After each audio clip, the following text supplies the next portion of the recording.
do you know what we're here for? Equal parts. Oh my gosh. Illegal.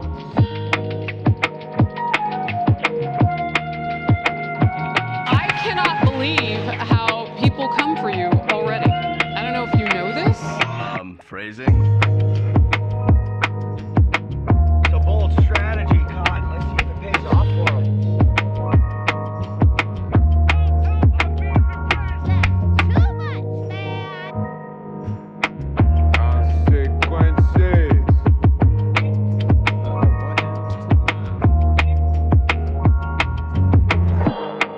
Oh, girl, baby girl. A what now?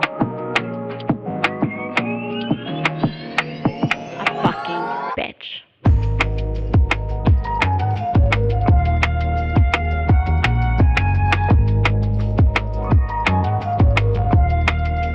Don't be creepy.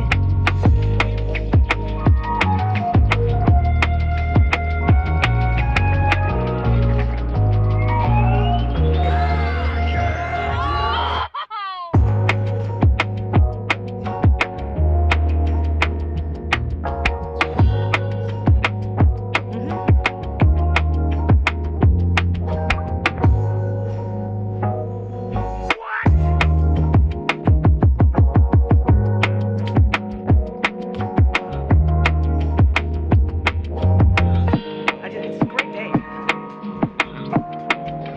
for being sad.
There's no point in you betraying your future self to gratify your present self. It's a stupid game.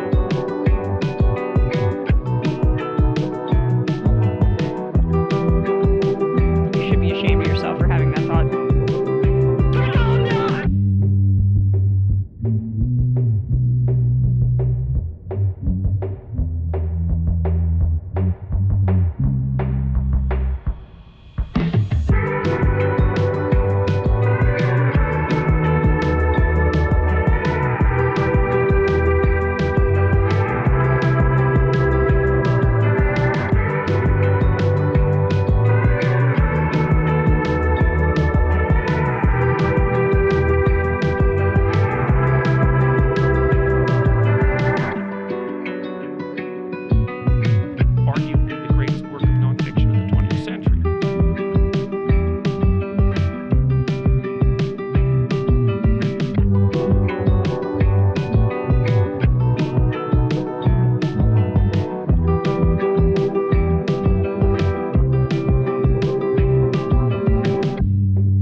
I don't want reality.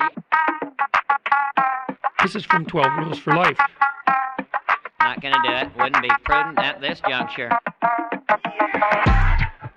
Are you not entertained?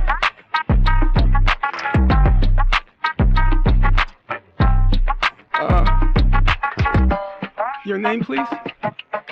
You supercalifragilisticexpialidocious bitch.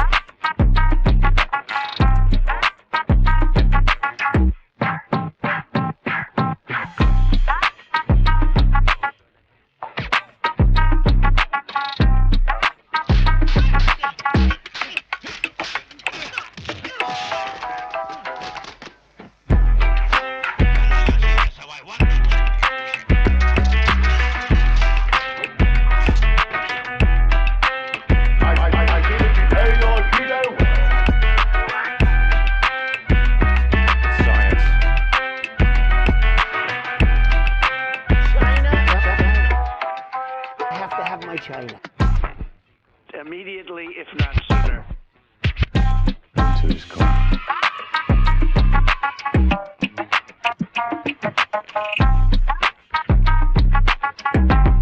I made a huge tiny mistake. Thanks, Jeff, for the question. Thanks, Jeff, for the question. That's too much, man! Climate and everything are the same word. I feel like I'm taking crazy pills!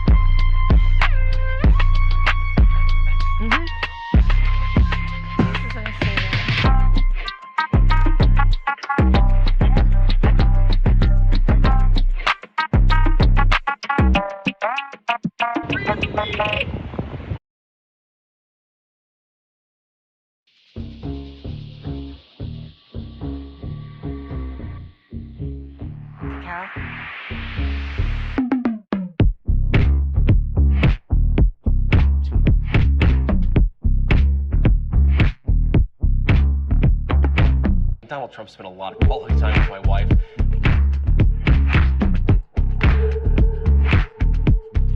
Precision of language, please.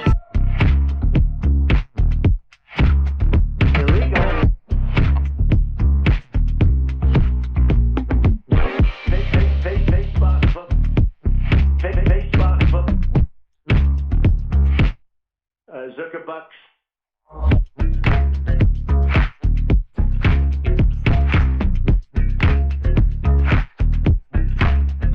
China!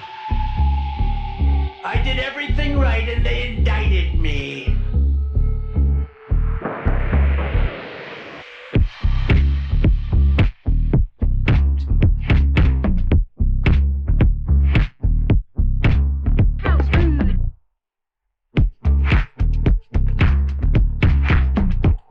Don't even play.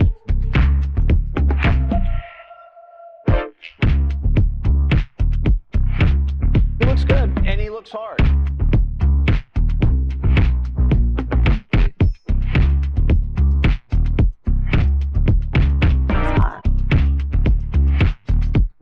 I got boxes full of Pepe.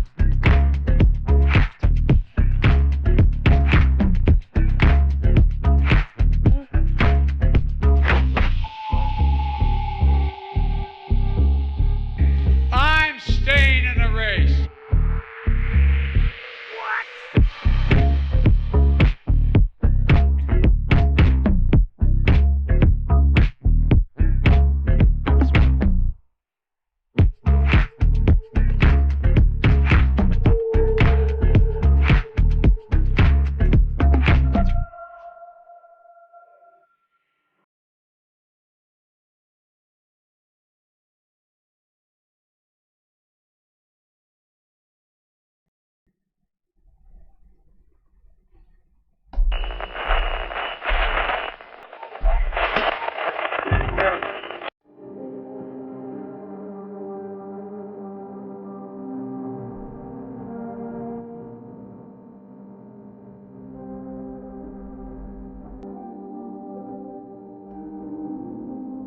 Well, looky here. A see some space fans. It's a beautiful Saturday. I'm sure nothing could possibly go wrong. On this here winter solstice eve, I say we get right to it. Buckle up those seatbelts, space fans. Safety first on this here space journey.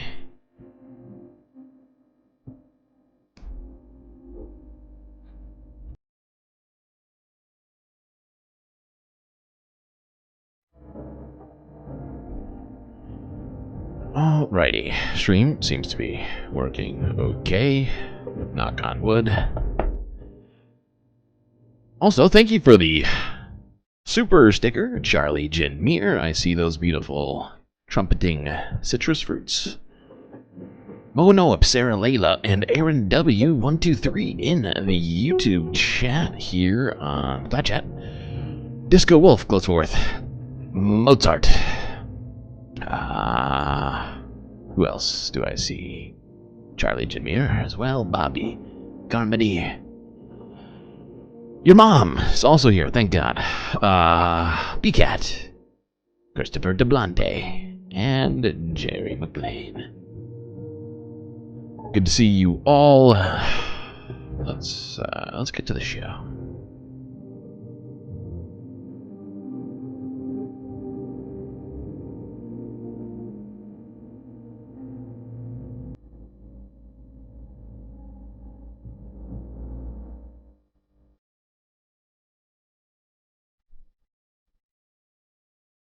Wait, this is in the wrong order.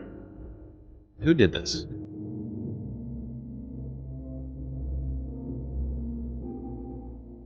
Wait, didn't we do this whatever. Let's pretend this never happened.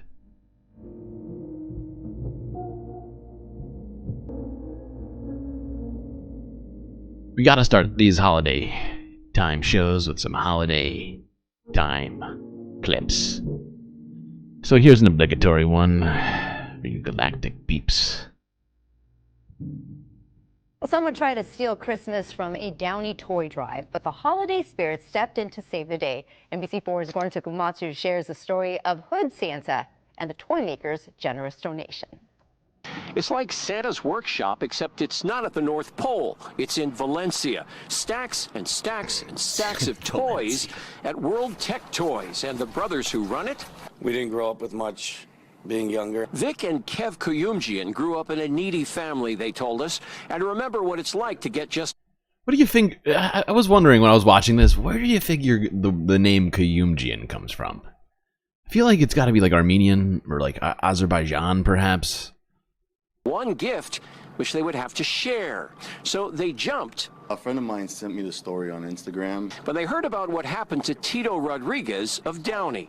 Oh, it's devastating. It's heartbreaking because we know the need is there. Every year for the past 13, he pulls together a toy drive for his Hearts Foundation. With the nickname Hood Santa, he puts on a concert with SOS Music, asking fans to donate to his cause. Toys for kids from needy families, just like the Kuyumjian brothers were before they got into the toy business. Last weekend, someone broke into a U-Haul truck he had rented. It was filled with toys for kids. And did a most Grinch-like thing. They cut the lock off of the roll-up door and they wiped out about half of the U-Haul. Kev and Vic were so moved by Santa Hood's story that they gave him a call out of the blue. He gave them the lowdown. He said there was hundreds of kids that were going to get those toys that people donated. Everything was stolen, so it was going to ruin all the kids' Christmas. So today... they're preparing to save Tito's drive. Lambos for all the children. Thank God. Well, really, thank the Kuyumjian brothers, I guess, for saving Christmas in this LA neighborhood. All right. Wait a second. I just realized something. My mouth is not moving. What's happening? Hold on.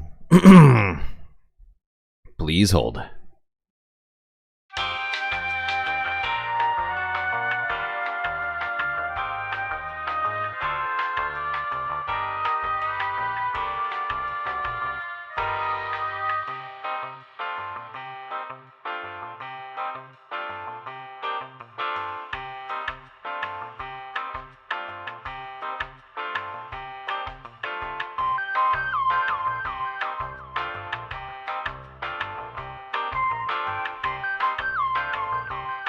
All right, we're back. We're back. We're good. We did it. We fixed it. We are all good. 2 streams? 3 streams, technically. We got the flat stream and the vertical stream on YouTube's, and we got the Twitch stream. So many options for people to watch. In what medium would you like to watch the stream? I've been considering branching out to 4, but trying to just master 3 right now. I'm pretty sure you can stream live to TikTok. We're already doing a vertical stream, so it should be technically doable. But we are splitting up that stream 4 times. Does make things a little complicated. Oh, God. Okay. Now, let's get on to some regular stories here. We have been talking about Luigi Mangione pretty much every stream at the beginning for weeks now, it seems like. And CNN did a little story here, dropped a few hours ago. They talk about their concern for Luigi Mangione. A shocking twist.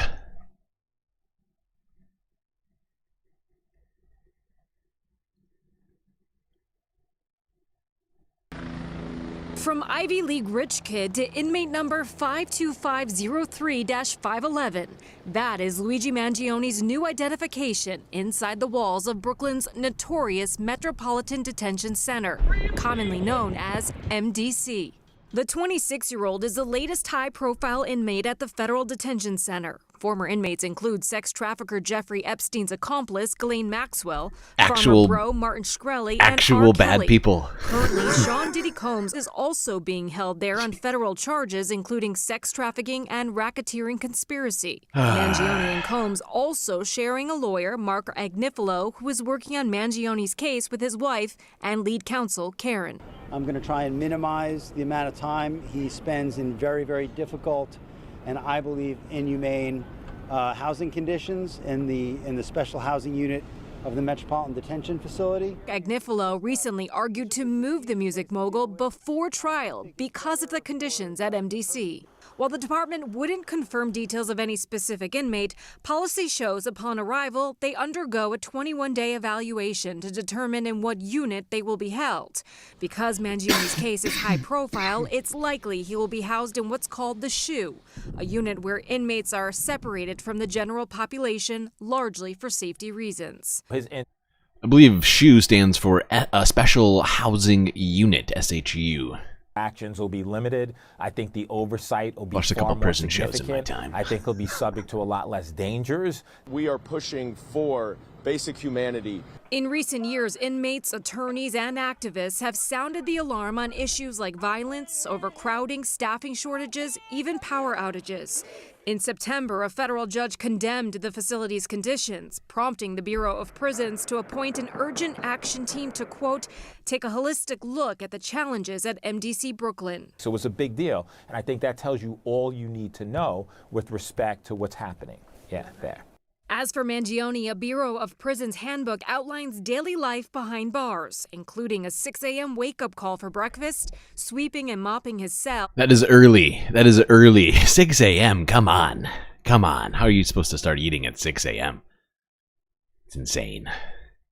A new change of clothes 3 days a week, and a chance to shop in the commissary once every 2 weeks, where he can buy candy bars, crossword books, and deodorant. In Pennsylvania, Ooh, Nutella more than spread. 150 Okay, I donations saw. were made to Mangione. You know, let's look at this list here. What do they got? Wow, this stuff is expensive. $4.50 for a 6-pack of water? Jesus.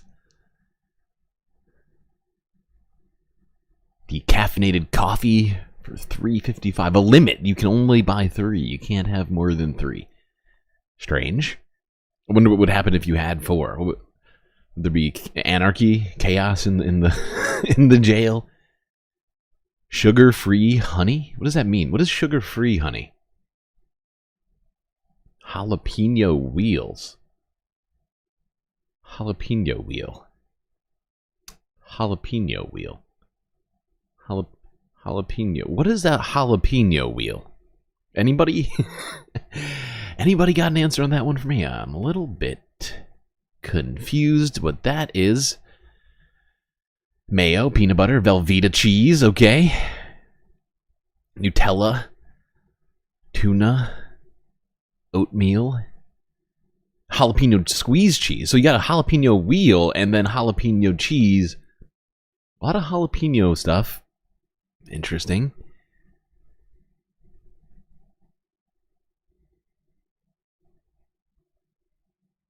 Crossword books and deodorant. In Pennsylvania, more than 100 sugar-free honey is just honey. Mangione's commissary account. The beer. That's what I thought in my mind. I was like, wait, do they put honey in sugar? I could have sworn that the honey, the sugar that exists in honey is naturally occurring. I'm confused. Prisons won't comment on inmates' accounts. CNN has learned that commissary money that was in Mangione's account in Pennsylvania will be transferred to the Bureau of Prisons for Mangione. Also important to note, his attorneys in court said that they reserve their right to request bail in this case, possibly at a later date. Bryn Gingras, CNN, New York. Joining us now is prison consultant Sam Mangel. Sam is in touch with members of Mangione's legal team and staff attorneys from that detention center, but has not been retained by the defense. Sam, we wanted to make sure everybody was all on the same page there. Nice to have you here with us. I just first want to know from your perspective what it's like in this facility and how Mangione might be treated. So first, thank you for having me back. I've described this facility, and it's kind of caught on as a catchphrase, as the worst facility. I mean, it's worse than hell. Where he currently is in a protective custody unit. So it's similar to a SHU, and he's being held there for evaluation. Until they can clear him psychologically, physically, emotionally, they're not going to put him into a general population environment. Even though he won't be in theoretical general population, he'll most likely be on what's called Unit 4H, which is where your high-profile inmates are. It is not a pleasant place to be. However, it is much better than the alternative, which would be a state facility, where Rikers, for a number of reasons. And why is that? So they go into a bunch of things here, talking about how they are concerned that because Luigi comes from a affluent family, that he will be targeted and essentially held like for ransom in prison, or threatened by other prisoners to get money in their prisoner accounts. Whether or not that actually is gonna happen, I honestly am not so sure. He seems to have quite a lot of support. We saw other prisoners like literally calling for his release at a different prison he was being held at. So I don't know. I mean, could happen. Keep an eye out, but yeah, just I'm not so sure. All right. It is the holiday, so let's keep talking about some holiday stuff. Let's talk about some fun. It's the weekend. You know, it's not quite Sunday fun day, but technically it is for some already Sunday. So let's talk about, you know, one of those holiday drinks that are more fun to drink than others, perhaps. Philadelphia is home to the Liberty Bell and the iconic Rocky statue. It is also where the popular holiday drink, Pennsylvania Dutch Eggnog, is made. But despite the drink's reputation, the company that creates it has been something of a mystery. Meg Oliver is here to uncover it. The story. Morning, Meg. Good morning, Dana. I love. Do I love? Little-known Philadelphia factory that has been. This has nothing to do with eggnog. I just love the fact that the other two things Philadelphia is most proud of in this moment are, of course, Rocky and the Liberty Bell.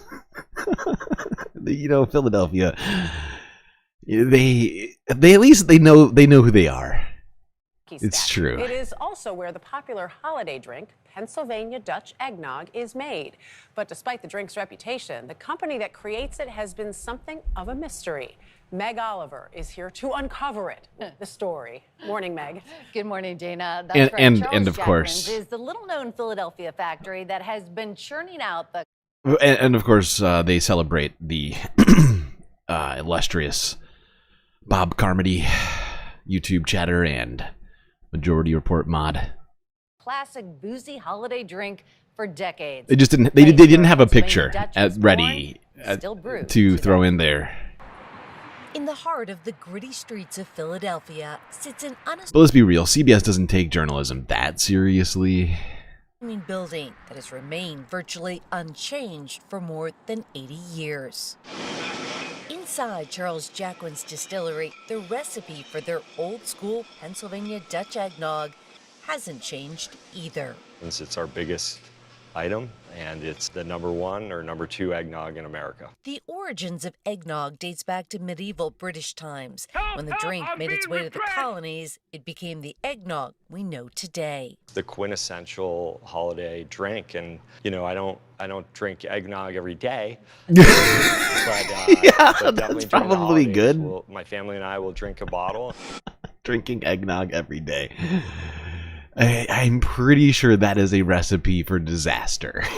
I don't know exactly the fat content or cholesterol content, sugar content, regardless of the alcohol in it. to be drinking eggnog on a daily basis. Oh boy. Jacquemin's eggnog journey began 4 decades ago with an employee's work trip to Ireland to learn how to make Irish cream, the company's desire to branch out from cordials, and an untapped market. In 1981, Jacquemin's introduced alcoholic eggnog commercially to the nation. CEO John I'm not gonna Cooper lie says though, the I really secret to do their like success eggnog. is simple. Like, I don't know if anybody here enjoys eggnog. It is kind of an acquired taste, I guess, to some degree. I don't know though. I don't remember exactly the first time I had it. It was definitely not an adult, but I don't know. There's something about that. Really brings on the holiday feeling. What makes it different? Besides the alcohol, it's just the basic ingredients. It's the cream. That's locally sourced. It's the eggs. We don't use egg powder. It's our proprietary blend of brandy, of bourbon, and of rum. And that's it. And sugar, of course. And well, of course, you need the sugar. Never changed it. Haven't changed it. During peak season, Jacquemin's produces more than 200,000 cases of Do eggnog. they make it in a Dutch ships oven? to all 50 states. Very funny. Now, I've never actually had Pennsylvania Dutch eggnog before. I don't know if that makes me an eggnog novice, but I'm used to a different brand that is local to my hometown on Earth, and never strayed. I've never strayed from it.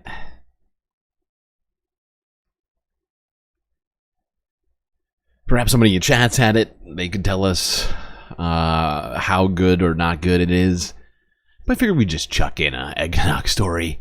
Get us feeling that holiday feeling inside. You know what else might bring on the holiday feeling for some? At least did for me. Just slightly. It gave me a warm, sort of glowing, I felt sort of coming from deep inside of me. Now, I'm not claiming that Santa brought this to us, or in any way this is related to the holidays, but somehow it does in fact give me a feeling. And of course, this man is not actually leaving the Senate yet, but he is stepping down as the leader of the Republican Party. He's going to be getting replaced by not oh God, what's his name? Oh, my brain just broke. Mitch McConnell replacement. Oh my God. Thune, thank you, John Thune, who will be the new Senate Republican leader. And he, not Thune, but McConnell, on the Senate floor, made his final remarks as leader.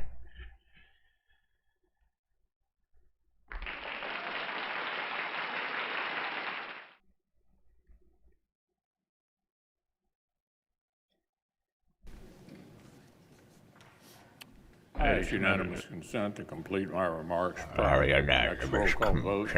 Without objection. It's not entirely clear yet. He got through the 7 words. He's like, oh boy. Hold on. I've gone through half a sentence. I need to clear my throat. It's end of the year business. But when the Senate does adjourn, I'll just about mark the end of my tenure as a Republican leader. I've made it this clear this year that our colleagues haven't seen the last of me. I still fully intend to keep frustrating my critics. Thank God. I don't think he even frustrates his critics anymore. I think we're all genuinely concerned, not just for the state that he represents, but more specifically about Mitch McConnell. You know, he doesn't seem to be doing super good in terms of, you know, just kind of getting through regular life, let alone being not Democratic, a senator for a state. It's weird vibes. Even Republicans are like, you know, Mitch, we could use a new leader. You're getting a little long in tooth. Years ahead. But while I still command this particular podium,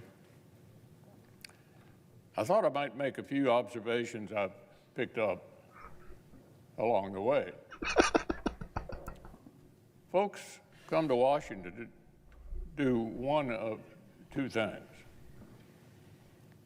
Either to make a point, You know, I just noticed. or to make a difference. I just noticed that there's a huge bruise on Mitch McConnell's face. Do you see this? It is big. And it looks like they've tried to cover it up with a little bit of makeup maybe, but holy shit, when he turns, it goes all the way down his chin. To make a point, That fall really must have... make a difference. He must have really hurt himself on that fall. It's usually not that hard to tell who's doing which, especially in situations like the one we're in right now. You haven't... You're right. You're right. It is I, Mitch McConnell. You have not seen the last of me. I will be back. Wait, what? What's happening right there? Hold on. Hold on. Well, I'll be back after I get done conquering these elusive stairs here in front of me. People who are here to make a difference recognize pretty quickly you never get everything you want, but often you can get quite a lot. And the folks who prefer to make a point have a funny habit of reminding us out loud how poorly they understand that fact. I don't care to count how many times I've reminded our colleagues and our House counterparts how harmful it is to shut the government down. Wow. And how foolish. I love this.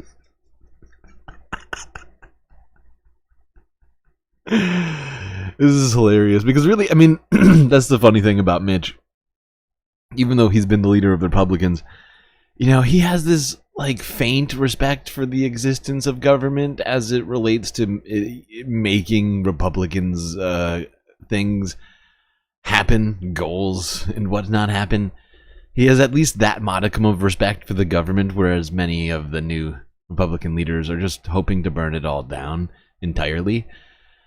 Whereas Mitch sees how they can enact the theocracy with the government. They don't actually need to burn it down. They just need to change some stuff. That's how he sees it. Do you know what else I'm noticing, though? It's not just this massive bruise on Mitch McConnell's face. He's also wearing some sort of brace down here on his hand. Do you see that?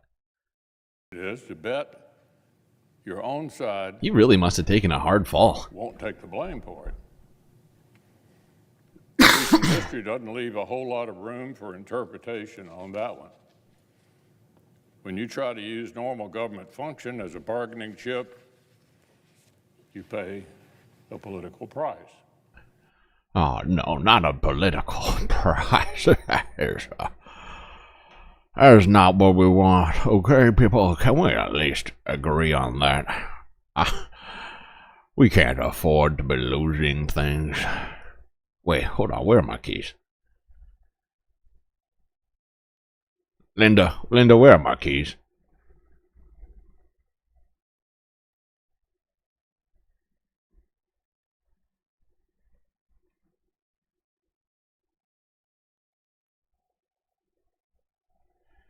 Okay. Let's go here. To the Majority Report.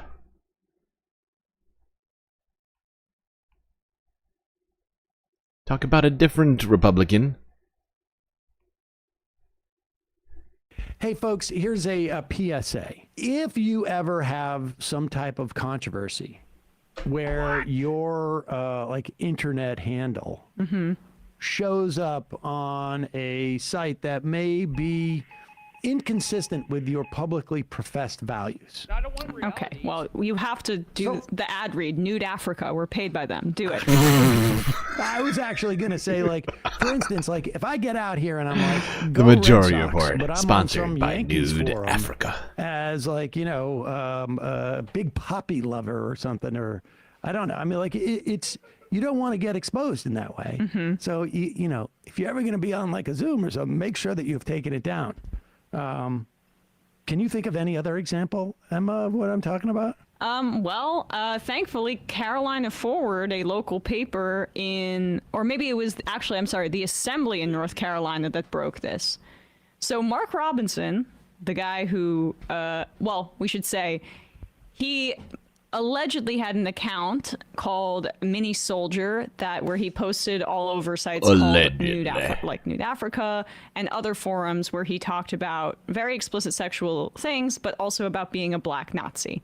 I am a black Nazi, he proclaimed. Jesus Christ. He denied that was him, Mini Soldier, even though it was associated with like an Amazon account that he made reviews on for like toy trains or something that was linked back to him, even though one of the profiles with the same username had his exact face in it and said Mark Robinson, even though there was corroborating information about what he posted about. Sounds like AI to me, but go ahead. Talking about his wife, the number of years they were married matched It's a deep up, fake. the details about that, about, I guess, like, I don't know, other parts about where he lived or grew up were also corroborated, but he kept denying that it was him, and in fact, he said he was going to sue CNN for their investigative report into this. Well, I mean, look, listen, anybody can go back in time and create these fake accounts. Yeah. Do it retroactively. It's so true. Right? It's I mean, so quantum it computing. doesn't prove anything.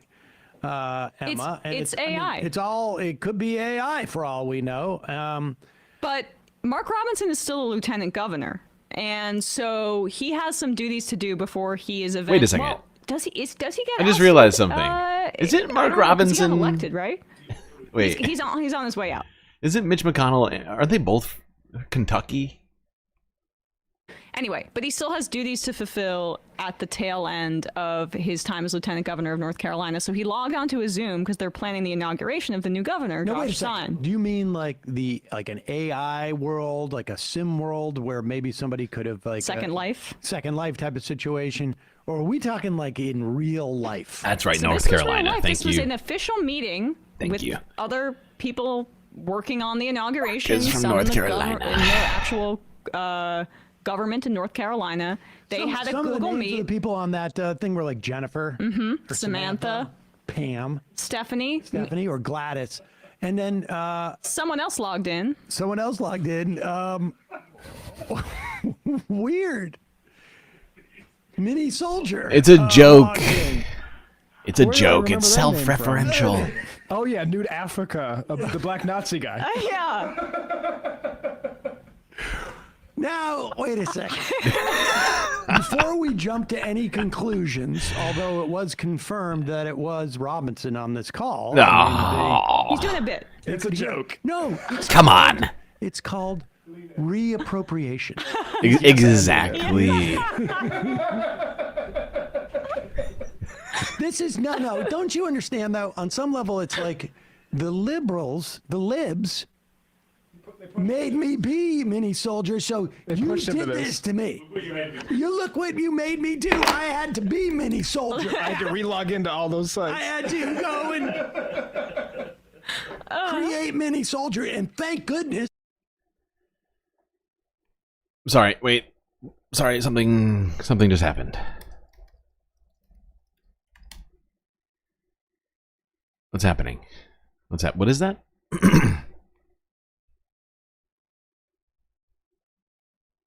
Can hear something in the background.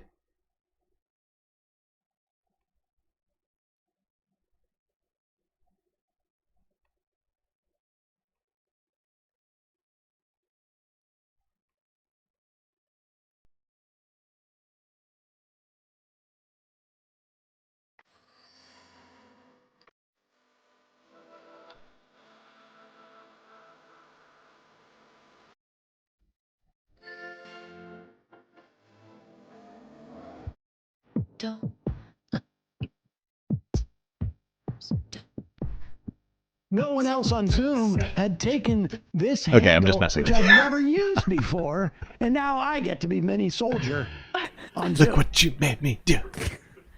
Look what you made me do. I'm really looking forward to them following through on that lawsuit against CNN. It definitely wasn't just like a glorified press release to take some heat off of him. Holy moly. He's so dumb. That's what's fun about it, too. Both insane and dumb. Amazing. I'm not in the KKK. They don't let blacks join. If I was in the KKK, I would have called him Martin Lucifer. Okay, I'm not going to finish that. Yep. Okay, but we don't know for sure. It could be that just coincidentally, the guy with the picture that looks like him writing that stuff under mini soldier, and then there's just a second Mark Robinson out there who's a mini soldier. This happens with like voting rolls a lot of times. It's true. Last It's name, true. you get It's true. What if it's a doppelganger? This could be a horror movie. Or it could have been... Lots of people have the last name Robinson. He's not the first person. How many Mark Robinsons are there? Must be so many. The likelihood of that happening. I mean, sure, you have to combine the probability of another Mark Robinson coming into the chat who's also has the handle. So there's like multiple probabilities that are going on all at once that have to line up. But it's still, I mean, sure, maybe it's astronomical. But I would say that's just you poo-pooing. That's what it is, really. I mean, come on. You actually know two Mark Robinsons? See?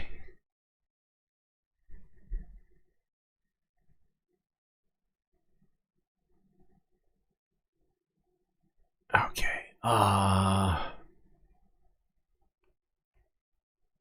Let's go here.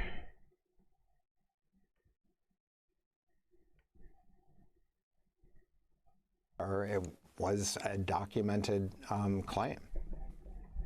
And Chris, I wanted to ask you, in the Des Moines Register lawsuit, Trump is alleging consumer fraud by the Des Moines Register as a weapon. Could you talk about that particularly, and also the impact on these media companies, of many of which tend to want to settle just to get rid of a lawsuit? Right. Yeah, the fraud charge is, as far as I know, has no legal basis. You can't, just say because a pollster got something wrong, there's some deliberate intent to mislead. It's a plainly frivolous suit, but that is the point. This is a show of power on the part of an administration that we know from its prior term in office takes every opportunity to demonize, harass, and intimidate the free press. So, the Des Moines Register suit is very much like the Trump biography suit I mentioned earlier. It's just his vanity was affronted by poll findings that, turned out to be wrong. Illegal. I don't know what he can assert the damage has been if he won Iowa by 15 points after this poll was released. It is just a plain effort. The damage is clearly emotional, okay? It's emotional and mental distress, okay? Seeing those polls upset Donald Trump so much that he couldn't sleep. He was crying to himself, weeping, if even, perhaps. He's probably, I mean, so much damage probably done by that one poll to Donald Trump's psyche. It's very frail psyche. Harass and intimidate. He deserves money for to its being credit, hurt. The Register's parent company, unlike Disney, Like which that.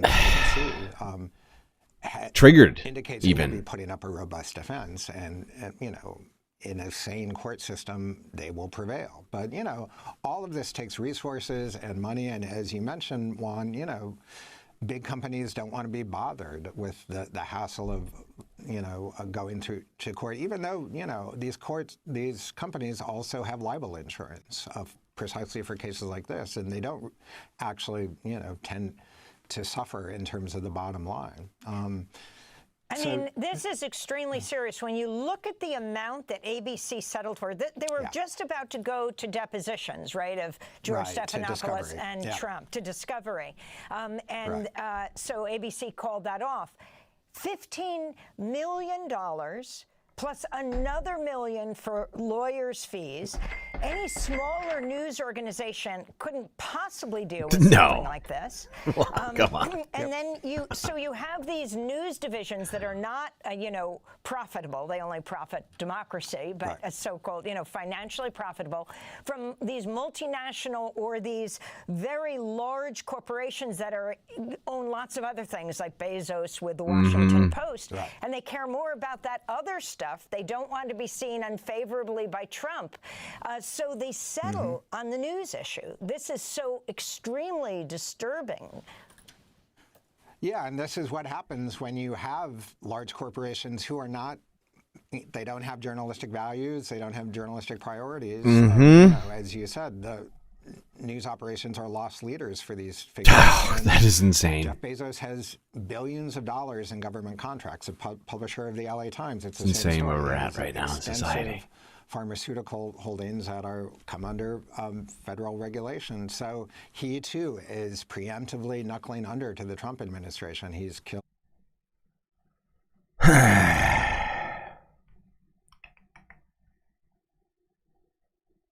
It's not looking good, people. Future's not looking super good. All right, now, if you didn't hear, the government did, in fact, finally pass a funding bill to keep the government open for another 84 days, I believe. So let's go and look at that. What's been going on around all of that? Start here. This was the House passing that very bill yesterday. Barely 24 hours ago. 366. The nays, 34. One member voting present. 2/3 being in the affirmative. The rules are suspended. The bill is passed, and without objection, the motion to reconsider is laid on the table. All right, let's go here now to Mike Johnson, who was, quote-unquote, very grateful. Well, good evening, everybody. We are really grateful that tonight, in bipartisan fashion, with overwhelming majority of votes, we passed the American Relief Act of 2025. This is a very important piece of legislation. It funds the government, of course, until March of 2025. That was a big priority for us. This is America First legislation because it allows us to be set up to deliver for the American people. In January, we will make a sea change in Washington. President Trump will return to D.C. and to the White House, and we will have Republican control of the Senate and the House. Things are going to be very different around here. I was in constant contact with President Trump throughout this process, spoke with him most recently about 45 minutes ago. he knew exactly what we were doing and why, and this is a good outcome for the country. I think he's certain. King Trump, who is not technically in office yet, thankfully got on the phone with Republican House Majority Dwarf Mike Johnson. They came to an understanding. Happy about this outcome as well. Elon Musk and I talked within about an hour ago, and we talked about the extraordinary challenges of this job. And I said, hey, you want to be Speaker of the House? I don't know. He said, this may be the hardest job in the world. I think it is. But we're going to get through this. We are going to unify this country, and we are going to bring the America First agenda to the people beginning in January. We cannot wait. There you go. Mike Johnson can't wait to bring America First agenda to Congress. What that means, I don't know. I have heard the phrase America First many times. Seems to have multiple interpretations. But hey, Mike Johnson can take a tiny, tiny victory lap. Not just because he has tiny little feet, but because, you know, there's only 84 days of government funding that they just passed. They will have to do this again next year. Now let's see what voters on the street thought about Congress passing this last-minute bill to avert the government shutdown. Associated Press hitting the pavement 7 hours ago.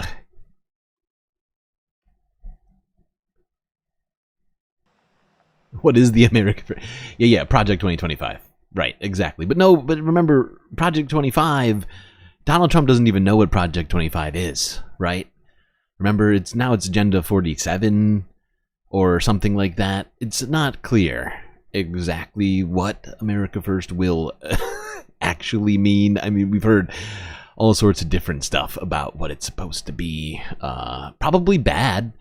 That much I think we can say is most likely bad. Even though they're claiming America First. You know, it's a statement very open to interpretation, I feel. I really wasn't worried about it because in almost 100% of the cases, Congress always came forward and settled it. And I was a little bit happy that they were going to cut down on some of the expenses that the Democrats wanted to put in. So Were you? I think I was happy with the outcome. Yeah, you were excited about that? I thought from this last election there was like more Republicans in control, but I heard that they actually went against what Donald Trump was asking for, specific like mandate in the bill, something about a debt ceiling. So it's actually really interesting to see that the Republican Party isn't actually staying aligned, even though we just had a pretty big victory. Listen to this genius here they found. How do they find these people? It's truly incredible. Here's a Republican voter upset about Republicans not listening to Donald Trump enough, even though Donald Trump went back and forth at least twice on what he wanted with this deal. But this idiot's just, he's definitely sure that they're not being loyal enough already, even though Donald Trump's not in office yet. Fascinating. There we go. Associated Press finding the most brilliant among us on the streets of Florida to give us a perspective that we all needed. Thank God we have them. All right. Let's go here. ABC News from 11 hours ago. President Joe Biden signs into law the bipartisan funding bill averting government shutdown.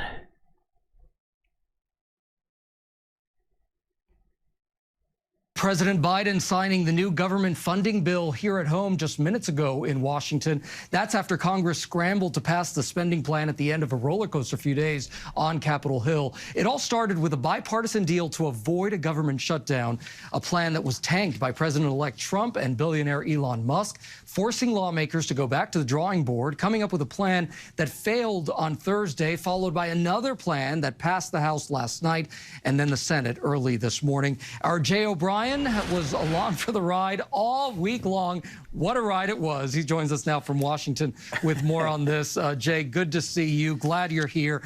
The objection from Trump centered on his push to raise the debt ceiling, which Congress ultimately did not do. Break down what that actually means for us in this bill. It's good to be here, Gio, and not standing in a basement hallway on Capitol Hill waiting for some lawmaker to come out and tell us something. So, yeah, Donald Trump had demanded that the debt ceiling be included in these government funding talks, and any kind of temporary funding of the government should include a raising of the debt ceiling, which doesn't come due until the spring. But Donald Trump said he didn't want that fraught political issue to come up in the early months of his... I love that. I love that detail about all of this. The Donald Trump, he wanted them to get rid of the debt ceiling, but he didn't want to be the one to do it.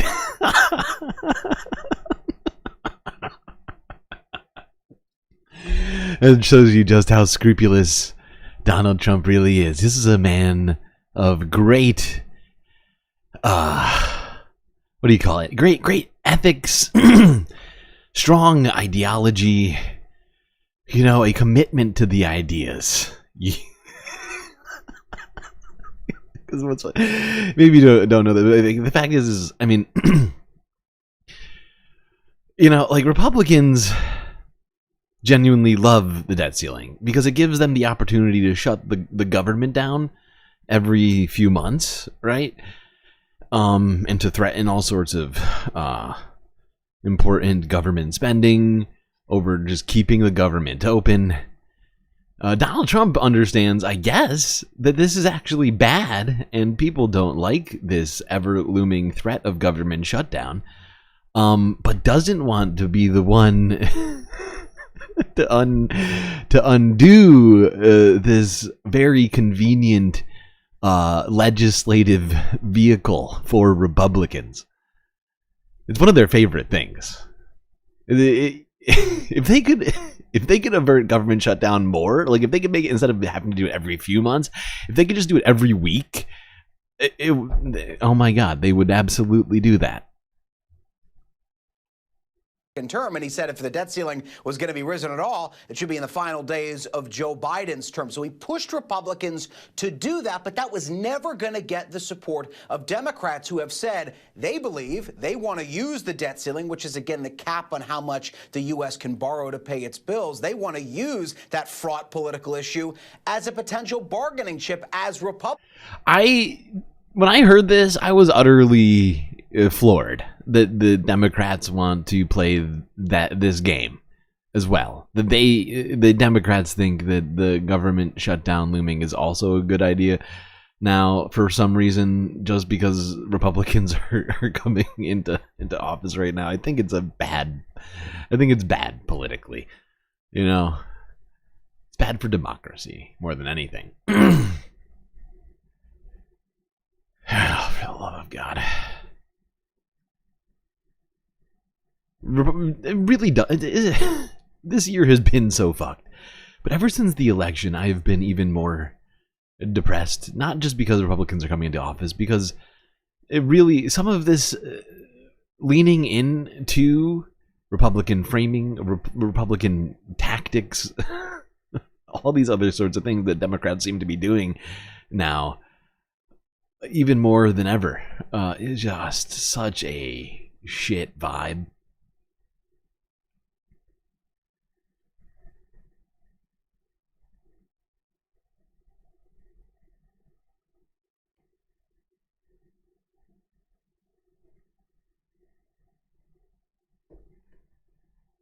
Because the fact is Democrats are supposed to be about the functioning of government, about the institutions of government doing what they are proposing to do, you know, making sure people aren't starving, that they're getting their education, they're not, like all of these things. And it's just ridiculous that we would somehow use those as bargaining chips.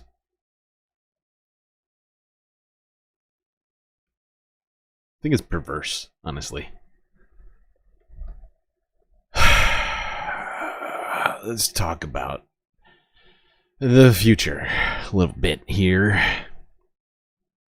Actually, this isn't even in the title. I didn't even title this stream today. But let's get into this. This was pretty cool. Kyle Kulinski went on to the Majority Report. Something that I don't think has ever happened. And it's weird because both channels have been around for basically the existence of YouTube.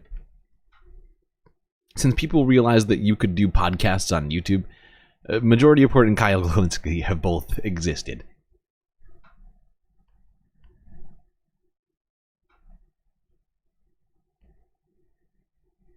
We are back, and I'm so excited to have on the show, long time coming, Kyle Kulinski of Secular Talk, Crystal, Kyle, and friends.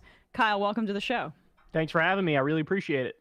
So, your posting game has kind of been getting me through, I would say, these past few weeks, because this might be the funniest tweet I've seen in quite a while. Nancy Mace went to barbecue for her birthday, and how many different kinds of beans is this? Kyle tweeted, "That's a lot of beans, you nasty ass bitch." And I saw another person saying, "Well, now we." Oh God, it is pretty great. It's a good tweet. Why she's obsessed with bathrooms? So it's true.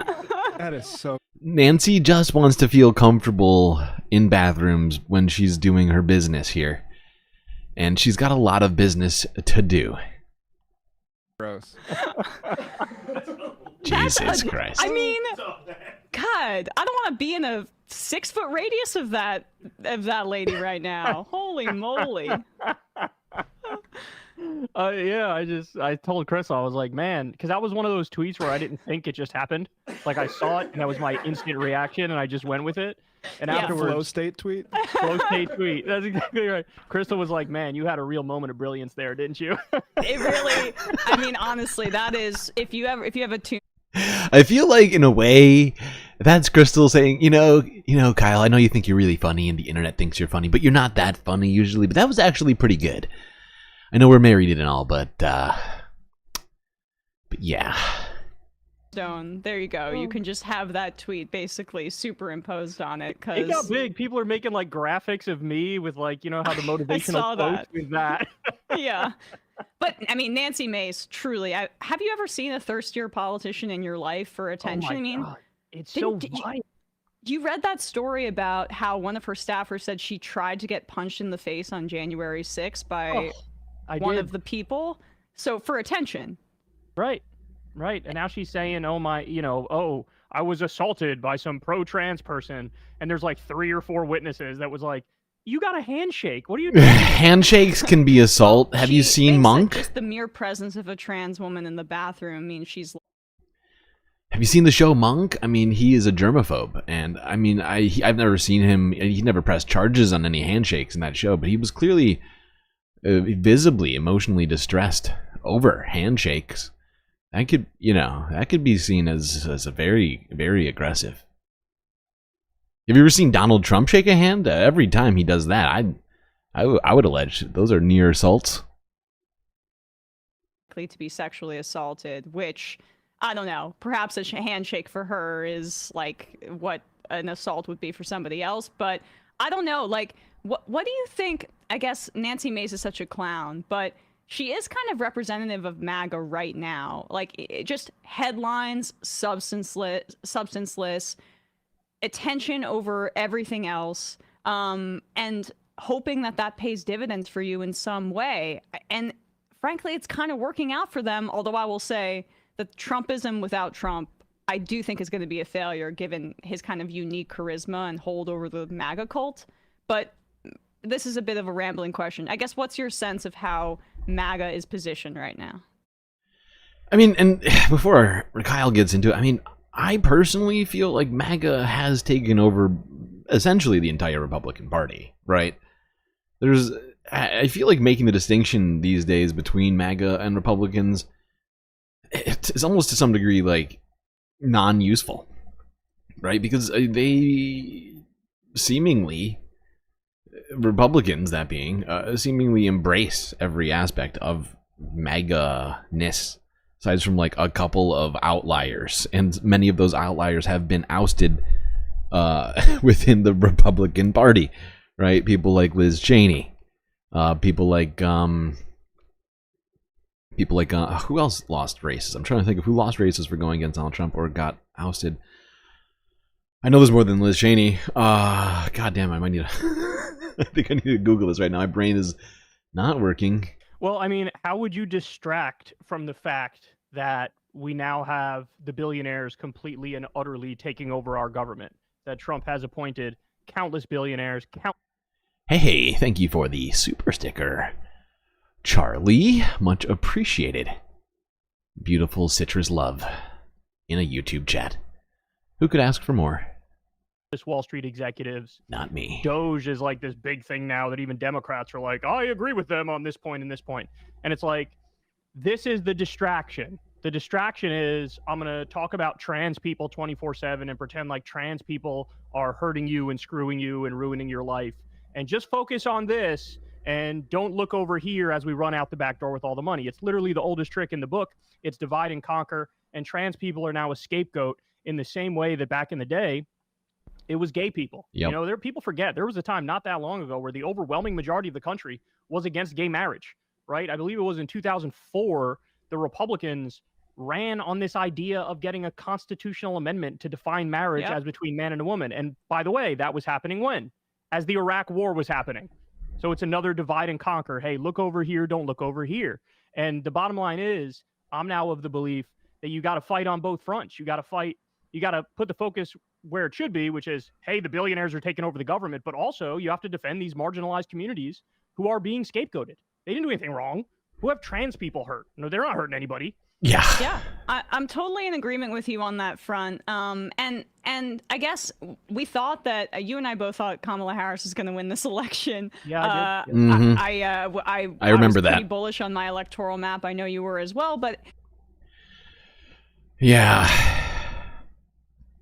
you know, I felt like going into the election, I felt like I was maybe being too pessimistic because I kept hearing everybody else on the left being more optimistic than I was.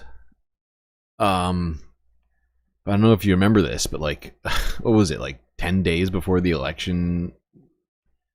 Like, I dropped a video saying that Kamala was losing because I had done the electoral map, my own electoral map, and I wasn't seeing what everybody else was seeing. And I think one of the only other leftists who I saw that was really, really concerned about that what was going to happen in the election was, I think it was Hassan. I can't think of another person who was like looking at the electoral map going, we got a problem going into November 5th. But God, that was so frustrating. It was so frustrating because like, there was a point where Kamala had genuinely taken the lead, and I feel like to some degree we let our guards down, maybe, or something like that. Because, you know, after the debate, she took a huge lead against Donald Trump, and I think we were all kind of cheering that for a while. But that lead faded, and why are we replaying that? Why am I replaying this right now? That is not important. that was part of it. Was what you talk about here, which is that broadly on the issues we saw in 2022 how the Republicans ran on anti-trans stuff, and it didn't work out for them. But in 2024, with Donald Trump being at the top of the ticket and the force of his personality, the fact that he is a charismatic figure, and the fact that he's anti-establishment and hated by both Democrats and Republicans, I think really benefited him. And people are just taking the wrong lessons about, oh, it's time to throw trans people under the bus. Yeah, no. Seriously. Yeah, Stead Herndon made this point. I mean, people took that lesson immediately. Multiple people came out onto the media to tell us, Actually, we need to start thinking as Democrats about who we can throw under the bus, and I volunteered trans people first. You know, like the representative from Connecticut, or, you know, multiple Democratic like strategists coming out onto CNN and saying just insane things like that. Actually, we need to make the tent as small as possible. Anybody not in the tent is just, oh my God. On our show. The part of the problem was that the Democrats didn't have a primary where they could have hashed these issues out and performed democracy for the public. It was really difficult for them to sell the notion that they were the protectors of democracy when a majority of Americans thought Biden was too old to run again. And he did so anyway. There wasn't really a period of time where the Democrats could have had a debate about these issues, which would have been the publicity that they needed so people even knew where they stood. And it was an example for folks to be like, okay, they're not responsive to what we're saying. Overall, we don't want this guy to run again. We don't think he can do the job. So I don't know, might as well be entertained as our government doesn't respond to us at all. Yeah, and the thing about what I would say is, before you kind of goes into that, I was just going to go back to that point that she was making about the primary. We could have had a primary still, and we talked about it here after Joe Biden made it clear he was stepping down. A primary could have taken place. There was at least one example where something like that had happened in the past.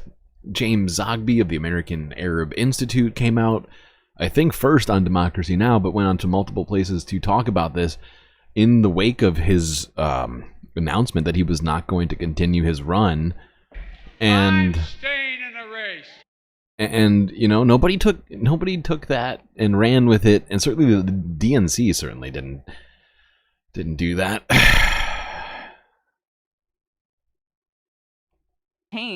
As our government doesn't respond to us at all.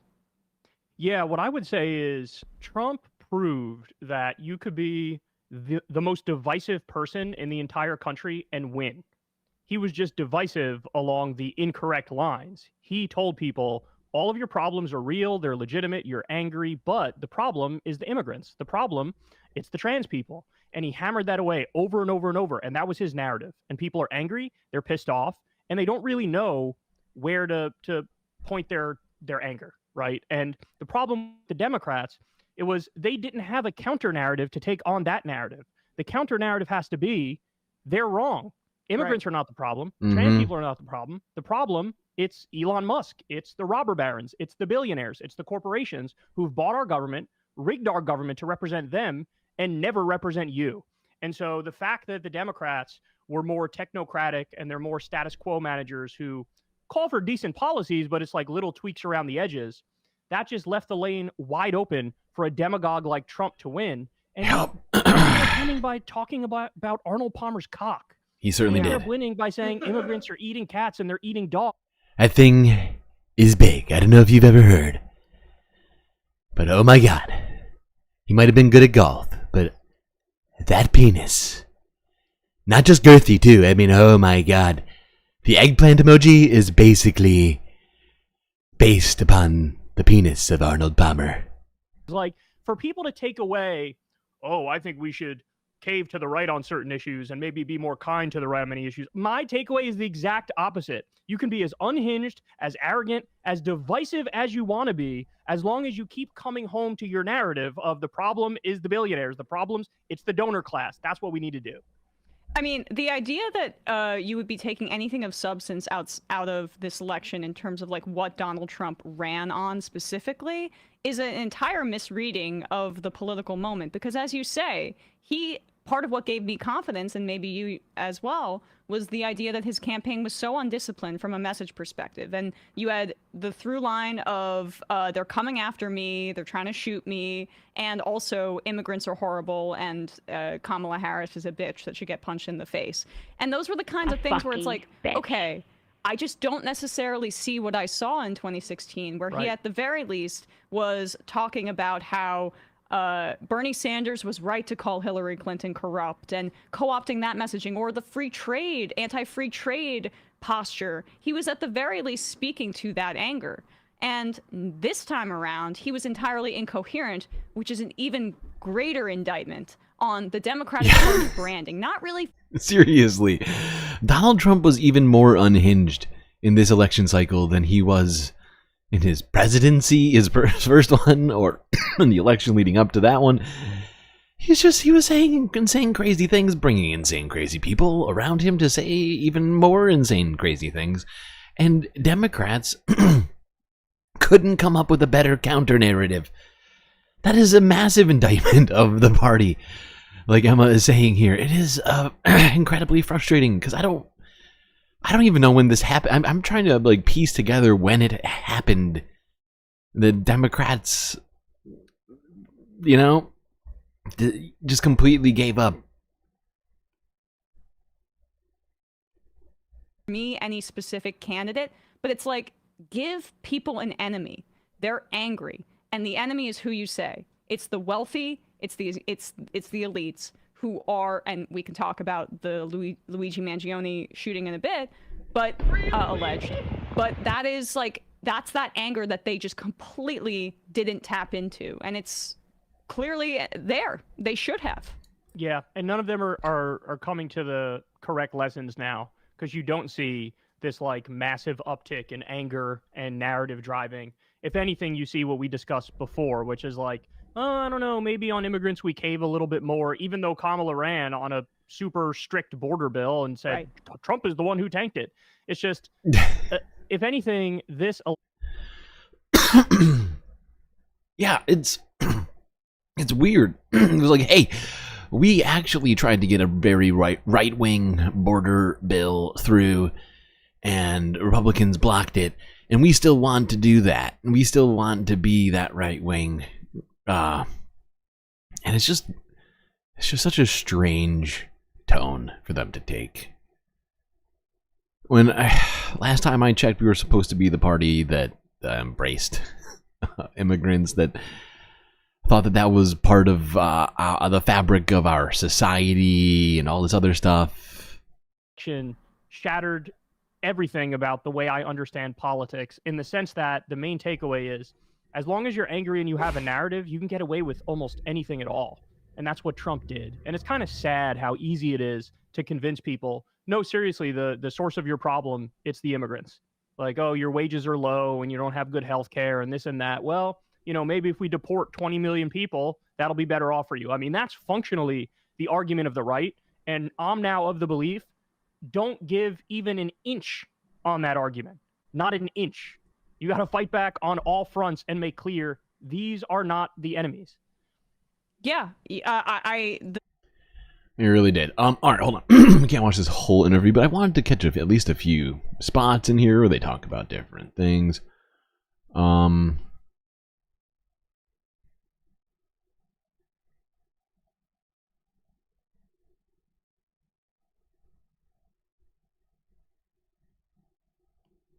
How to do that. And Trump firing Lena Khan and basically replacing her with Andrew Ferguson, who, can we pull up this document that Punchbowl News obtained? We read this on the show the other day. I'm sure you've seen this, Kyle, where basically it shows how Andrew Ferguson, Trump's pick for the FTC, who previously worked as chief counsel to Mitch McConnell, by the way, says that, oh, yeah, we're going to go against the reverse Lena Khan's anti-business agenda. The reverse Lena Khan agenda. A lot of this Horrifying. is about wokeness and the radical left and DEI Horrifying. and all of that. The reverse Lena Khan agenda. Lena Khan has been one of the very few instances of people in government where I can point to them and say, hey, this lady, this person is doing a great job. Really, really good. I wish that they could just stay in government for a super long time and we could watch them help American people on a daily basis and help consumers. And, it's fascinating to think of what the opposite of that is. Hey, we're going to have somebody in government who's going to be intentionally making things worse for American people, intentionally making it harder to be a consumer, harder to participate in the economy without being taken advantage of by big business, harder to just do your regular life shit. Like that's basically the vibes. I hate that. But I hate that out, vibe. What do you know? J.D. Vance's lip service about loving Lena Khan was a lie, just like his lip service about loving the child tax credit, a vote that he never showed up for, was a lie. Like, they were grifting, and you know what? They're not being held accountable for it because in many ways, Trump doesn't have a full constituency outside of his cult. Like, he can almost do anything and get away with it. And that is an indictment on the opposition and their tactics. Didn't J.D. Vance get like a 10% or a 0% on his AFL-CIO scorecard?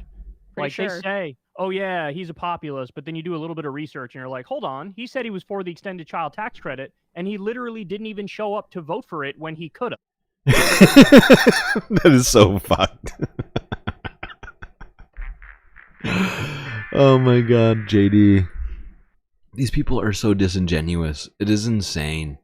It is insane. And this is why we at least have to try and hold them to the things that they said during the election cycle.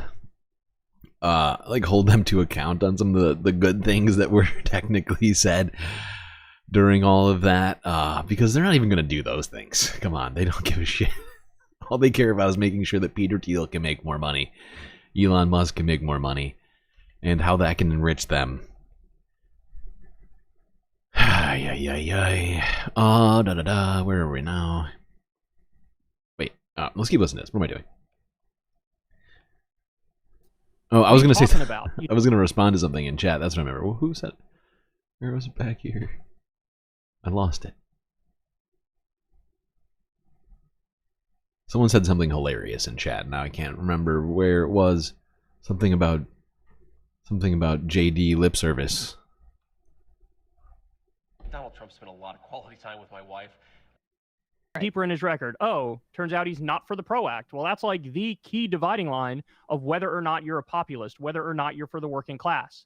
And so Trump, same thing. You know, I keep bringing this up, but he outsourced 200,000 jobs when he was president after he ran as the anti-outsourcing guy.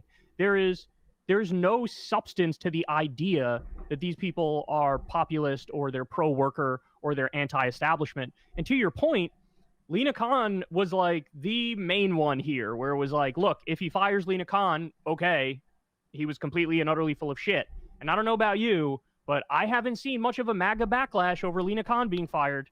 I've seen absolute crickets. It's almost like they follow the cult leader wherever the cult leader wants to go, and they're not actually populist. They're not actually anti-establishment. They're not actually pro-worker. What? That's why the idea that we can unite with the, quote, populist right, you would have to fight for the right things. That would require the populist right giving a crap about what about these kinds of things, right? Mm-hmm. Where, as you say, I just don't necessarily think that constituency exists. They're just MAGA, and there's no backlash on the substance. It's just that they love when Trump triggers the libs. The only thing that I can think of where they had a splinter was on the vaccines. And even though Trump did Operation Warp Speed, they still don't hold him accountable for it. He's the anti-vax guy that created all They hate the mRNA vaccines, but they don't blame that are- Trump for I don't doing know. it, even though he claims responsibility for it constantly. It's He had all these fascinating. health problems, apparently, they say.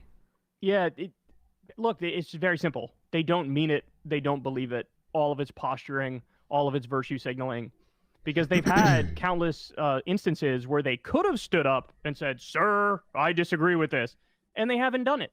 And so, you know, in 2016, I could understand the argument, and perhaps I was more sympathetic to the argument of like, look, he did say some anti-outsourcing stuff. Maybe he means it. Maybe it makes sense. Maybe there are minor areas where you could work with them or whatever. But it's no longer 2016. We already have Trump's first whole time in office to see how he's going to act. The best predictor of future action is past action. And across the board, he was a total con artist. Like he was George W. Bush on steroids. Illegal. And so to think now that's going to be different. Based on what? Based on what? How would that be? He snuggled up to Elon Musk at the hip as Elon Musk is waging war against the Consumer Financial Protection Bureau and the NLRB.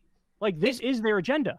It's because people are tired of it. It's because it's branding. I really do think that. I think that in also like what Morning Joe did, going and kissing the ring. Yep. Like they're like, one, they're worried about their access. But I think even more broadly, what has been disconcerting is the despondency that I'm seeing in reaction from a lot of people where it's just like, maybe we need to take our medicine and accept this. And it's like, no, this is the opposite. This is when we should all be resisting and coming together. And I'm not seeing as much of that as was the case when he first got elected. But that also wasn't a strategic resistance in many ways. Like a lot of that was focused on. I think part of the reason for why people are struggling on the coming together, on the resistance part of it, is because, you know, for a while, I think many have at least seen Democratic leadership as being at least something of a, not a catalyst, but like how do I phrase this? Like the vacuum created by the lack of leadership in the Democratic Party right now, I think is making it hard for people to rally around any one particular thing. And that's one of the reasons why I am so concerned about the future right now, because I don't know what it's going to take to get the Democratic Party to be that again. How long it's going to take for that? What tragedy or whatever to actually facilitate. I at this point, I thought that, at least honestly, I thought that the 2016 election was going to wake them up. 2024 seems to have done the opposite. And so I just don't know what it is going to be now. I'm very confused about it. And I know people have heard me talk about how we need a third party that's actually functional, that has the right branding and message. And I think yesterday I said we need BreadTube, we need Kyle and Emma to run on a ticket or something. I don't know. But they're busy with their podcasts, and it's just like I just don't know. I just don't know, people. Putin and stuff that ended up being pretty ridiculous. Yeah, so MSNBC's ratings have basically tanked 50%. And there's a lot of MSNBC refugees. And guess what? They are fleeing to spaces like ours. We now have the MSNBC refugees. Because now I look at the situation and I go, you need to quadruple the resistance from the last time. The idea that now we're supposed to take this guy seriously because we won the election, guess what? Because he won the election, guess what? He was still talking about Arnold Palmer's cock the whole time. He's still going to outsource more jobs. He's still going to do more war. Like, let's not pretend like this is anything different than what we know it is now. And you brought up the war piece. It's really big. What do you want me to do? I got to talk about it. That it's historical. He is weighing whether or not his administration should do airstrikes on Iran's nuclear facilities, which is what Israel wants him to do. I'm reminded of Maureen Dowd's 2016 opinion piece in the New York Times called Donald the Dove, Hillary the Hawk. And to be fair, she got that second half correct. Definitely not the first part. If you could just talk, you've been on this for a while, the myth of Donald Trump as the anti-war candidate. Well, first of all, he actually said this same thing on the campaign trail, and nobody talked about it. And it drove me crazy. He was having some interview, and he was like, yeah, I think Israel should attack Iran's nuclear sites. He did. I know. We talked about this. It was insane. It's oh, my God. And people believe that he's the future for peace in the Middle East and things like that. And when I heard people talking about that during the election, I was like, that can't be good. How has that message somehow not been shut down already? This should have been the biggest story in the country, and I saw hardly any conversation around it. So basically, this is Trump saying, yeah, the thing I said before, I believe it now also. Just the other part of it is, how do people think this is going to unfold? If Israel attacks Iran's nuclear facilities, then Iran, of course, is going to fight back. And then, of course, we're going to see this movement, hey, we need to back our ally Israel as they defend themselves against Iranian aggression. This is how it's going to be framed. And Trump, we know he took $100 million from Miriam Adelson, and there was a quid pro quo there, like you have to let us totally annex the West Bank. But the other part of that is, yeah, they want us to fight Israel's wars. That's what they want. And the thing that drives me crazy is anybody who actually cares and goes beyond just vibes, if you wanted to look into what is Trump's foreign policy, it's all out there right in front of us. When he was in office last time, he signed a pro-torture executive order. Don't say it, Kyle. Don't bring receipts to this conversation.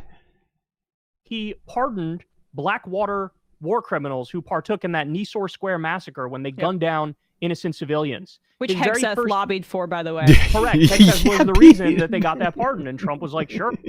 Pete is pro-war crimes. On Fox News, he was the pro-war crimes the pundit, right? Like, literally, when they needed somebody to come on and tell us why, or us, by us, I mean the American people, why war crimes are actually good and why U.S. soldiers shouldn't be prosecuted, they got Pete in there. They're like, Pete, you're a former war criminal. What all you think about about this war crime? I think it's actually not a crime, and actually, that's America doing America stuff. So, next question, please. Go right along with it. Trump's first military raid as president killed a young American girl. His very first foreign policy decision killed a young American girl. He hired John Bolton and Mike Pompeo and Gina Haspel, all these insane neocon warmongers. He dropped the mother of all bombs on Afghanistan. Now he's talking about war with Mexico. And the reporting is that right now they're discussing how far exactly should we go? How big should the war be? Do we just do drone strikes and some maybe targeted airstrikes? Or should we put some boots on the ground and go in there that way? These are the conversations that they're having. So the notion that this guy, that in any world he would be anti-war, it's an absolute joke. It's a catastrophic joke. And, you know, from these same people, I find that they never call a spade in the other direction, too. Like, I remember when Biden actually pulled out of Afghanistan, nobody was defending him. I was like, hold on. There's like 70 of you just last week were saying this is one of the top issues is getting out of Afghanistan. Look, Kyle, we wanted to be out of Afghanistan, but he didn't do it good enough, okay? Didn't do it the right way. We wanted out, but it has to be in a specific way, done by a specific person. Then Biden does it, and all of a sudden it's like, well, we're not even going to mention. Remember Tulsi Gabbard? She put that as like central to her personality. Tulsi. And then Biden pulls out, and she didn't say a goddamn word about it. And it's like, anybody? They're all fraudulent. They're all hacks. I can't stand. It's hilarious to me, and I need to release the clip again. I gotta re-release it.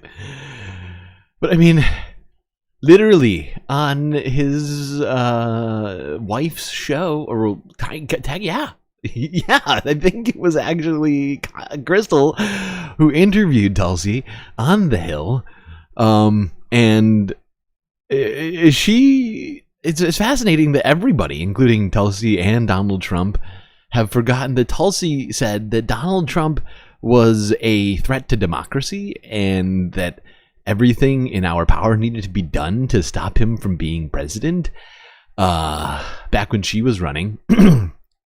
And now literally is going to be in the Trump administration. It's fascinating. And it's time for people to wake up and realize that exactly how he was last time, it's going to be like that this time, except probably worse, because now he has that added element of authoritarianism that he can get away with.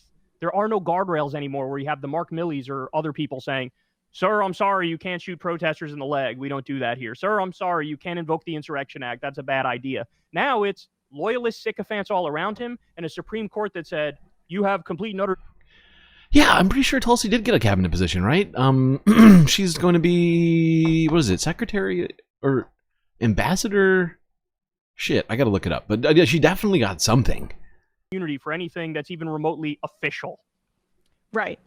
Which is, by the way, and I'm reading a book right now called Homeland by Richard Beck, and it's about how how the war on terror and the Bush administration really led us to the moment that we're in, including the Trump administration, because that is really the, I think, apex of what the Bush administration was trying to do with the executive. What was the executive theory? Unitary executive theory, essentially, right? Oh, I'm sorry. If the B6 is referring to MTG. I'm sorry. That's my bad. That's my bad. Green New Deal, third, good job. Still nobody second for whatever reason. That's my bad. I don't think MTG has gotten a cabinet appointment yet. I'm sure she's just raring at the bit to go. President does it, it means it's a legal action, and there shouldn't be guardrails. Like, isn't that the final form of what they were trying to do under Bush with Cheney? Yes, that's exactly right. And this is, this is like part and parcel of the idea of Project 2025. The whole idea is we want unitary executive theory of power. We want Trump to be basically an emperor. And then we want all little loyalist sycophants around him. We want to absolutely destroy the parts of the government that are actually good, things like the Department of Education or the NLRB or the CFPB. And they want to handcuff the regulatory state so there is no regulatory state.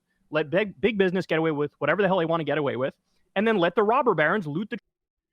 Yep, they're absolutely, that's what I've been saying, is that they're going to create, a special account for Elon where they can just drain the treasury directly to him rather than having to give it to his companies for different contracts and stuff. It'll just be easier to just funnel billions and billions and billions of dollars directly to him.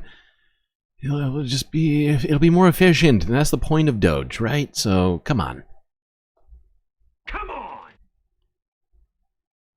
President Biden signing the new government funding bill here at home just minutes ago in Washington. What in the fuck just happened? Why did you just randomly start playing a video? It all started with a bipartisan deal to avoid a government shutdown, a plan that was tanked by President-elect Trump and billionaire Elon Musk, forcing lawmakers to go back to the drawing board, coming up with a plan that failed on Thursday, followed by another plan that passed the House last night and then the Senate early this morning. Oh my God. Our Jay O'Brien was along for the ride all week long. We already listened to this. What is happening? He joins us now from Washington with more on this. Jay, good to see you. Glad you're here. The objection from Trump centered on his push to raise the debt ceiling, which Congress...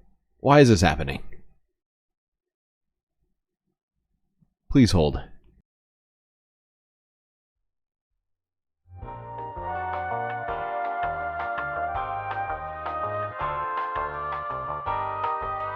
Be included in these...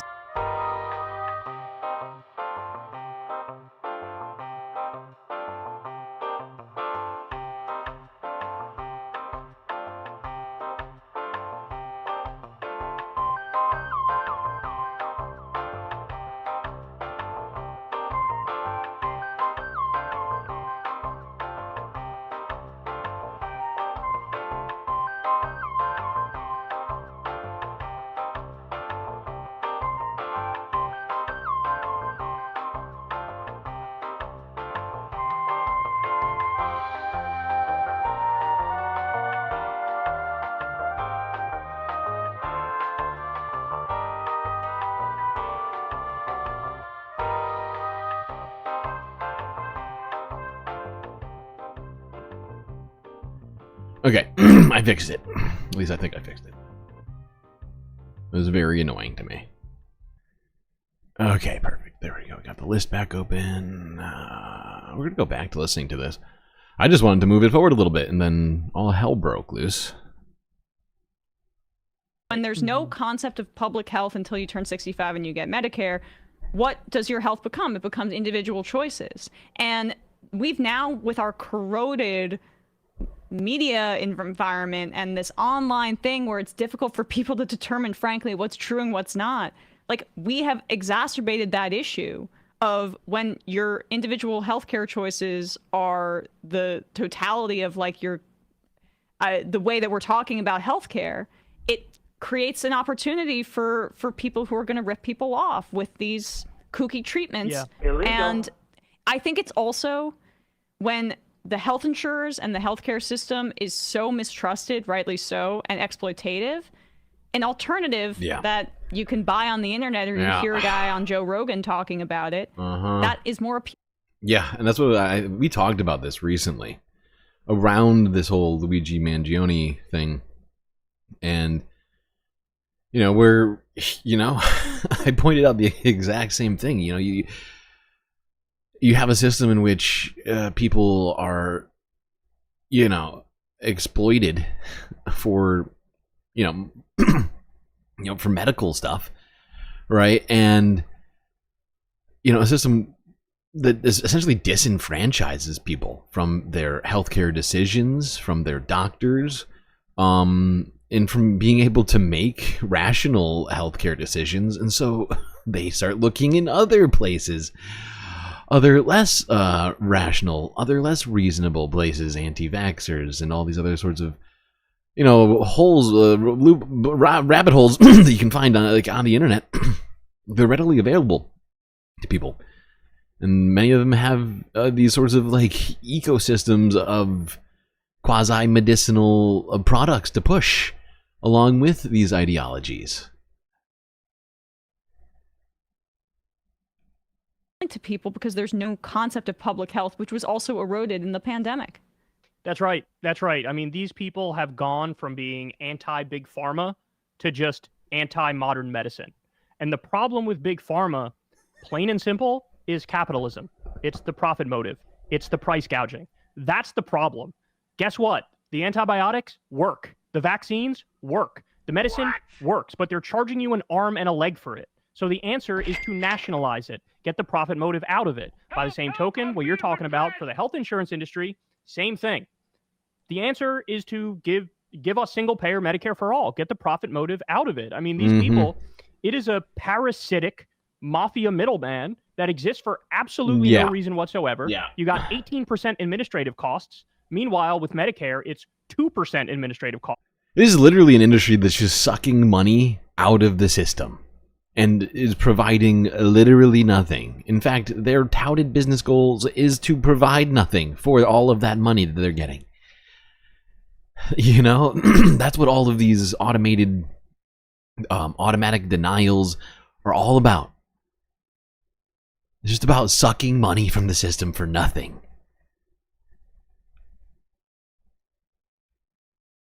That's why there's been a million studies that are like, hey, Medicare for all saves us $450 billion a year and save... Now, here's a sentence you'll never hear me say, probably ever again.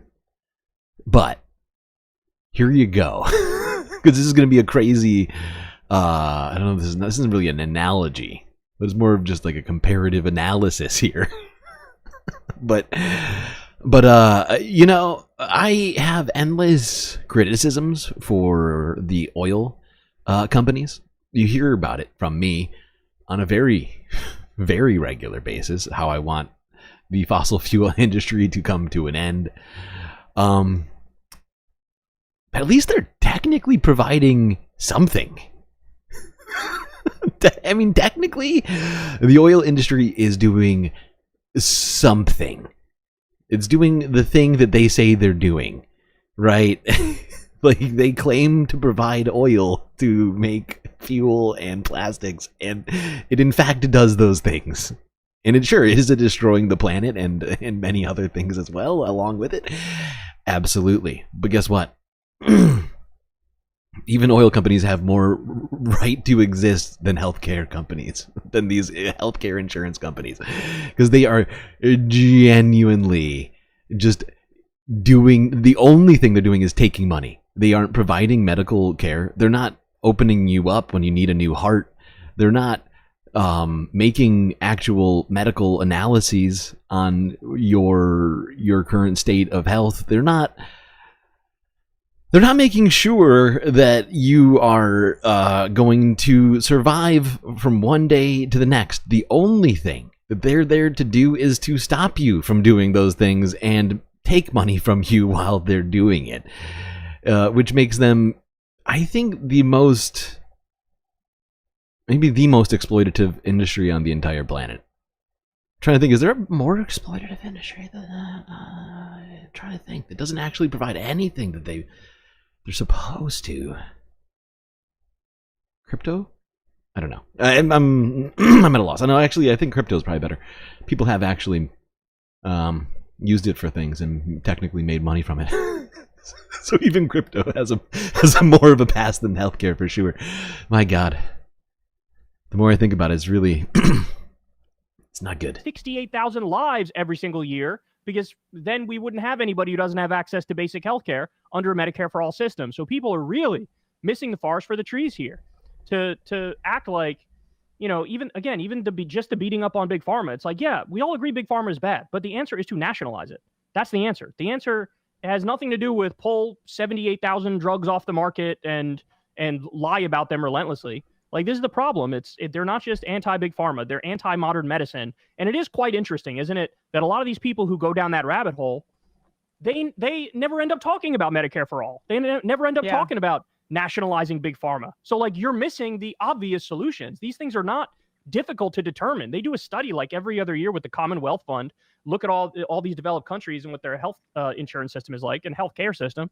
And every year we rank like at the dead bottom. We're 11th out of 11. We spend more than anybody else. We cover fewer people. We have worse health outcomes. People die much younger. Like this stuff is not rocket science, but there's this massive propaganda effort, and this gets to the mainstream media, massive propaganda effort to make you believe, oh, that's just a bunch of noise, and we actually have the best healthcare system in the world, which is something people a lot of people casually believe. But I would recommend everybody. I mean, genuinely, I feel like society has accepted that, especially in America specifically, because in many places we don't have they don't have the same sort of privatized healthcare system that we do, and you know, somehow Americans have just accepted this one, taken the bait, hook, line, and sinker on it, without actually assessing whether or not the industry is actually doing anything it purports to do anymore. And in fact, I don't think it even purports to do anything anymore, right? Like it's just a necessary system. That's how it's touted to us. It's like it's a vital part of the American economy and all this other stuff. But aside from, you know, from those arguments that are being made that have no real basis in reality, like there is no actual argument for its existence because it's not actually doing anything. At one time, when it was first created, it was supposedly meant to stop doctors who were taking advantage of public funds or something like that, but there was never actually any real evidentiary proof that this system would actually stop that, and that, you know, just investigating doctors that raised concerns wasn't a more efficient system. And people have just kind of just going through life up to this point, just accepting this part of this system that we live through as being a necessary reality. But it's really only propping up a very tiny portion of our population. It's really helping no one. What's the use case for crypto? Don't get me started on the use case for crypto. I mean, I'm not purporting that the use case itself that's provided by crypto enthusiasts as being genuine. I'm just saying people have touted it as being a way to make money, and some people have in fact made money, right? Not everybody. Some people though. But you know, when you look at that versus healthcare and whether it's done what it purports to do, I think it's done a much worse job. Somehow.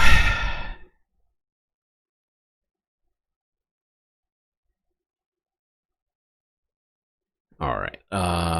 Let's quickly talk about what's been going on in Canada with the Liberal Party, our northern neighbors.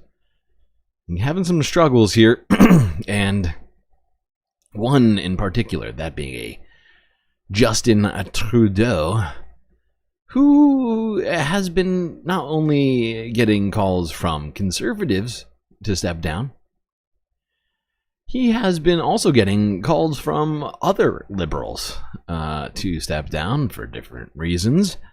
Let's go here. This is from CP24 from 5 days ago. Jagmeet Singh, a Liberal MP of, I think it's Manitoba. Could be wrong on that one. Oh, God damn it. Why won't it let me click past this? Come on.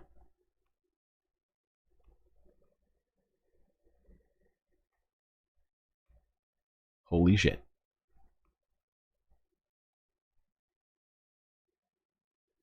There we go.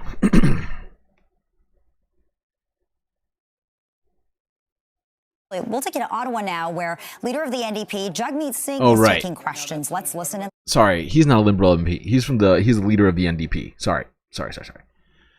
That's my bad. Take two. We'll take you to Ottawa now, where leader of the NDP, Jagmeet Singh, is taking questions. Let's listen in live. Votes in front of us, but we will take each vote, and right now, literally, everything's on the table. Mr. Singh, that all options are on the table. So why are you holding out the option to still support this government? I understand that you're saying that you might, trigger a confidence vote, but why are you still holding out the option? What is the glimmer of hope that you're seeing to possibly support the Feds or possibly support this government in some other way? Depends on the votes, and so I want to make it very clear. Justin Trudeau has to go. He has to resign. And because of that, all options are on the table. And we'll look at each vote, and we'll make a decision, but now all options are on the table. Paul Wells. Go ahead, Paul. Go ahead, Paul. Sir, that Go ahead, room Paul. behind you is a parliament. The government continues to govern as long as MPs continue to have confidence in the government. You have no say over who the leader of the Liberal Party is. Will you support the government, or are you withdrawing your support from the government?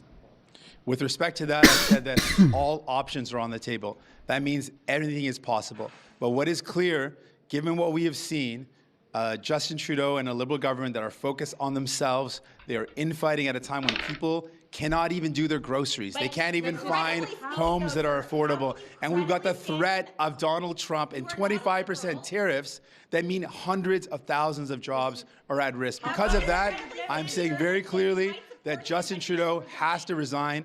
All options on the table. Thank you very much. Merci. Thank you.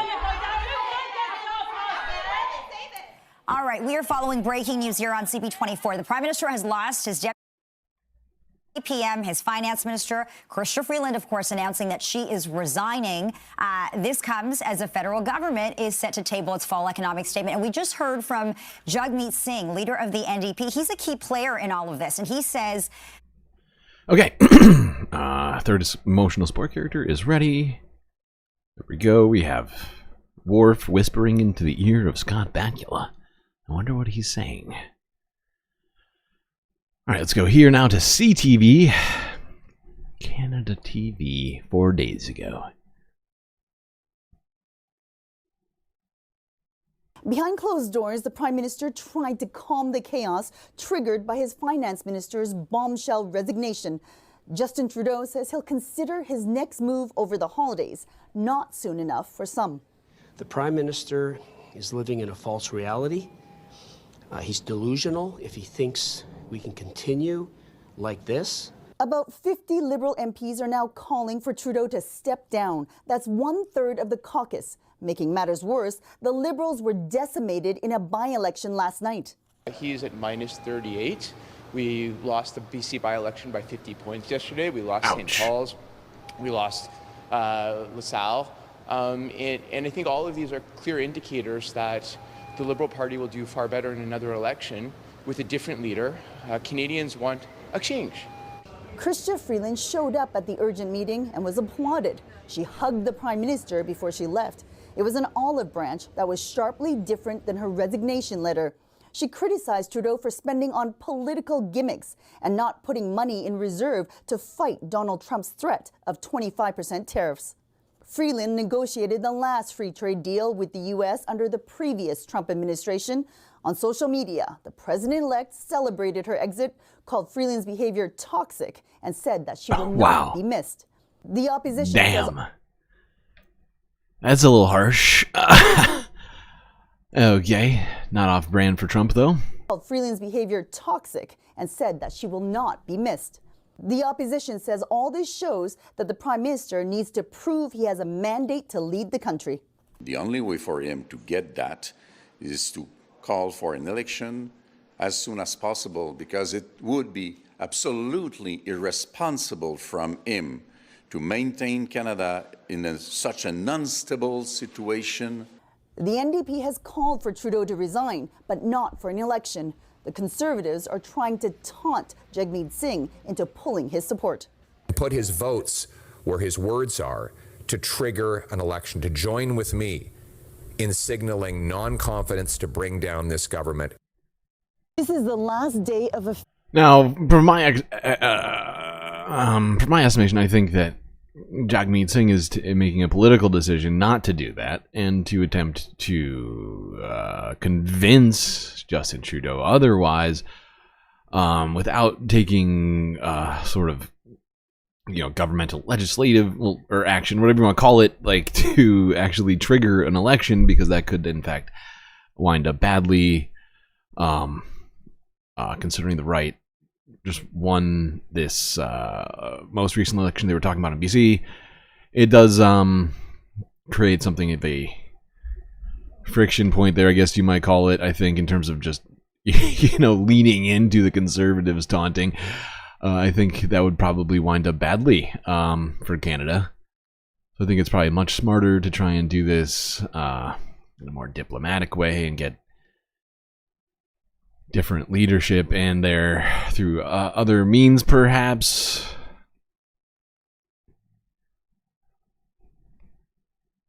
Oh, wait, we're not done with Canada.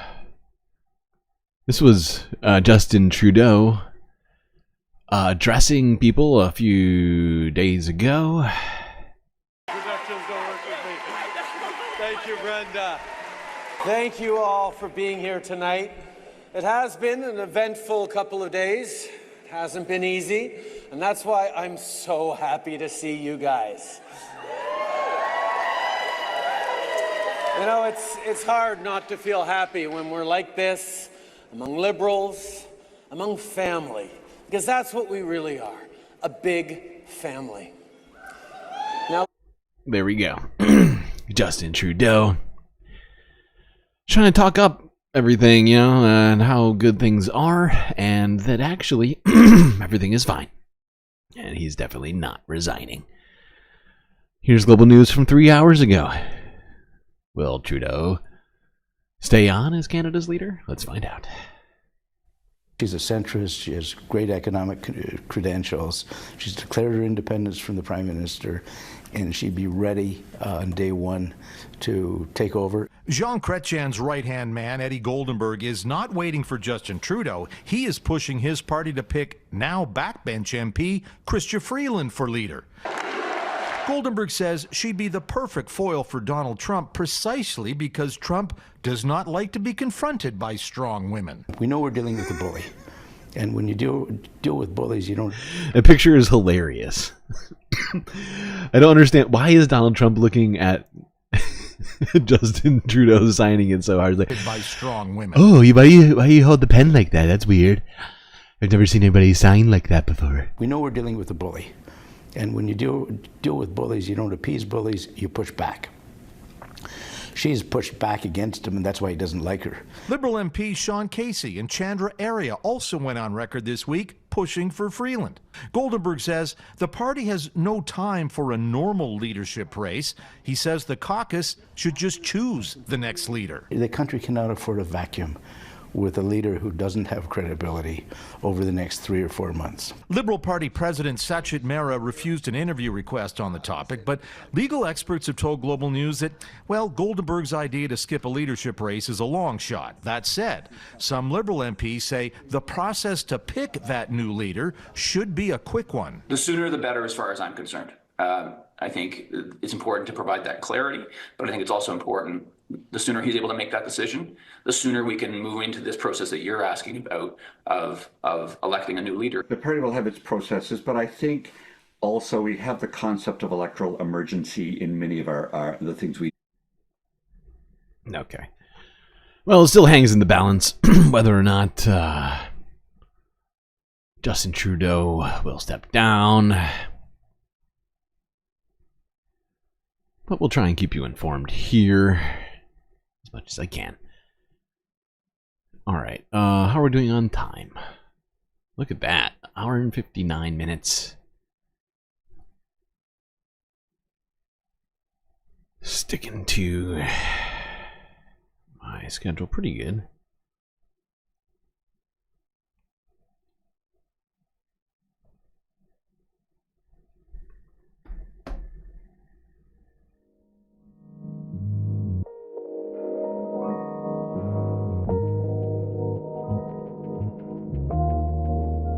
Well, I hope everybody is enjoying the stream so far. If you haven't already, hit the like button and don't forget to subscribe. Once you've done those two things, do consider contributing to the Galactic News Network, as we are completely funded by viewers like you. All sorts of great ways for you to do that. Super chat, super stickers on YouTube, and new things on on the vertical stream called gifts. Twitch, of course. Regular Twitch stuff there. We have Cash App, PayPal, if you just want to give us money and not get any benefits for it. But if you want some space benefits, best way to get those space benefits is to go on to Patreon and become a Galactic patron. For just a few US dollars, you, too, can help produce the Galactic News Network. So many sweet benefits, too. Get yourself an avatar here on the break screens, shoutouts, content, and much, much more. Alright, chat. Enjoy this poolside break, and I'll be right back.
Okay, I am back.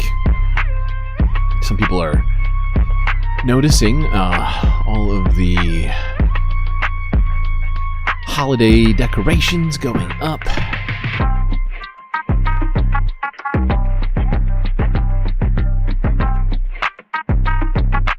By the way, if you look real close, Krampus, the German assistant of Santa, is hanging out at the Galactic Lake House.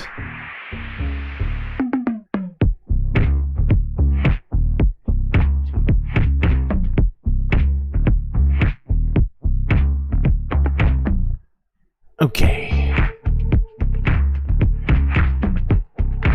Time to get back to those seats, Space Fams.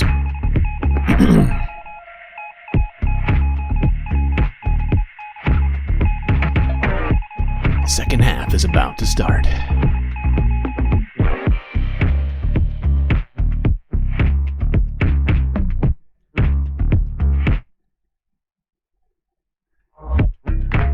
Okay.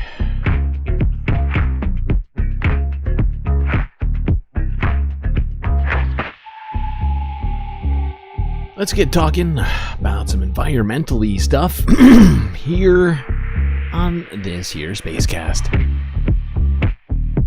And to get us sort of segued into that, I figured this was a decent story to talk about, as technically this company is often touted as being an important part of the transition to renewables.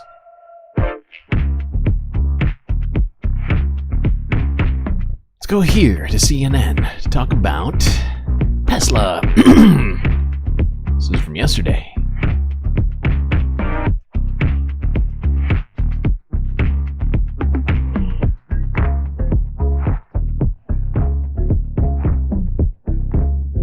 Tonight, Elon Musk, on the heels of helping cause chaos in Congress that almost led to a government shutdown, he is now riling some German lawmakers by endorsing Germany's far-right political party in the upcoming election, posting on X, "Only the AfD can save Germany." The German government has deemed AfD an extremist group. One of its regional leaders has been convicted of using Nazi rhetoric in Germany. The party takes a hard line on immigration. They are anti-immigration. It comes as the U.S. federal government just narrowly avoided a shutdown. It was Musk who began the panic and helped blow up a bipartisan agreement that was about to pass. And while he's running the government, he's being criticized for neglecting his day job as Tesla CEO. One of those critics is my next guest, Ross Gerber, president and CEO of Gerber Kawasaki and a longtime major Tesla investor. Ross, thank you so much for joining us. First, I want to get your reaction to that. Oh no, not the investors. The one group of people Elon Musk respects. Endorsement that I just mentioned, Musk voicing support for Germany's AfD party, which has ties to neo-Nazi rhetoric. The AfD party, of course, tweeting out it's thrilled by this endorsement. What do you make of this?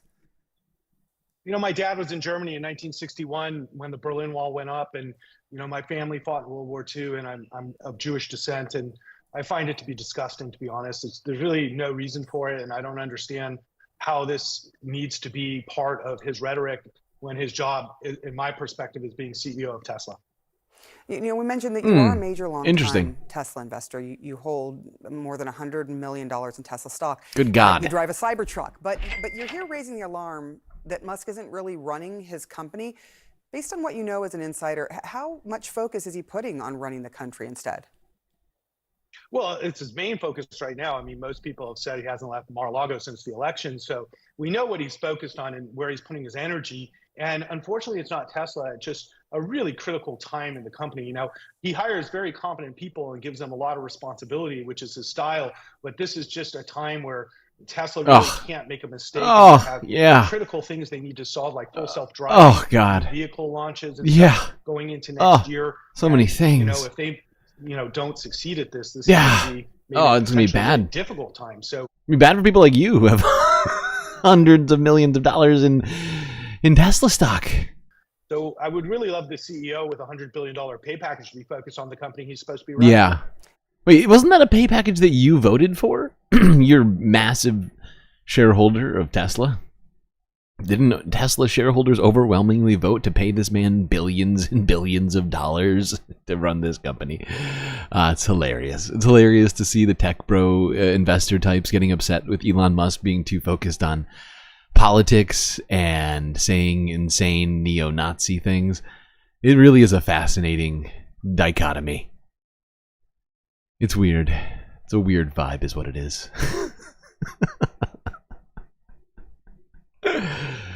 Oh boy. Okay, now let's talk about a different problem, technologically speaking, that has been going on for quite some time. Not getting a whole lot of focus because it's not, well, it only affects the environment and people around them, and, you know, not any bit. It's really better to not talk about it for business interests, which is why I think it hasn't been talked about for so long, even though there has been, some of these have been sitting around for decades. Let's go here to ABC News from 7 hours ago to talk about zombie wells.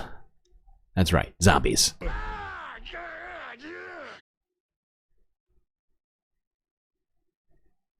Zombie.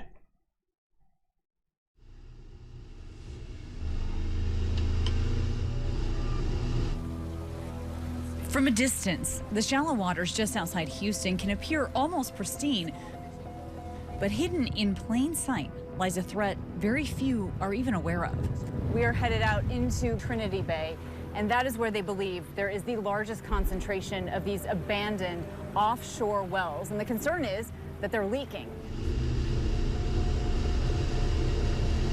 More than 100 abandoned oil and gas wells have been left to rot in this bay for decades. They're considered abandoned because they haven't produced in years. We are utterly surrounded in every direction by abandoned oil and gas. It was rejected, wasn't it? Are you talking about the pay package? No, not by investors. I think a judge tried to rule against it. I'm not sure it's... I think he's still getting paid that $56 billion pay package or whatever it is.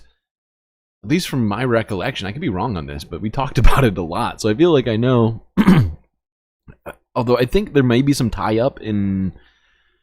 was it Delaware? I think it's Delaware court. But the investors themselves definitely voted for that pay package. Wells. I mean, it looks like a graveyard out here. There's actually a cactus growing from that platform right now. You can see it, clear as day. Like most abandoned wells, these decaying rigs are rarely checked for leaks, which is why we've come to see if we can detect any ourselves. As we approach one well, we cut the engine and hear an ominous sound. This is that seems bad. I can hear it. We've brought along a handheld gas detector that experts explained will alert us if combustible gas is leaking. There, it's going, it's going, it's going. The second I put it over here. So this well is actively leaking combustible gas, so much so that you can hear it. Typically, these aging wells, when they leak gas, it is methane. So that is a dangerous greenhouse gas. And so not only is it a threat to its immediate environment, but it is a threat to the environment globally. Yeah, no kidding. Nearby, we find another abandoned well where there's bubbling just below the surface. You can see this thing just bubbling everywhere. Oh, it's high, high. And I mean, you can just see how much it's bubbling. Jesus Christ. This is a dark side of the fossil fuel industry. A hidden, mostly invisible threat lurking just beneath the surface. You worked in oil and gas for decades and only heard about zombie wells on TikTok. That is fascinating. But I mean, it's better just for oil companies not to talk about this, right? It is just better. It's just better. Like they don't, if they don't talk about it, they don't recognize it. And if no one knows about it, then they don't have to pay for cleaning it up, which is very costly. Than 25 states.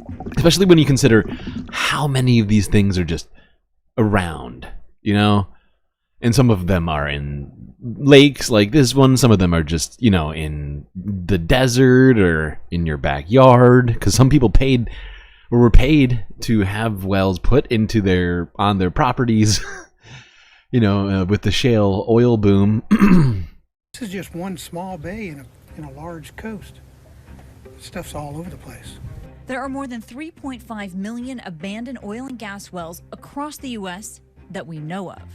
We've found that around 14 million Americans live within a mile of an abandoned well. Those that leak are known in Texas as zombie wells. A zombie is something that's been killed or dead and comes back to life. That's what I call a zombie well. They're coming back to life. Leaking abandoned wells can contaminate groundwater and spew carcinogenic chemicals and harmful greenhouse gases into the atmosphere. These wells are a threat to people and livelihoods, and especially kids and older people and people with health problems. The scariest thing that can happen is that there have been too many home explosions related to orphaned and abandoned wells. Yet despite the risks, experts we spoke with say not enough are inspected for leaks. Yeah, because the gas industry has just been allowed to leave these things just unimpeded, without any mandated testing, from my understanding. This stuff is just sort of being allowed to go on right now. It's just ridiculous.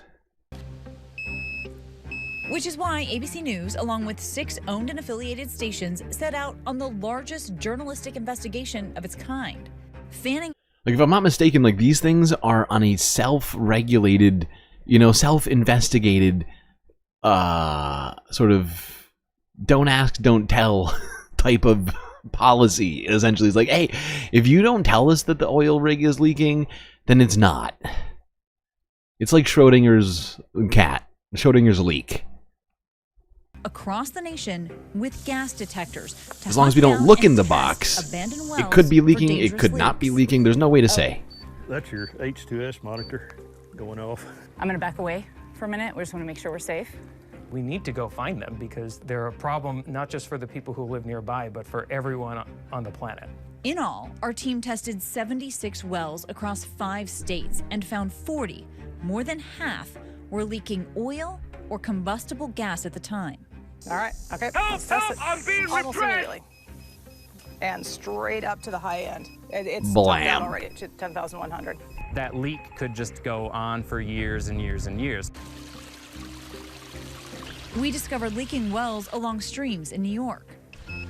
Okay, we have another leak. And this is horrifying. In California. This is from one coast to the next. And the fracking industry has only gotten bigger over the last number of decades. And fracking technology got to the point it got to, and they got all excited about it and managed to get into, one state after another. And now there's just wells all over America. It's not just the fracking, but it's certainly a huge portion of the drilling that's been happening. Ah, God damn it. It's full of oil. But nowhere has more abandoned wells than Texas. If we don't destroy the world with global warming, we're going to poison ourselves, it seems like. More than 600,000 of them pepper the state, and they're particularly common in the Permian Basin, where Laura Briggs built her family's dream home. It takes a lot of work to get your finances in your life and your family together enough to purchase land all on your own. I felt lucky to have it. Sure, big money. It was a lifestyle choice to raise your kids rurally in the hopes that they would appreciate. Oh, God damn it. But seriously though, on the poisoning ourselves, I got distracted thinking about that. But the fact is, we're dealing with global warming, and at the same time, we have all these industries that are poisoning us, whether it be the oil industry or the forever chemical industry or microplastics, which technically part of the oil industry, but a different part of it. Derivation of it, really, and everything else is just so many things to deal with, and yet it feels like we're heading in the wrong direction. The ending of the Chevron doctrine by the Supreme Court, the stated plans in Project 2025, and among the people in Donald Trump's current administration plans and stuff. It's out of control. We're looking at a much steeper hill, upward climb than we had just months ago. And all on your own. I felt lucky to have it. It was a lifestyle choice to raise your kids rurally in the hopes that they would appreciate nature and where their food comes from and hard work and the other side of life. It's not so easy. Laura knew there were more than 30 abandoned wells on the land when she bought it, but what the mother of four didn't expect was that some of the wells had begun to leak, and no one was taking responsibility to clean them up. All right. Oh, you own those wells now. Come on. Come on. You buy well, you own it. Certainly the ones that they're not pumping from, they don't. The oil companies don't want to come and fix those things. Come on. That's big money. To show us some of those abandoned wells right on her ranch. And this one's actively leaking. It's been leaking for years. Yay. Oh, wow, you can see, yeah. Yeah, no kidding. It's pretty clear. All over. You can see it bubbling there. It's literally coming up from the ground. This? Probably 2015. So for some 10 years, it's been seeping out. And it's gotten worse. The well's latest operator declared bankruptcy years ago, making it what's called an orphan well. It's now left up to the state and ultimately taxpayers to plug them. Laura says she's been complaining about this one to Texas authorities for years, but nothing has been done. So I've got a letter response from them in May that just says it'll be plugged according to priority. Where is this on the priority list? Probably not very high. They have got That's one cool thing you can do, though, as an oil company, is that you can create a bunch of shell companies to actually drill the oil for you and make the wells and own the wells. And then later, when those wells stop being profitable, you can just shut down the shell companies and remove all liability. It's a great system. It's a great system we have. Many out-of-control wells that they have to get to first. So they're going to wait till it's catastrophic. Right. Yes. Texas has more than 8,000 documented orphaned wells, and oil isn't the only potentially harmful substance found leaking from them. Some also emit dangerous gases like methane, a highly combustible and potent greenhouse gas, and hydrogen sulfide, or H2S, an extremely deadly gas that these special animators detect. How dangerous is the H2S gas? If this goes off, from what I've been instructed by safety people who sell these things, you run against the wind. It's serious enough that everyone carries one of these. So it's not just a part of... Oh, yes, the simple life, the rural life. I have to wear a monitor on my belt at all times for fear of leaking hydrogen sulfide gas. Life. So good. So good and so great.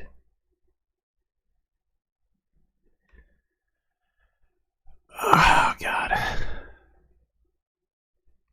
We're going to be talking more about the oil industry as we go on throughout this second half today. I figured it would be good to start off with that. We will be going to other places. Before we do any of that, let's go on, talk about a couple of other things. Let's go here to Utah. We're in Snow Canyon State Park. Some people have affected the environment negatively for a very stupid reason. In southern Utah, the rocks of Snow Canyon State Park turned from red to blue this week. Look at that. It's because somebody set off a powder cannon, staining them. Park rangers say the device used is very similar to what people use on social media for baby gender reveals. They remind visitors Come on, items, people. along with other ones like flower petals and confetti, are not allowed at state and national. Your baby is not that important. Okay, I know many people have very big dreams for their children, have sort of projecting their own narcissism onto their future child and all these other sorts of things that they do. And hey, we all got our hills to climb. But my point is that don't let that affect the environment negatively. And sure, this isn't a wildfire this time, but there have in fact been other sorts of unnecessary environmental catastrophes that have been caused by gender reveals that we don't need. We don't need it. You don't need to do fireworks in a certain color in the middle of a forest to tell everybody on Instagram that you're having a boy. Okay? All right, just Photoshop something. Not that hard. Okay, I'm sorry. It just bugs me. Okay, it's a trend that needs to die. Only you, exactly. Thank you, Charlie. Only you can prevent gender reveals. My God, where is Smokey the Bear? All right, let's go here. NBC News from 5 hours ago. Let's talk about winter. It's here. Winter is coming. It's not just coming. It's here. It's official. And we're in the thick of it right now. And that winter weather, well, it's coming in. Coast to coast.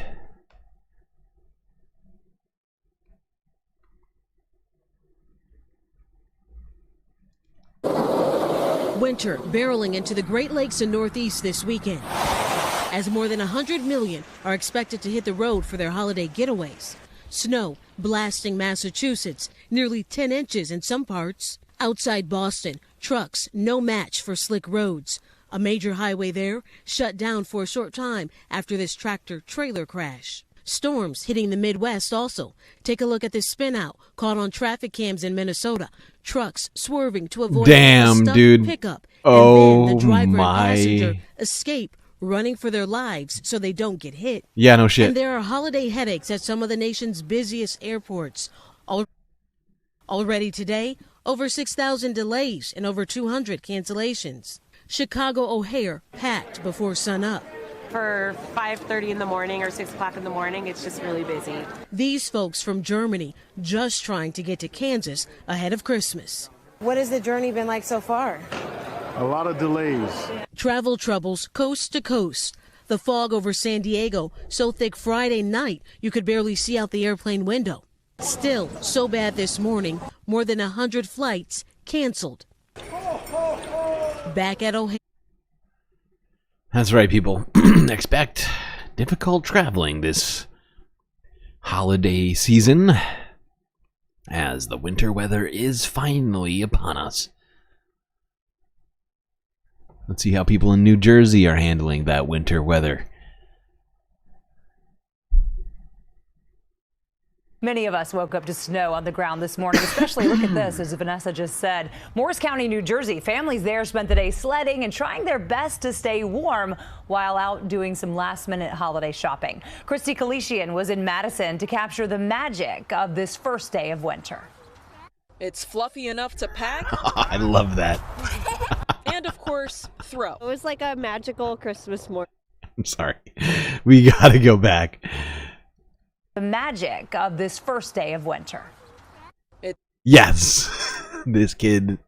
That is amazing. I want that onesie. I will trade you. I know it won't fit me, but I want. I want to. I want it to fit me. Oh, I need that. I need that dinosaur onesie for myself. Fluffy enough to pack. And of course, throw. It was like a magical Christmas morning. The kids were really excited to see the snow. It's not just a snowy Saturday before Christmas, but it also happened to be the first day of winter, spent in no better place than the nearest big hill. How many inches of snow do you think this is? What? So there's an expert parts of for Morris you. County where they saw about 5 inches of snow from Friday night into Saturday morning. Even though the sledders flattened it enough to see the grass, it still Hey, met sledding it's all about. Look, you like just need kinda like enough. You just need enough snow, okay, to reduce the friction. Especially when you're light as a feather. No problem there. Because the slush makes it like more fast, so you get like more. You get to go like a little more fast. Yeah, Kids totally, are getting totally. crafty with I feel this that. now. They're doing what's called sled boarding, which I guess is pretty self-explanatory. We stand up and, well, we'll see how it goes. She immediately goes down. Come on. He still wins. He wins. She gave up. She gave up. She sat down. She was scared of making a fool of herself on national television. Well, you know what? You should have done it for us. In that moment, you're a reporter breaking important news. You take one for the team, goddammit.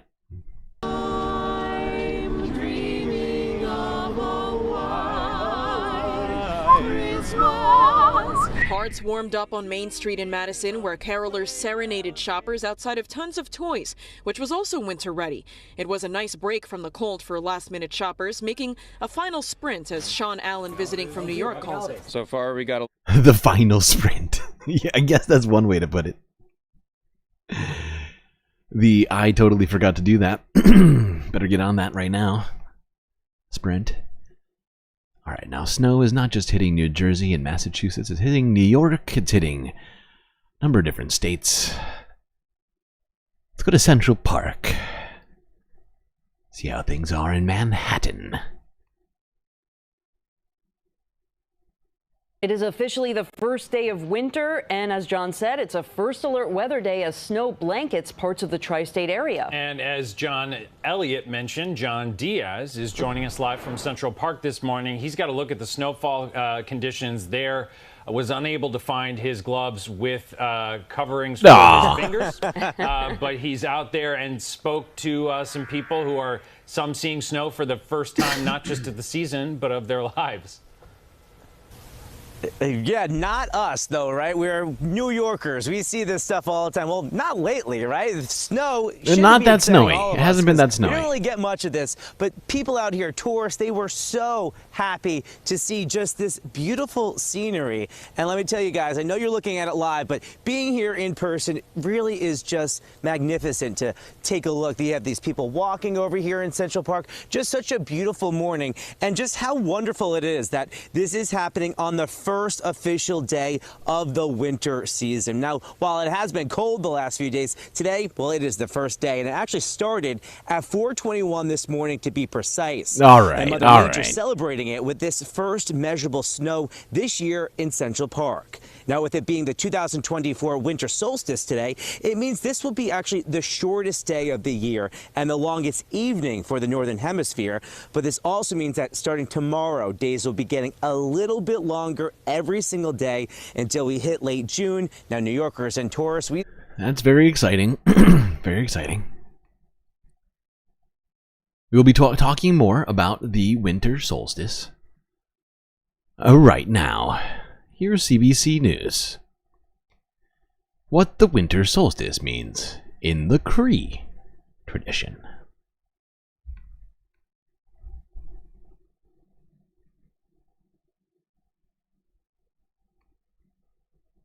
The solstice is, of course, the shortest day and the longest night. We refer to that Pisum. We look at Pisum, the sun, and we realize that the sun gets to its lowest level at that time. And it's a time for rest for a lot of the animals and for the plants, and it's a time for the people to replenish their spirit. It's time for them to dream. When those stars are up in the sky, we know the winter has arrived. And if you look up that group of stars, you can see Wisage up in the sky, and he's pointing to a group of stars called the Pleiades, the Seven Sisters. And this group of stars is known by our people as Pagwangizik, the hole in the sky. When they talk about the hole in the sky, it refers to our origins, where we come from, and we go back to that hole in the sky.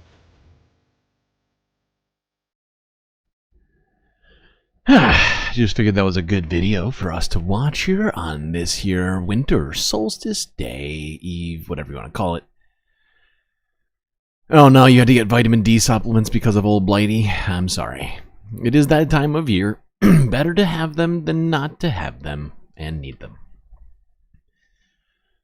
Alright, let's talk about a creature that loves winter. Let's stay in Canada. Right? Is this Canada? I can't remember if this is in Canada or Greenland. Whatever. Either way, let's go here. BBC News from 3 days ago. Polar bears face threat from climate change. That's the sound a polar bear makes.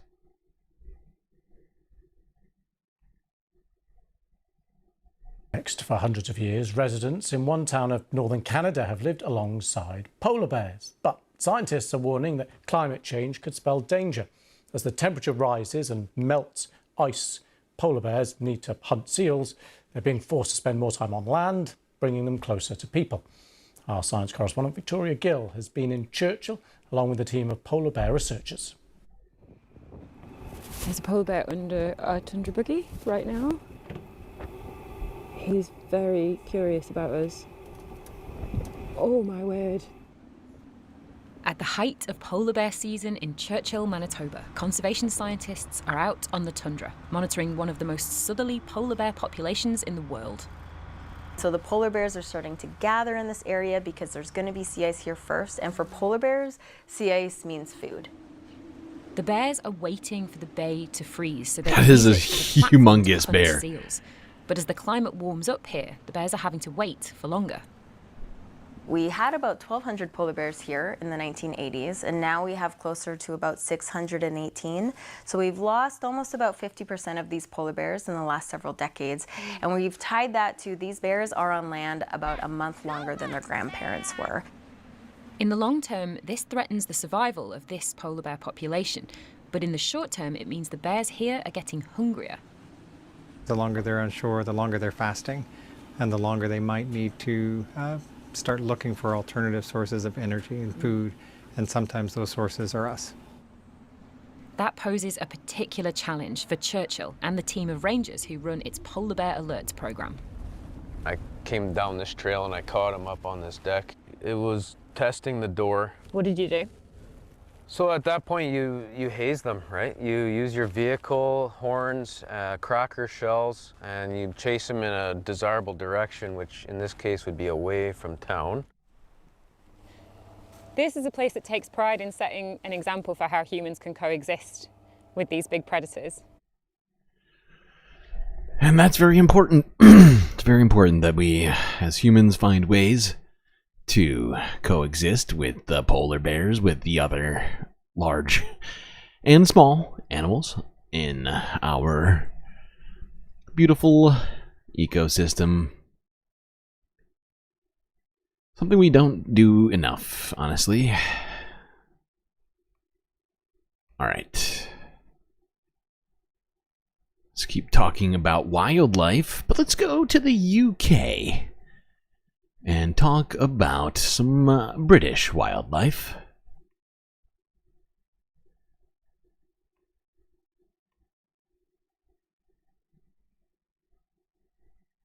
The King's Beavers.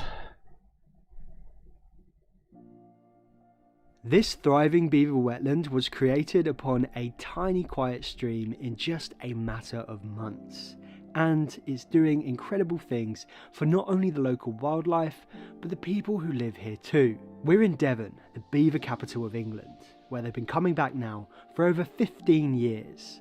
But we're going to be looking at one very special location along the Budleigh Brook, which has been completely transformed by a family of beavers. In the summer, I first came here to meet Ed, a local wildlife ranger who shared exactly what he and the beavers have been getting up to, and I've since decided to come back in the winter, as it's always easier to see the full extent of the beavers' work. This story is just so awesome, as it's a perfect example of how we can successfully live alongside beavers, of how they can bring a little bit of chaos to rejuvenate a tired and regimented landscape.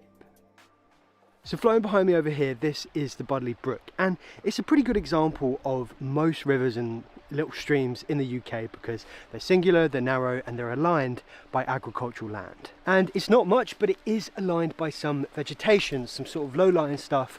But back here throughout the wetland, there are some larger trees too. This kind of habitat is exactly where we want to see beavers back in our landscapes, and it's exactly where they can have the biggest and fastest impacts. I'm actually sitting on one of their dams. They built a series of dams along here. There's a really long one going all the way along there.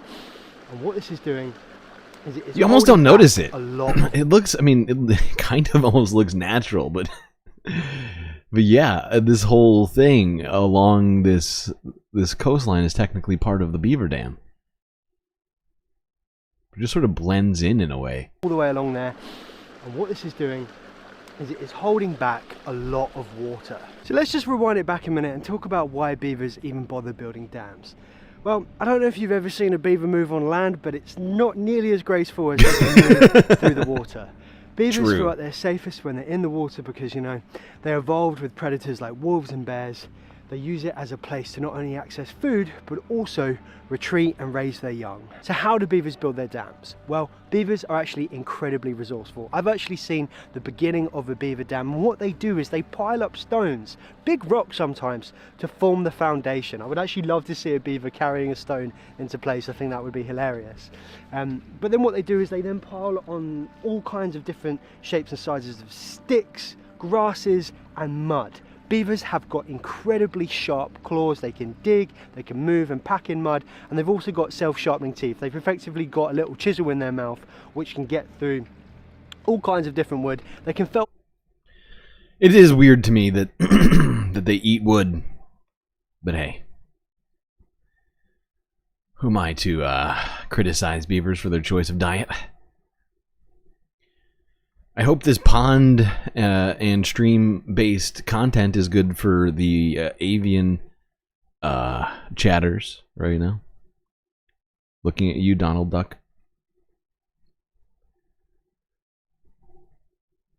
I'm actually shocked that we're not seeing any ducks right now in these areas.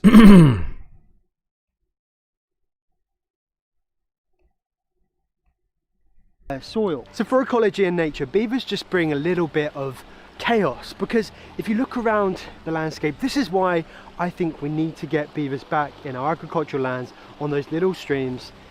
It's because if you look around, it's all just regimented, it's orderly. What beavers do is they bring some chaos back to it in the best way possible. Things like creating these different structures where, you know, you have these trees which just couldn't cope with all the water and they've died. Some of them have fallen over, some of them have snapped, some of them are still standing. It just creates a more dynamic habitat. The complexity of the ecological interactions which take place in and around beaver wetlands is nothing short of mind-boggling.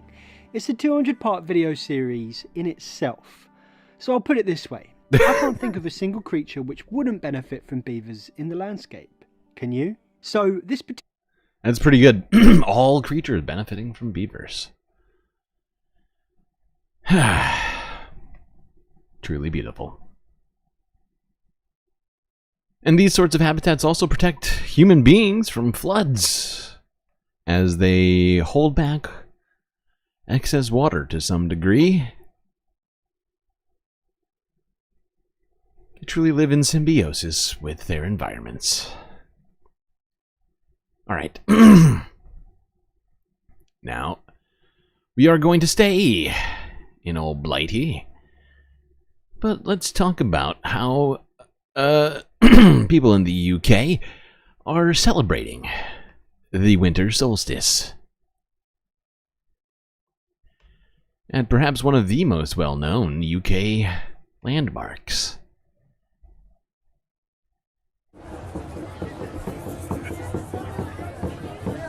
That's right, people showing up outside of Stonehenge earlier in the morning to celebrate the beckoning in of winter and the longest night or shortest day of the year.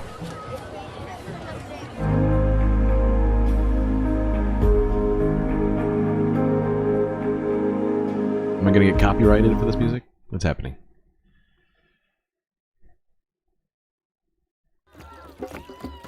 Revelers, spiritualists, and tourists gather at Stonehenge to celebrate the winter solstice.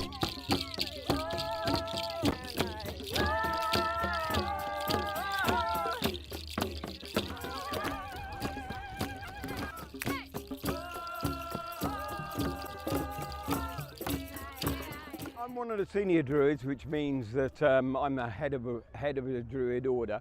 I'm here to celebrate the the solstice. I'm here 4 times a year to celebrate the solstices and equinoxes: spring, summer, autumn and winter. All of Today them. is one of the very important ones, because we know, as a leap of faith, from today the sun will return and the days will get longer, the nights will get shorter, and it's what we call the returning of the sun. Seems like more of a jam session than anything. Together as a family, and there's something really meaningful about doing something that people have been doing for thousands of years. It just feels incredibly meaningful, and there is a real pull. Like, having been here once, I felt really compelled to come back. Well, there you go. People celebrating in a pagan sort of way here at Stonehenge to celebrate the coming of winter during this holiday time. Now let's talk about this. This is a somewhat frustrating story to talk about right now, but we have to. As we're already in the UK, we're already talking environmental issues. And a Just Stop Oil protester at the advanced age of 77 years old Help! I'm being repressed! is being recalled to prison for Christmas. What? Could you jump up? Thanks, Jeff, for the question. Ada Lapp will turn 78 next month. The fact that she may do so in prison has prompted a chorus of protest over her treatment. She used the word terrified, and I would never have expected her to use that word. And I questioned her and I said, "Are you really saying that?" And she said, "Yes, it is terrifying." Traffic stopped on the M25. The backdrop, November 2022, and 4 days of Just Stop Oil protests on the M25. Huge disruption ensued as activists climbed motorway gantries. Among those jailed since, not disruptions. was Ada Lapp. After 3.5 months in Peterborough prison, the former art teacher was released early under a home detention curfew in Bristol, where she lives. But the monitoring company couldn't fit an electronic tag to her leg due to a health condition, and when it came to the option of a tag on her wrist, They said they didn't have a tag that was small enough to fit her wrists. So they said because of an inability to monitor, she would have to be recalled to jail. Those campaigning on... That makes sense. She does seem like a danger to society. A nearly 80-year-old environmental activist. Yeah. That makes sense. behalf have now received a Would letter want her from walking the the prisons streets. Minister Lord Timpson, in which he says she must go back to prison. It's elicited this response from Ada Lapp's MP. Well, I'm sure it was good. I was hoping, given Lord Timpson's track record and clearly progressive views in terms of prison reform and rehabilitation and so on, that he would understand that this isn't a good use of public resources, especially when we have incredibly overcrowded prisons and we're letting people out early. Why then are we sending a 77-year-old grandmother who is no risk to the public That's a great back question. to prison on a technicality? Thanks, Jeff. Basically, asked a load of our women friends, all of a certain age. They've all got risks about 14.5, 15. Supporters of Ada Lapp claim a monitoring solution must be possible, and if not, it leaves a criminal justice system ill-equipped to meet stated ambitions of managing more offenders in the community. But situations like this are rare, is the government's position. Also, that without a means to electronically monitor someone, ministers can't intervene. We have a duty to enforce sentences passed down by the independent judiciary, said the Prison and Probation Service today. The law states anyone released under home detention curfew must be tagged and recalled if no alternative solution is available. There may be people watching. Wow. Fascinating. I just don't see how this woman presents any danger to society and why you would need to tag her and know her of her whereabouts at all times. What danger does she present? If anything, she's trying to help society.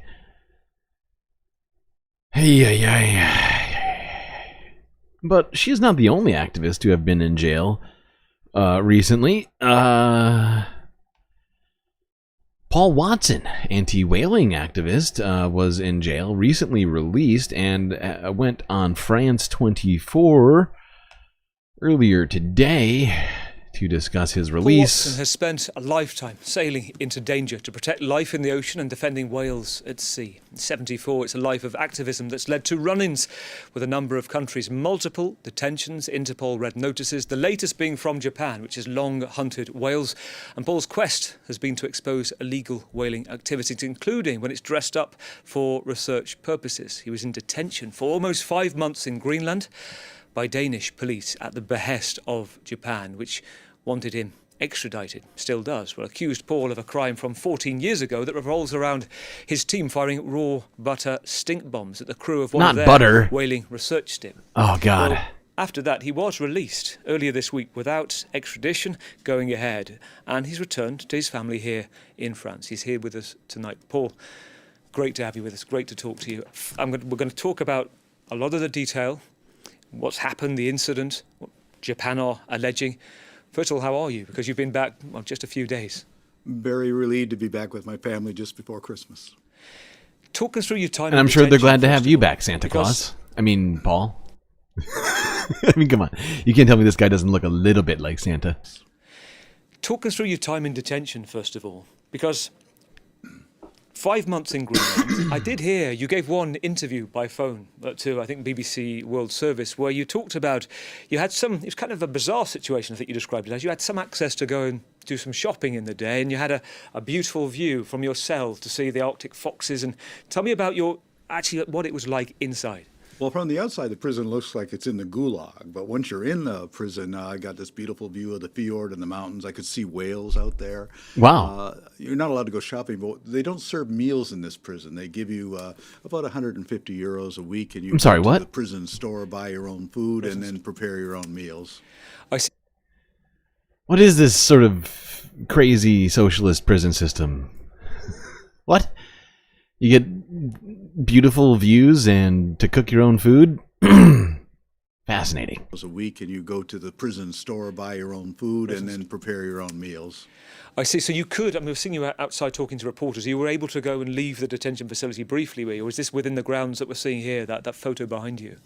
Oh, no, this was after I was released. So. Oh, I see. Yeah. Okay, so you had to stay within the detention, but you could communicate by phone. You could still send messages, because I know your messages were coming through. We were receiving some of your updates while you were still inside. I was, but I was only allowed 10-minute phone call to my family every week. But media people could make interview appointments and schedule that. And so I did meet with numerous media people during that time. Were you treated well? Oh, yeah, I have no complaints about it. The prisoners were friendly. The prison guards were friendly. The police were friendly. It's all a very friendly place in Greenland.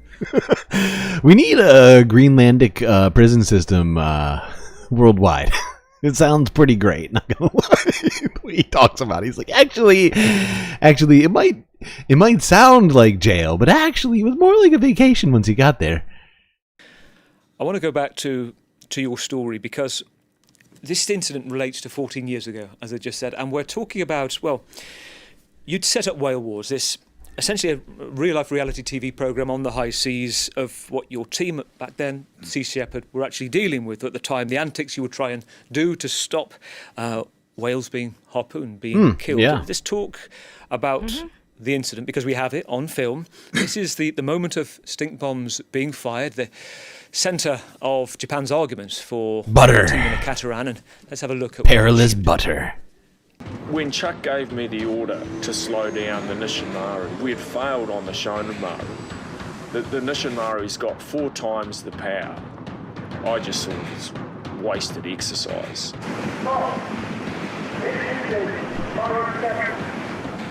We come for you piece of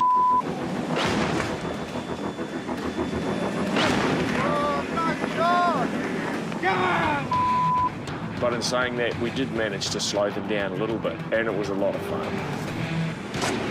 That's definitely it. Sweet. How dare you butter our ship?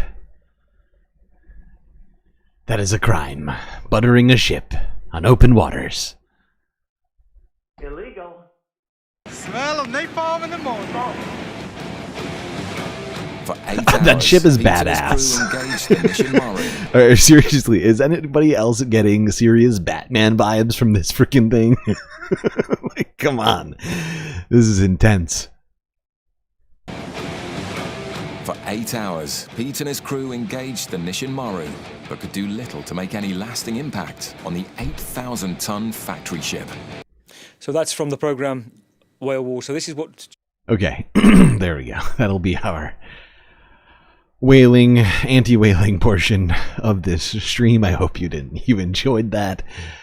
I got a few more stories here to get through. Let's go on now to Kenya. Talk about pollution causing problems on the Nairobi River and people living along it. Here, well, oh, I also had France 24 English. This is from earlier today as well. Organizers of this festival had hoped the gathering could raise awareness about the dangerous levels of pollution in the river flowing through Kenya's capital. They were shocked when the event was shut down by police. We notified them.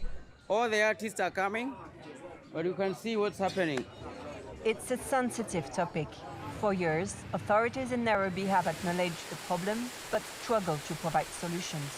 This river cannot be clean because if you try to see many industries, all their pollution strategies like waste, they're being dropped to the river. So they can't lie to us that this river can be clean. The contamination comes from factories, but also from the city's 5 million residents.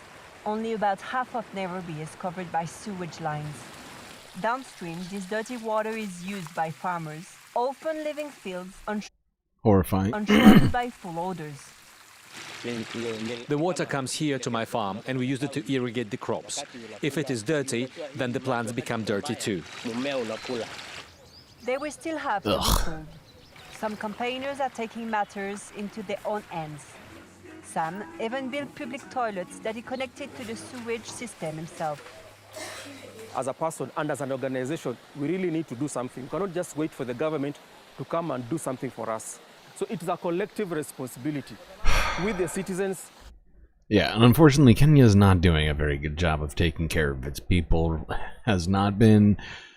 There's been an incredible number of accusations of corruption and of, you know, them just essentially ignoring the will of the people, which have led to the protests that we were seeing earlier this year there.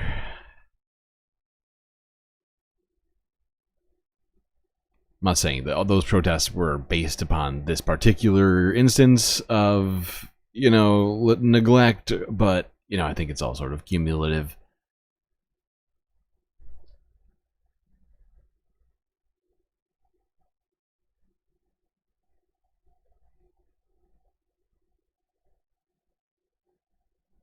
Okay. Now let's go. Wait, is this right? Yeah, no, yeah. All right, let's go north to Egypt, where they rang in the winter solstice at Luxor Temple.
Okay.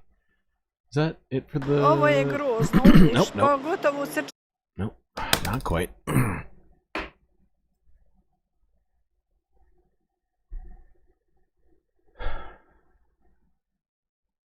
Alright, let's go here. Actually, should we just go straight into this? Actually, the didn't have a ton of environmental news to talk about here today. I think that's it. So, what do we do at this moment? What do we do?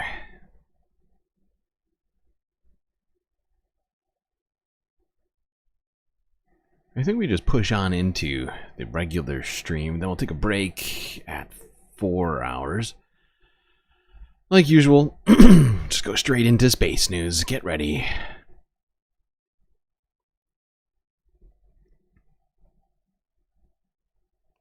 If you didn't hear, China has broken the world record for longest spacewalk. 2 Chinese astronauts have broken the world record for the longest spacewalk. 9 hours and 6 minutes is the new record. 10 minutes longer than the previous one. The previous record was set in 2011 by the US space program NASA. Kai Chu-zhe and Song Ling-dong conducted the maintenance outside of the spacecraft. They were also tasked with installing space protection devices. They were assisted by crewmate Wang Hao-zhe, who remained inside of the capsule. Now, I looked it up. Apparently, China... I was looking this up, this term, space protection devices. And I found that, in fact, China has been arming satellites with lasers as defensive technology, supposedly. So, yeah, Chinese space lasers. China!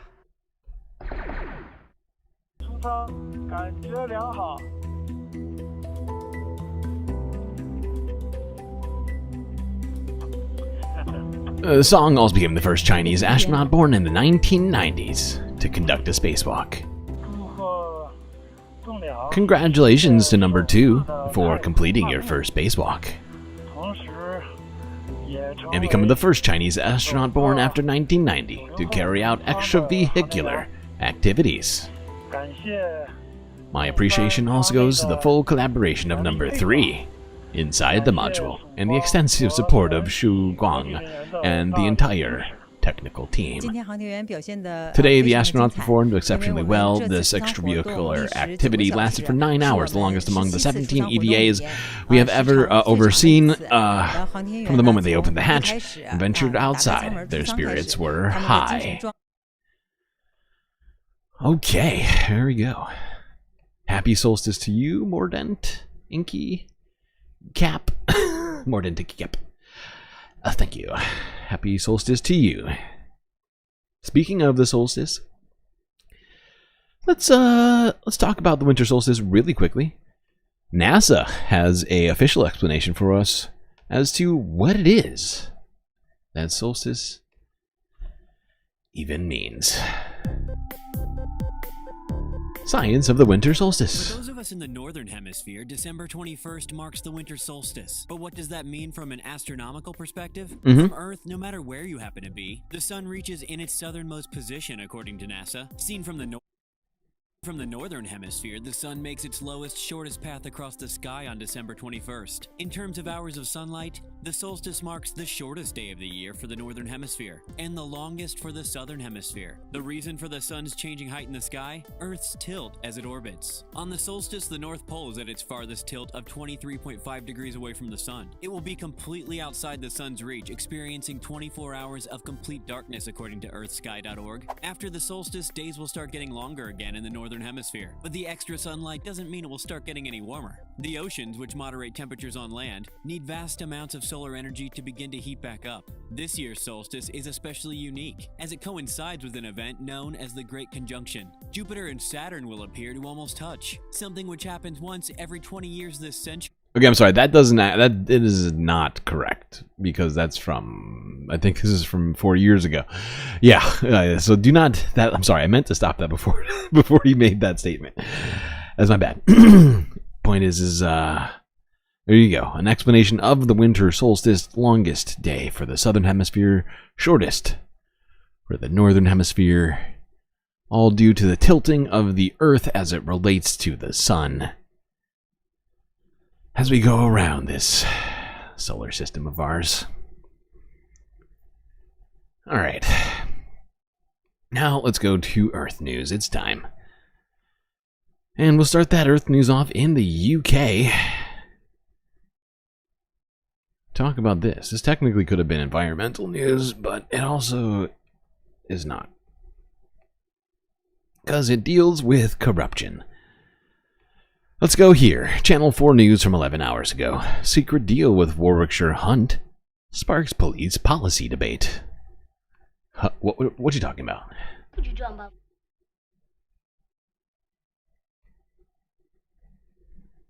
What started as a small issue about policing a hunt has now become a major dispute about policing policy in Warwickshire. Warwickshire Hunt is an organised crime group by definition. They are an organised crime group. I mean, they're acting with impunity.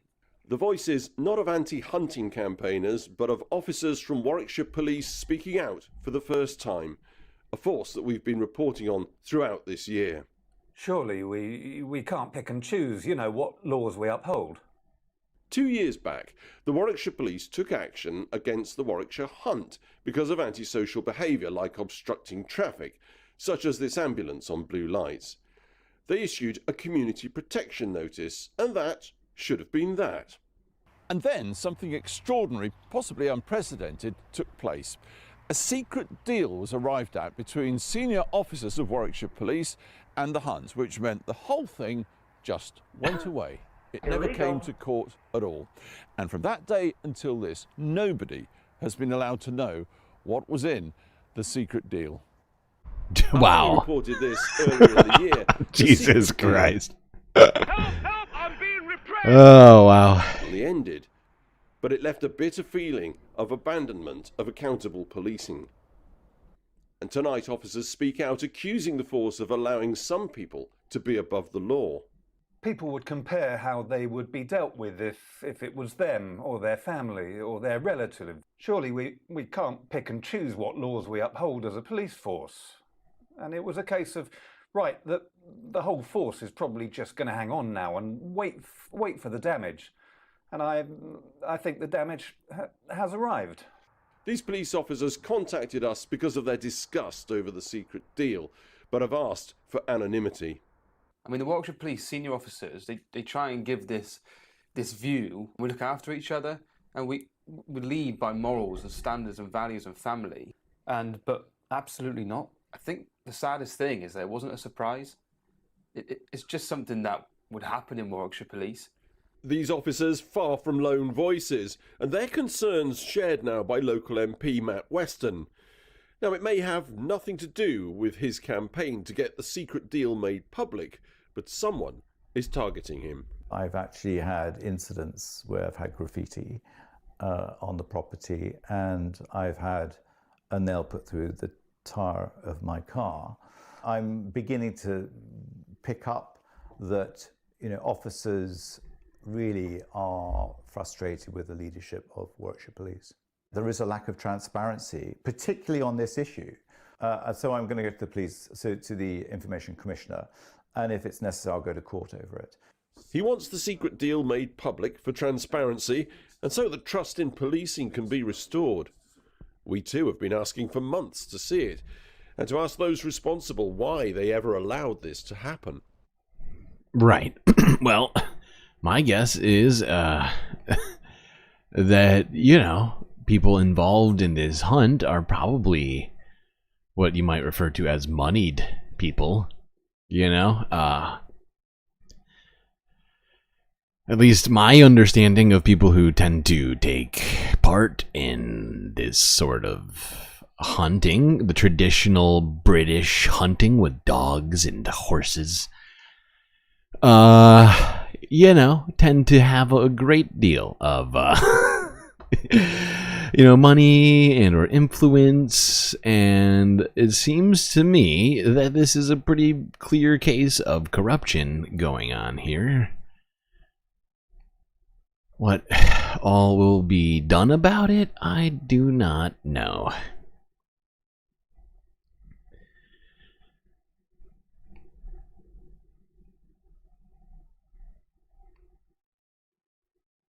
Alrighty. Not gonna leave the UK quite yet. This story I thought would be, you know, a good one to talk about in this holiday season.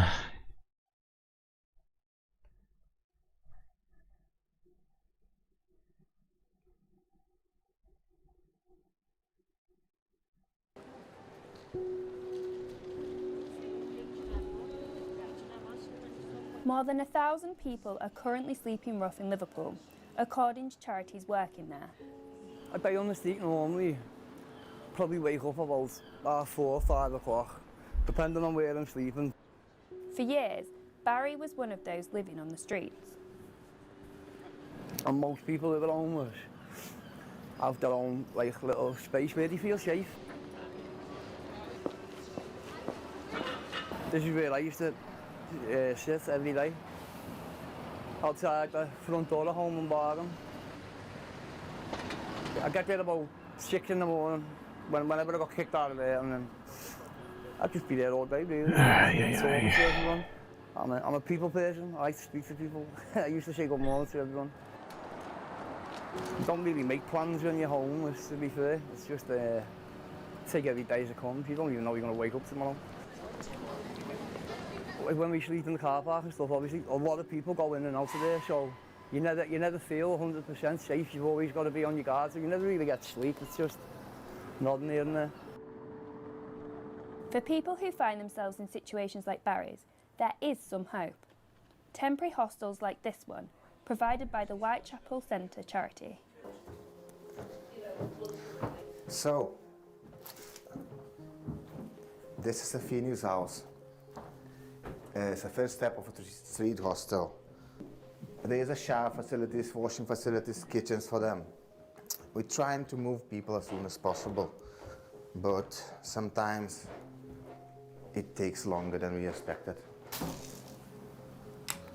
So they get new bed, new beddings, boxes and socks, cutlery, crockery, toiletries, and the food bag to kickstart off. I have lived experience, so I know how the people feels left on the streets without hope. Hostels like these are more than just a safe place to sleep. The extra care they provide is vital to people facing homelessness. Well, at the moment we have a big housing crisis. Of course, I will say that everybody gonna say lack of finances.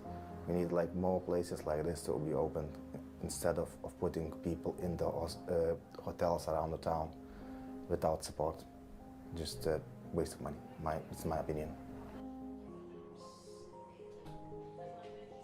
The safe spaces these hostels provide can offer a chance to rebuild lives. It was a studio flat, basically bed sit. I paid the rent on time, never missed a payment, and they sold the building. Okay. Evicted 18 of us, 4 weeks notice.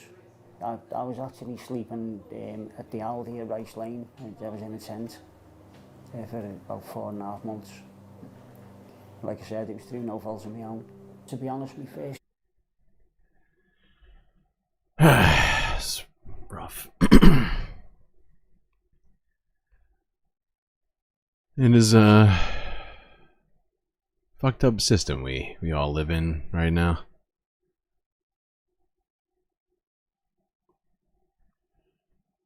Oh, good reminder, only 2 likes away from 40. Thank you, Moanoep. Alright, now let's go to another difficult story here. In Germany, we talked about this yesterday quickly. We can do that again now today. As there was an attack at a German Christmas market where a driver drove through a crowd and killed multiple people.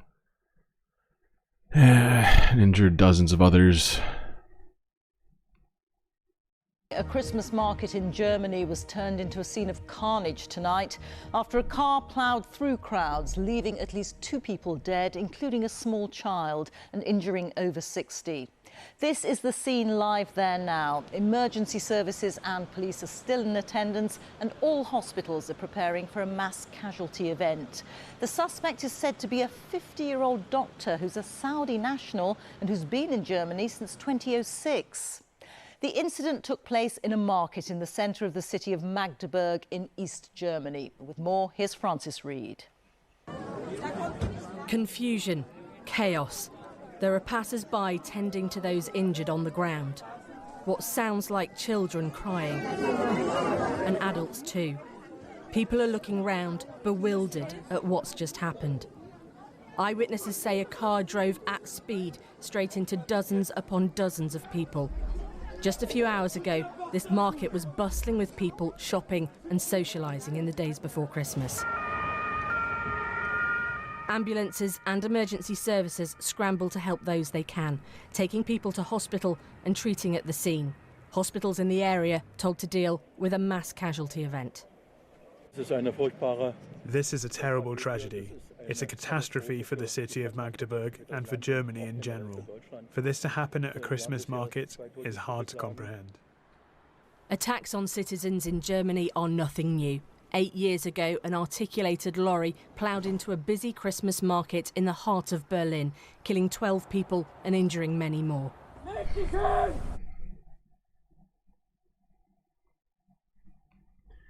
Let's go here. Olaf Scholz came out and spoke. Einer Tragödie, die wir erlebt haben. Wir haben es gerade mit dem Bundeskanzler und Vertreterinnen und Vertretern des Bundeskabinetts und der Bundespolitik besichtigen. Ladies and gentlemen, Denn es ist we're wirklich in the spot where a dreadful event happened, a horrible tragedy. der Stadt We've just been talking to the Federal Chancellor and representatives from the federal government. auch in die Stadtgeschichte Eingang. We visited the scene with them. Das ist furchtbar und wir haben bisher eine This is a Bilanz, place die which will always be linked to the history of Magdeburg now. It will become a site of commemoration and will enter the annals of our history in that spirit. inzwischen 5 Menschenleben zu beklagen. That is really dreadful. Und über 200 Verletzte, davon viele schwerst verletzt und schwer verletzt. Und das ist eine The figures are Dimension, worse than die last keiner von uns überhaupt night. vorstellen konnte. Und wir haben gerade mit den We now have Rettungskräften und 5 der fatalities Feuerwehr sprechen können. Es ist bisher and over 200 people who are unvorstellbar gewesen, dass es injured. so etwas Many who are überhaupt critically injured in are badly Deutschland injured. und in Europa geben kann. And this in is an order of Kriegszeiten, magnitude in that denen none of wir us uns ja could have befinden. imagined. Auf der anderen Seite war es We wichtig, talked dass to the wir people from the fire brigade jetzt gerade and the heute früh emergency auch in der responders. Landesregierung eine It was quite Kabinettssitzung gemacht haben, astonishing. It was Festlegungen zu unimaginable treffen that von something like this could darüber happen hinausgehenden, über das in übliche Germany Maß in the middle of Okay. That's enough there from Olaf. But yeah, it's a horrifying tragedy in Germany. And it started off with 2 people having died. And now 3 people have succumbed. 3 more people have succumbed to their wounds. Taking that to 5 having died now from this attack. And still many more are left in the hospital. Oh, God. Let's go to Lebanon, where they're celebrating Christmas too, trying to stay in the holiday spirit, regardless what's been going on. By the light of hundreds of garlands, these Lebanese are reveling in the magic of Christmas and the simple pleasures of the festive season. The scene seems standard for December, but it's far removed from the daily reality faced by these young people just a few weeks ago, as Lebanon was pummeled by Israeli bombs. First of all, thank God the war is over. Secondly, Lebanon is always on fire. We Lebanese love a joyful atmosphere. We never say no to any. I gotta say, I think she might be getting ahead of herself on thanking God for the war to be being over. It's just a ceasefire, and there's only like 30 days left to it. So That might be short-lived. I would like it not to be, but I think we all know pessimism is honestly a more prudent path these days, considering the conduct of Israel and the IDF. Occasion. We love life. We love to celebrate and enjoy ourselves. Peace, love, and hope are the guiding principles of this season after 14 months of destructive conflict. According to the Ministry of Health, nearly 4,000 Lebanese have been killed in hostilities between Hezbollah and Israel, and more than 1,400,000 people have fled their homes. Despite this, locals are persevering with a smile. It is well known that if the Lebanese fall 100 times, they will stand back up.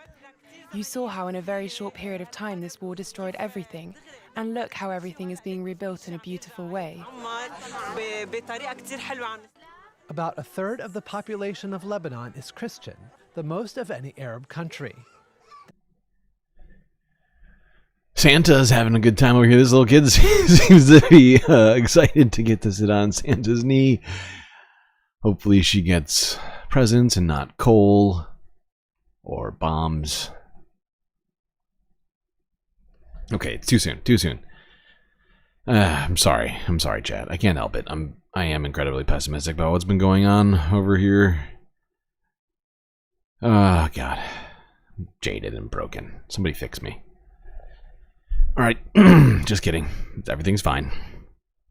I don't want reality. Let's go here to Ukraine, where... Oh, right. Nope. Actually, no, this isn't Ukraine. No. Russia, where other things are going on. This is from yesterday.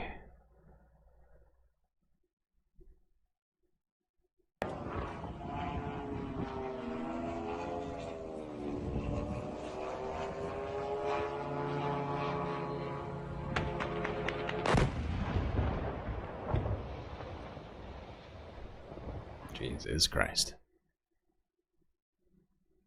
Moving on now, Ukrainian forces carried out a major drone attack on the Russian city of Kazan Saturday. A drone smashed into a high-rise apartment building, though there were no casualties, according to local officials. And then that came as the governor of Ukraine's Kharkiv region said that 8 people were wounded there on Friday night in Russian drone attacks on the regional capital. Here's more for some residents. I was in the other room, and I heard a roar. The glass in the big room cracked.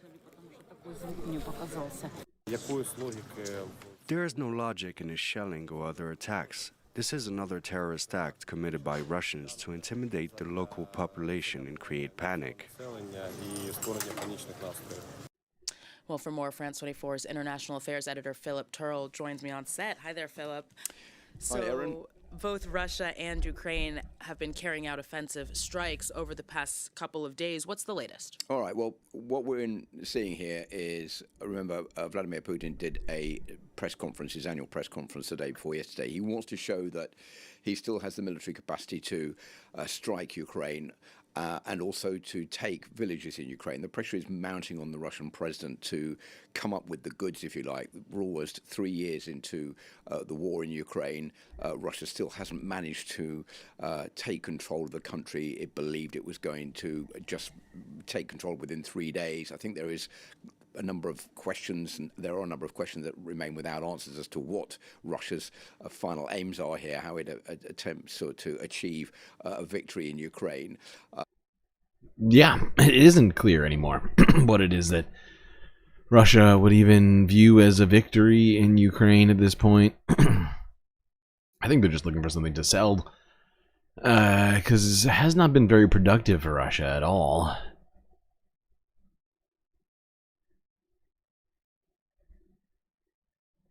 All right, now let's go. Wait, what are we doing on time? We're going to take a real quick break here before we go on to the last half.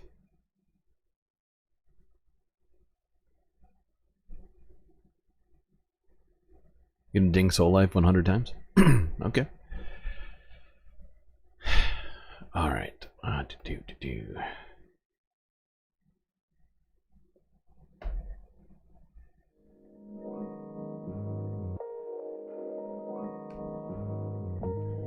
Alright, chat, before we go on to talking about the Middle East and stuff, figured we'd take a quick and final space break.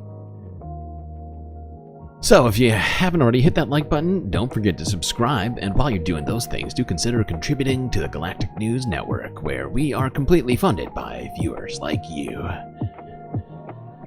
So many good ways for you to do just that on YouTube, on Twitch, Cash App, PayPal, and my favorite, of course, Patreon, where you can get all the super sweet galactic benefits unseen by the rest of the Milky Way for just a few US dollars a month. So check that out.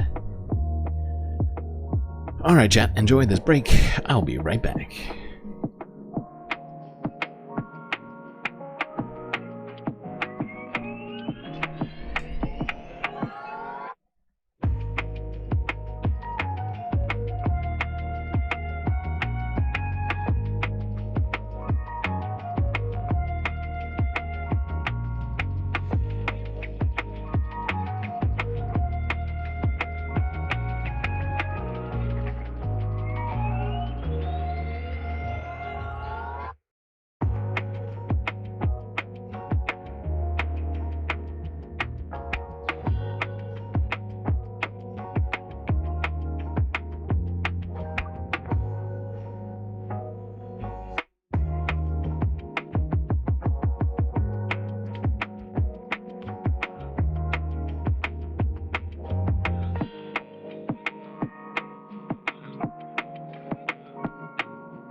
Do you know what we're here for?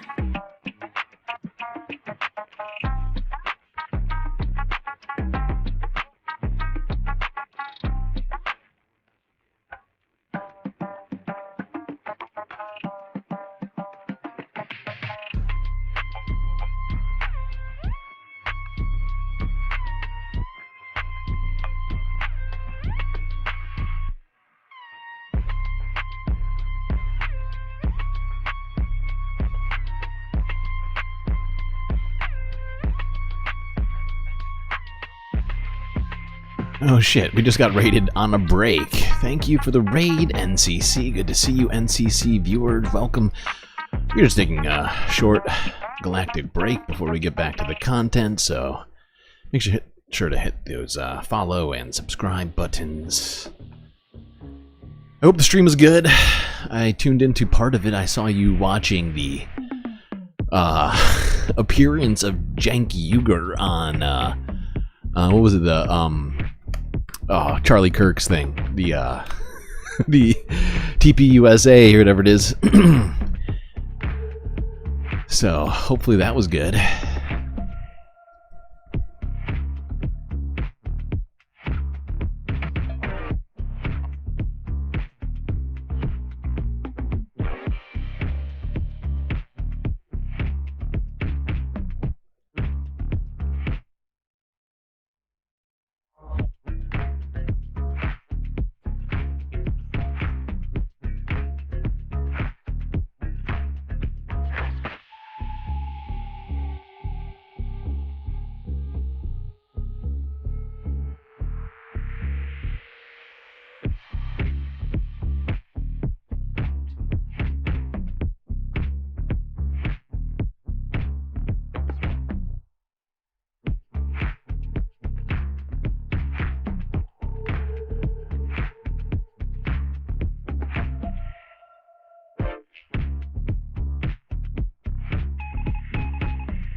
Oh, son of a bitch. Have I been muted this whole time? I was talking.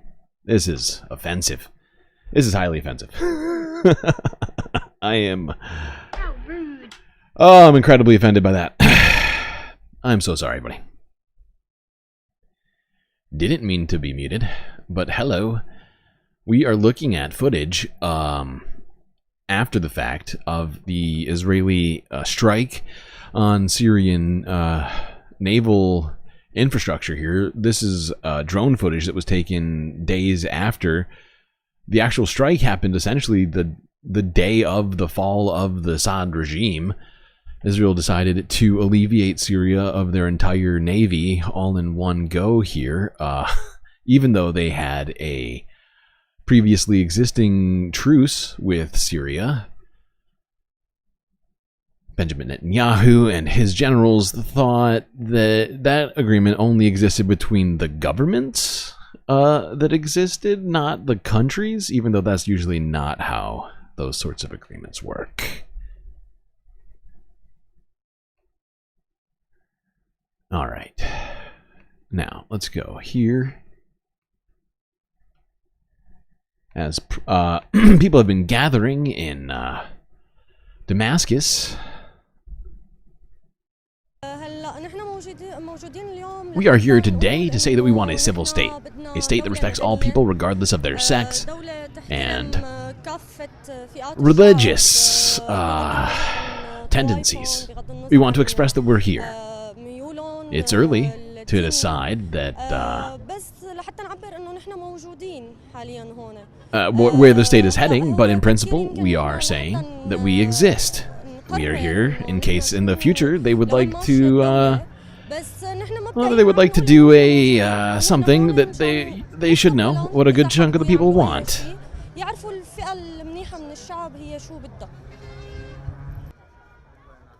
The gathering of the civil youth aims to call upon all Syrians to demand a state for all Syria. We want out. We went out to say that we exist on the streets and not only on social media. There are a lot of civil movements in Syria, but they are not finding each other. This is a chance to find each other, to talk and to discuss. Our ultimate goal is for Syria to be a state for all. We are trying to do something that suits Syria as a civil youth gathering. Yeah, I think this is an important aspect of all of this and this transitional phase for Syria, for people of different groups to be coming together and talking to each other about what they want, making their voices heard, and, you know, proving that they exist, I think, is partly just sort of a preemptive thing that Syrians are doing, knowing their history, people being disappeared suddenly, political prisoners not being heard from. I think it really just sort of just as with this all in many ways has you know, and gender equality, hundreds of people when they talk about wanting to be seen to prove that they exist and all this, I think that's what a lot of that has to do with. Chanting for democracy and gender equality, hundreds of people gathered in Umayyad Square in central Damascus to demand a secular state and a place for women in post-Assad Syria. I'm here because I feel that all the women and men of Syria should be present. Because for the first time we feel that we have a presence, that we can speak and express ourselves and listen to each other. It was the first protest of its type since rebel group Hayat Tahrir al-Sham toppled longtime dictator Bashar al-Assad. The al-Qaeda-linked group has sought to moderate its rhetoric in recent weeks, but while it's vowed to protect Syria's many religious and ethnic minorities, questions linger over what role, if any, women will play in the country's future government. Earlier this week, a spokesman for the new administration said female representation in ministries or parliament was premature, drawing the ire of many women who feel they should play a central role in building a new Syria. The Syrian woman should not only be a partner, but she should be the one leading. Because it is known that in wars men travel and die and their numbers decrease, and women become the ones who control all aspects of civilian life. I like those buttons. Held in a spirit of defiance, Thursday. I don't know why. I don't know why I noticed the buttons while I was listening to her talk about something very important. But come on, you can't tell me that those buttons aren't freaking sweet. All right, but yeah, as you can hear yourself, women in Syria would like to participate in their government, and not just participate, but be a part of, and in fact, be a part of that leadership.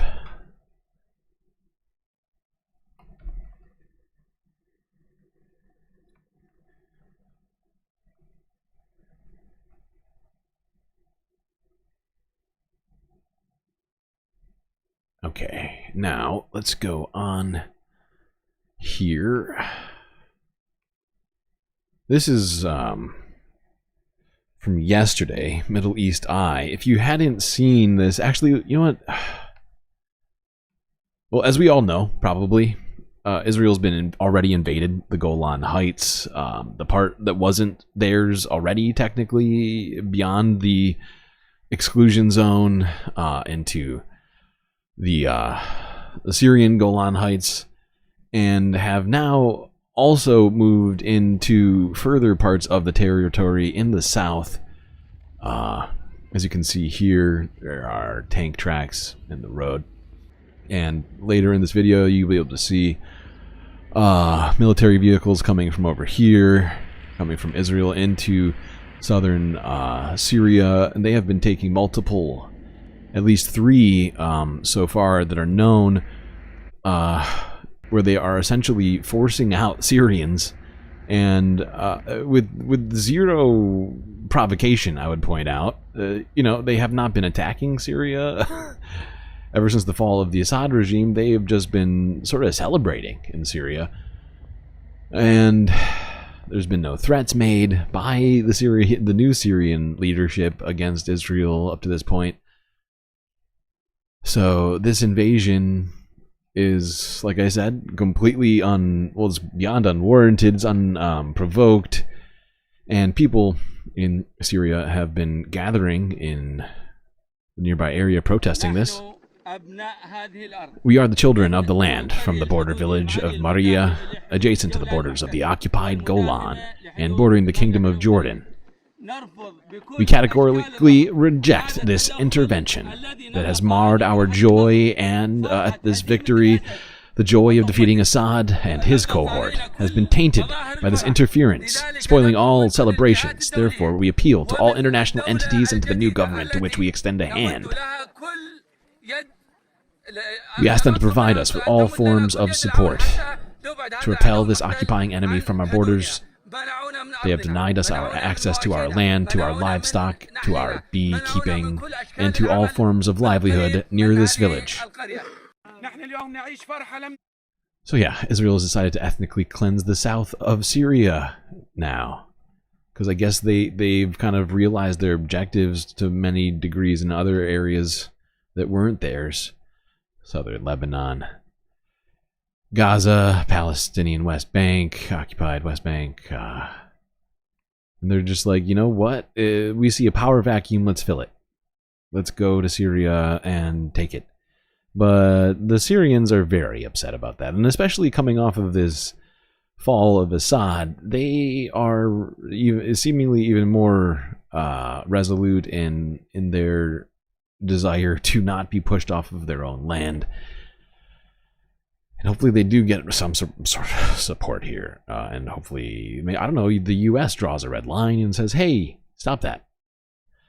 We're funding all of this, and we can stop.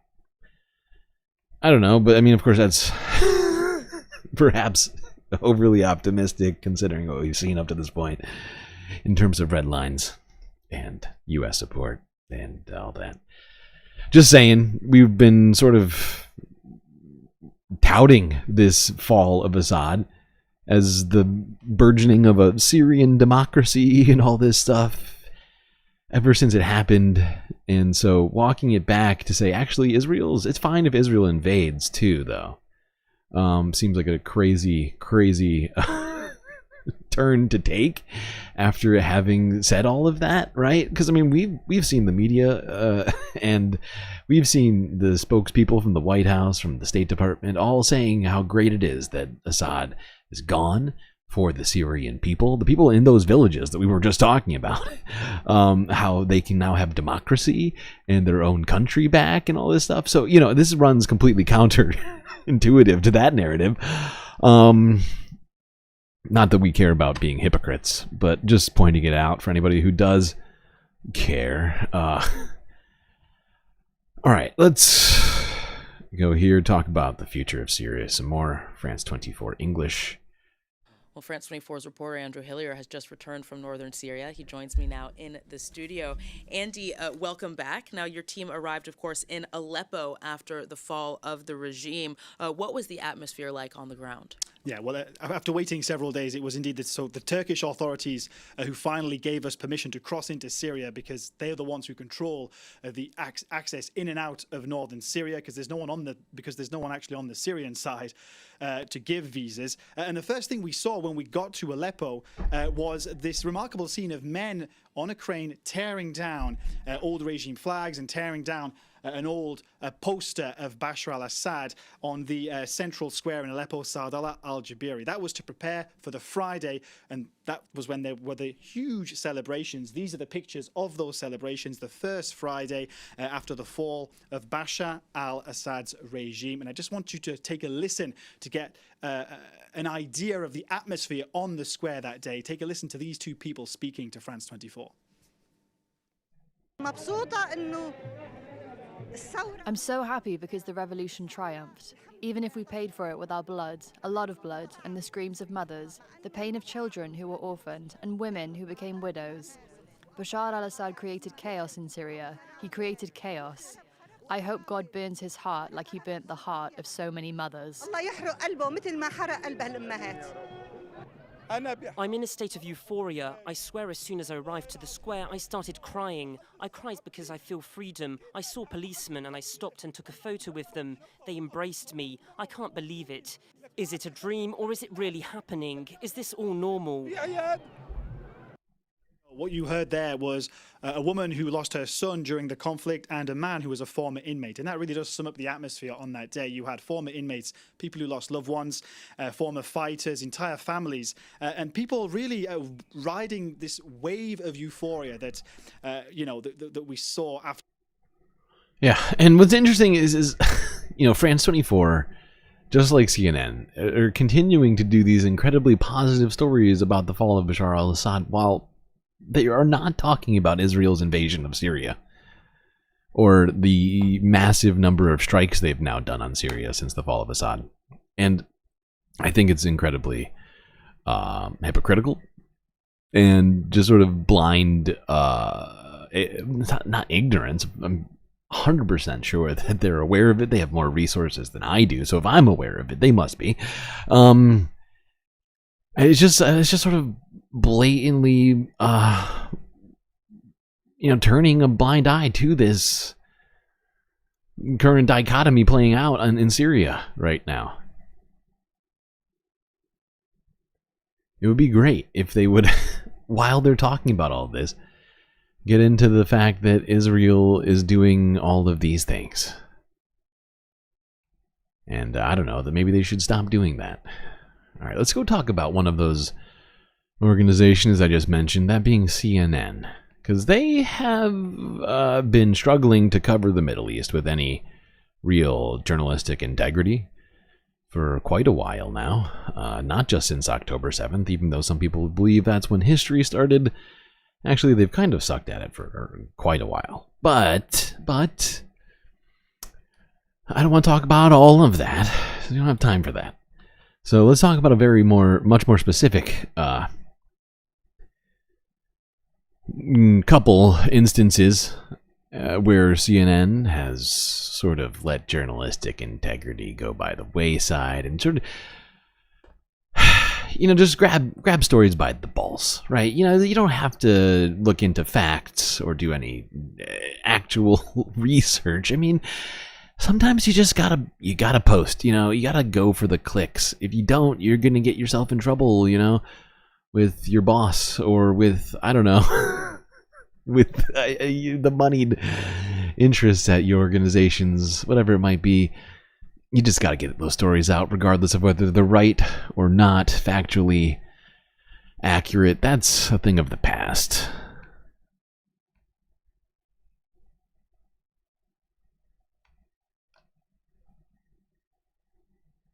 From alleged rescues that turned out to be staged to overtly biased coverage and more, scandals continue to plague global news broadcaster CNN.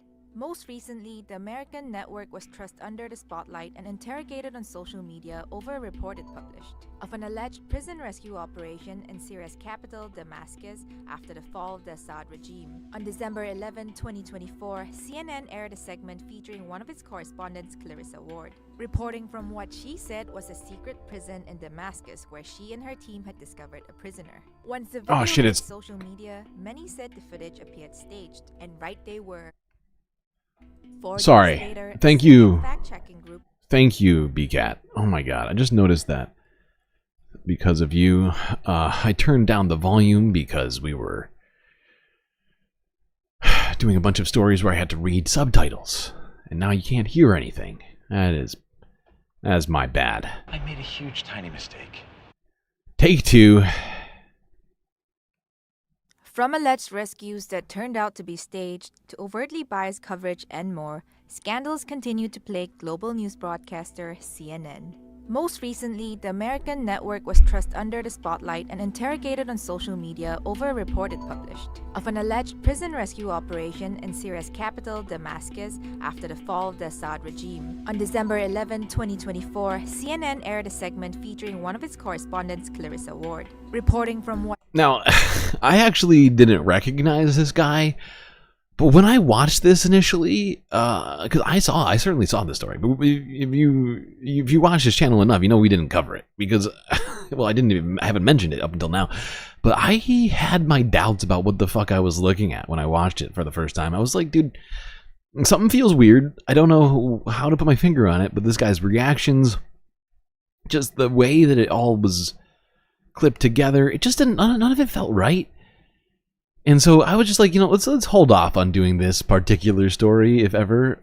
It's just one prisoner, and then this stuff started coming out, and I was like, oh, hey, my instincts weren't that bad. Might have been onto something here. She said was a secret prison in Damascus where she and her team had discovered a prisoner. Once the video hit social media, many said the footage appeared staged, and right they were. 4 days later, a Syrian fact-checking group confirmed that the so-called prisoner was actually a notorious officer in Assad's army, known for the horrendous activities he committed against. So yeah, that's not great. That's not a great look, CNN. You helped stage a fake prison breakout for one of Bashar al-Assad's most notorious generals and didn't even notice it. Just didn't even realize that's who you're looking at. That's great. Really good job. Civilians in Homs during the civil war. CNN ended up releasing a statement which basically said it was investigating how its team had gotten duped. Here's a look at a few other recent scandals. Now, it's no secret that CNN's word choices and framing of stories from the Middle East have faced intense scrutiny in the past. Nothing, however, exposes CNN's bias reporting more than its coverage of Israel's genocidal war on Palestine's Gaza. While CNN continues to face backlash over its framing of Tel Aviv's relentless strikes on the enclave, its own staff spilled the tea to The Guardian in February, describing how the network's editorial policies promoted Israeli propaganda. Anderson Cooper asked Lady Gaga what kind of genitals she has? Oh, fascinating. That's a fascinating line of questioning. What a journalist that Anderson Cooper is. While censoring Palestinian perspectives. CNN staff, including journalists from multiple of the network's newsrooms around the world, told the British newspaper that stories are being influenced by management decisions and a strict story approval process, leading to biased coverage of October 7 and Israel's ensuing genocide. Okay, yeah, well, I think we all are pretty aware of just how bad CNN's coverage has been.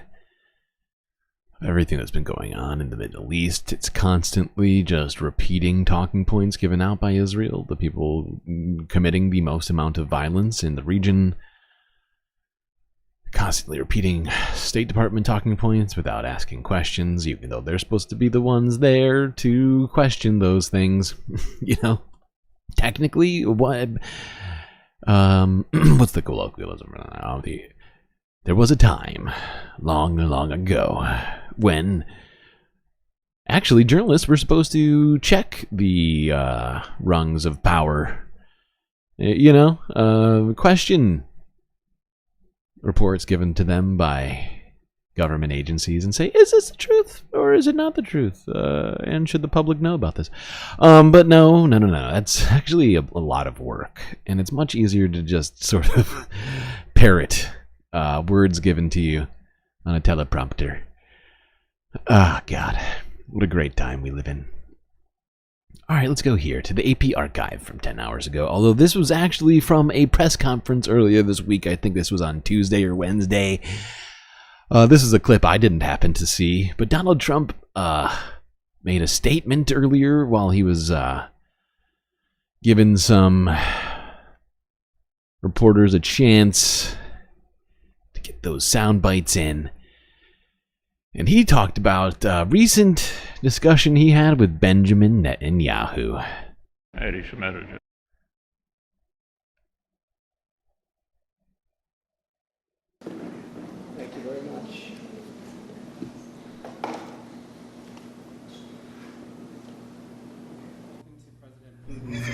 Well, I'm not going to comment on the Putin question, but I will comment on... Sorry, we gotta go back and watch that again. Let's watch Donald Trump use 2 hands to move a microphone that weighs, I don't know, 12 ounces. Thank you very much.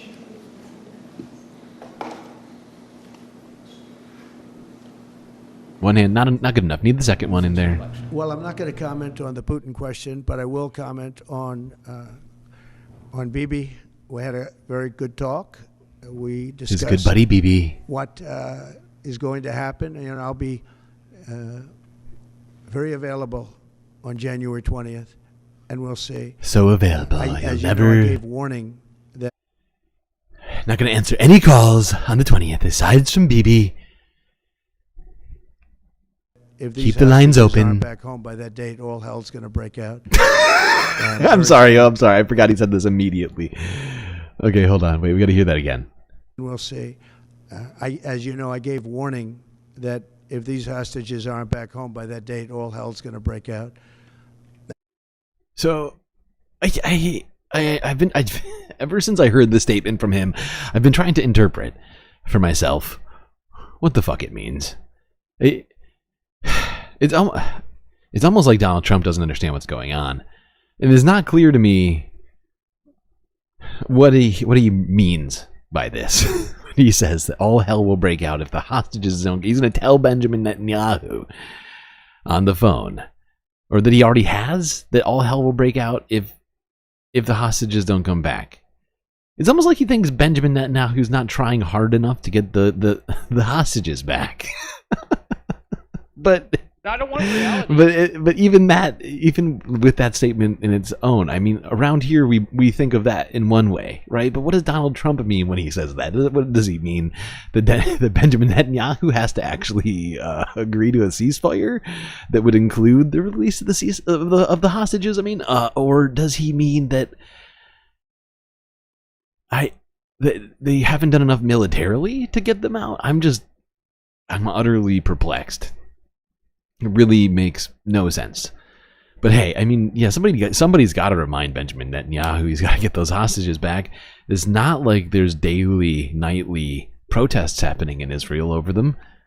And very strong. Oh, wait, what? But we generally just discussed. Wait, you're saying that there is? Oh, thank you. Oh, God. Huh, weird. I asked him, where are things? Mike Waltz they're doing a great job, by the way. Everybody is very happy. I think he's doing a fantastic job. Great job. But he was very much involved in the call. But it was a recap call more than anything else. Jesus Christ. Is that a Homan? This fucking guy. This guy's such a turd. Actually, no, that's not Homan. That's the other one, right? Oh my God, whatever. They're all like clones of each other. And you also, just going back to my initial question about the Middle East, you said that your conversation with Prime Minister Netanyahu was kind of a review. Did you repeat We just had a very good conversation. The very best conversation. And so good. You know, the real conversations will start on the 20th. But we had a really good conversation. We had conversation. It wasn't real though. It was a pretend conversation. It was on. No, we were actually on the phone. But actually, It doesn't count. It doesn't count, right? Anything I said during that conversation was completely meaningless. Might as well have not called me. Not president yet. Thanks for the follow, whoever that was. Great job. Good place in the Middle East. I think the Middle East will be in a good place. I think actually more difficult is going to be the Russia-Ukraine situation. I see that as more difficult. I don't think they should have allowed missiles to be shot 200 miles into Russia. I think that was a bad thing. Illegal. And that brought the Koreans in. You brought them in. You don't know, the Koreans, they're attracted to missiles like magnets. You fire a missile into Russia, and they show up.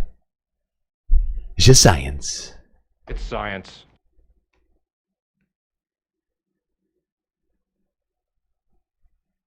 Okay, what next? Come on, we got more stuff to talk about here, don't we? We certainly do. Actually, final half has some pretty good stuff in here, not gonna lie. I might be a little biased, but some good stuff. Good stuff. Left to the end for the most dedicated of space fams.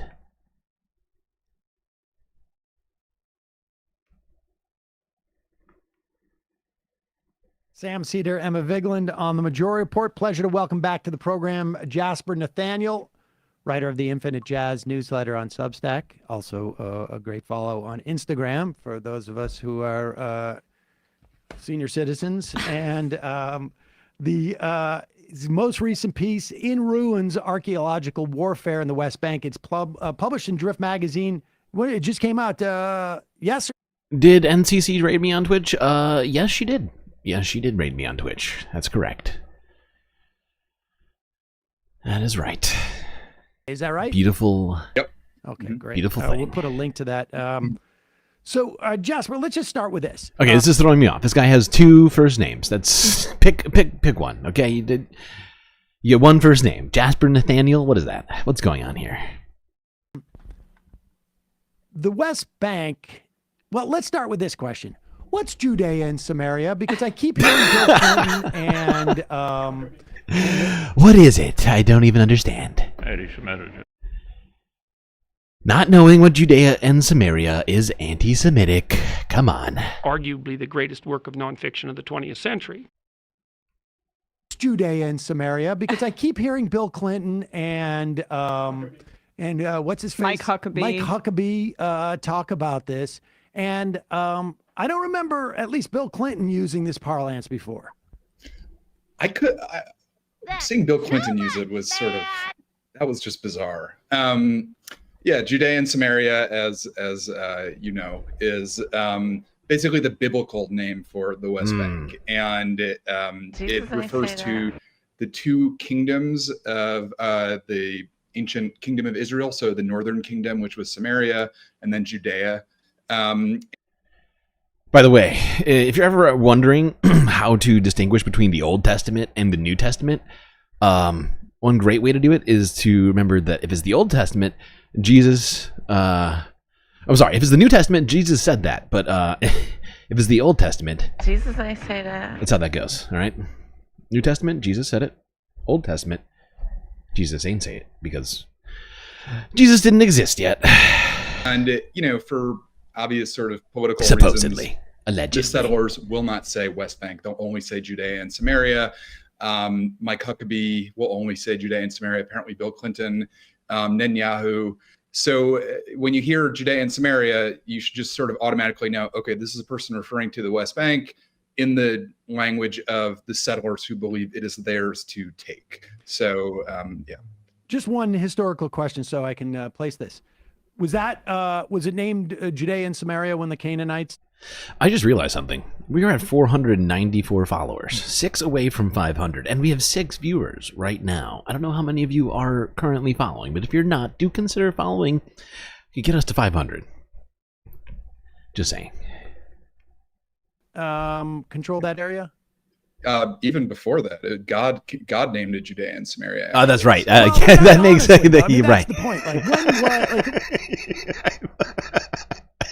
I love the way he talks about it as if the Bible is in fact history. He's like, yeah, actually, God named it. Write that down, okay? Relatively, like, are we talking post-Canaanites? Yes. Post Yes. Jesus Christ. Yeah. So the Canaanites. Post the Babylonians. Yeah, it's somewhere around. Post the Persians. The Persians, right? From folks from Iran. I forget exactly when the Persians were there, but Oh, the gist God. is correct that, and it's like in the town that I wrote about, Sebastia, which is known as Samaria to the settlers, like 6,000 years ago, the Canaanites were there. The Canaanites were toppled by just one civilization after another. Alexander the Great destroyed it, rebuilt it, and at some point, the Israelites Alexander were definitely there. They named it their capital, Samaria, and that is the small Maybe even sliver not of so great history that the settlers will have us believe is, should be privileged above all the others. Okay, so with that said, let's just one other thing I want to set up for the importance of what's going Alexander on. the Mid. Yes. It really Yes, well done. feels like, I want to say the Netanyahu government, but really it's a large swath of Israeli society has been preparing for an opportunity like the one that Donald Trump is going to present to Israel in terms of like annexing the West Bank. But I mean, this is, there has to be a lot of people, and this was, most of your reporting was obviously prior to the election, but there had to have been a lot of people who were basically, Donald Trump must have represented to them a huge opportunity. And I think, sorry to interject, there was polling done about this. Kamala Harris was I think Trump tripled her support among the Israeli population. Yeah. I mean, Trump, as you guys have covered, allegedly made a deal with Miriam Adelson to take $100 million of cash for the campaign in exchange for supporting the annexation of Israel. I should just say she denies that. But, then he chooses Mike Huckabee to be the ambassador, who is an evangelical who only refers to it as Judea and Samaria. So there's no secret among, certainly the far right in Israel, and as you say, a lot of mainstream Israel and the settlers, of course, that Trump is, I don't want to say ideologically aligned with them, because who knows what Trump's ideology on all this is, but he. Yeah. And in my estimation, I feel like the reason the words Judea and Samaria are being used are really to weaponize the Bible, right? In a somewhat covert way, because there's plenty of people who, when they hear that, they just don't understand what the reference is, why it's important. But it's basically a way of sort of covertly claiming the West Bank as being just an Israeli territory, right? As somehow being intrinsically linked biblically, historically, making this sort of perverse justification on religious grounds. That, it's like I said, it's sort of crypto, right? It's like in some people understand it, other people don't. And if you don't understand it, great. If you do, then you're in the club, right? Be manipulated into supporting the annexation. Now, I will just say, if you ask most Palestinians, they will tell you that in the West Bank, or I should say the ones I spoke to at least, they will say, makes no difference, Trump, Biden, Kamala, Smotrich is going to do what Smotrich wants to do. And I think there is truth to that. But, what I get into in the story is how, this idea of West Bank annexation is not going to look like one day, the entire IDF just rolls into the West Bank and starts planting flags everywhere. It's actually sort of a technocratic, quiet process that has been unfolding and is now expediting, and in particular through antiquities law. And one day we're just going to wake up and it's going to be like, oh, Israel now effectively controls the entire West Bank. Well, this has been the Israeli strategy, as far as I can remember, the concept of facts on the ground. And this feels like a building upon the facts on the ground where we're going to take new immigrants, and I think in particular Russian immigrants, and we're going to settle them essentially in these occupied territories and have them build essentially facts on the ground, which are going to be much harder to unravel. Yeah. Give us a sense of what was happening within the context of archaeology. Well, why is archaeology, broadly speaking? I watched recently, hold on, we'll talk about this in a second.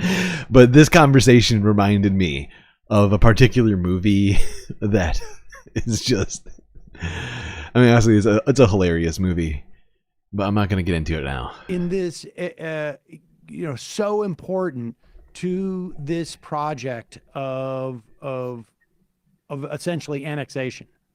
Well, it's so important to the project of Zionism, frankly. Annexation is, the extension of it. But it goes all the way back actually to like before the Zionists even arrived in, at the time it was mandatory Palestine. The British, when they started coming into Ottoman Palestine in the 19th century, were doing land surveying and renaming landmarks and, finding things. And basically they were finding biblical stories in the ground.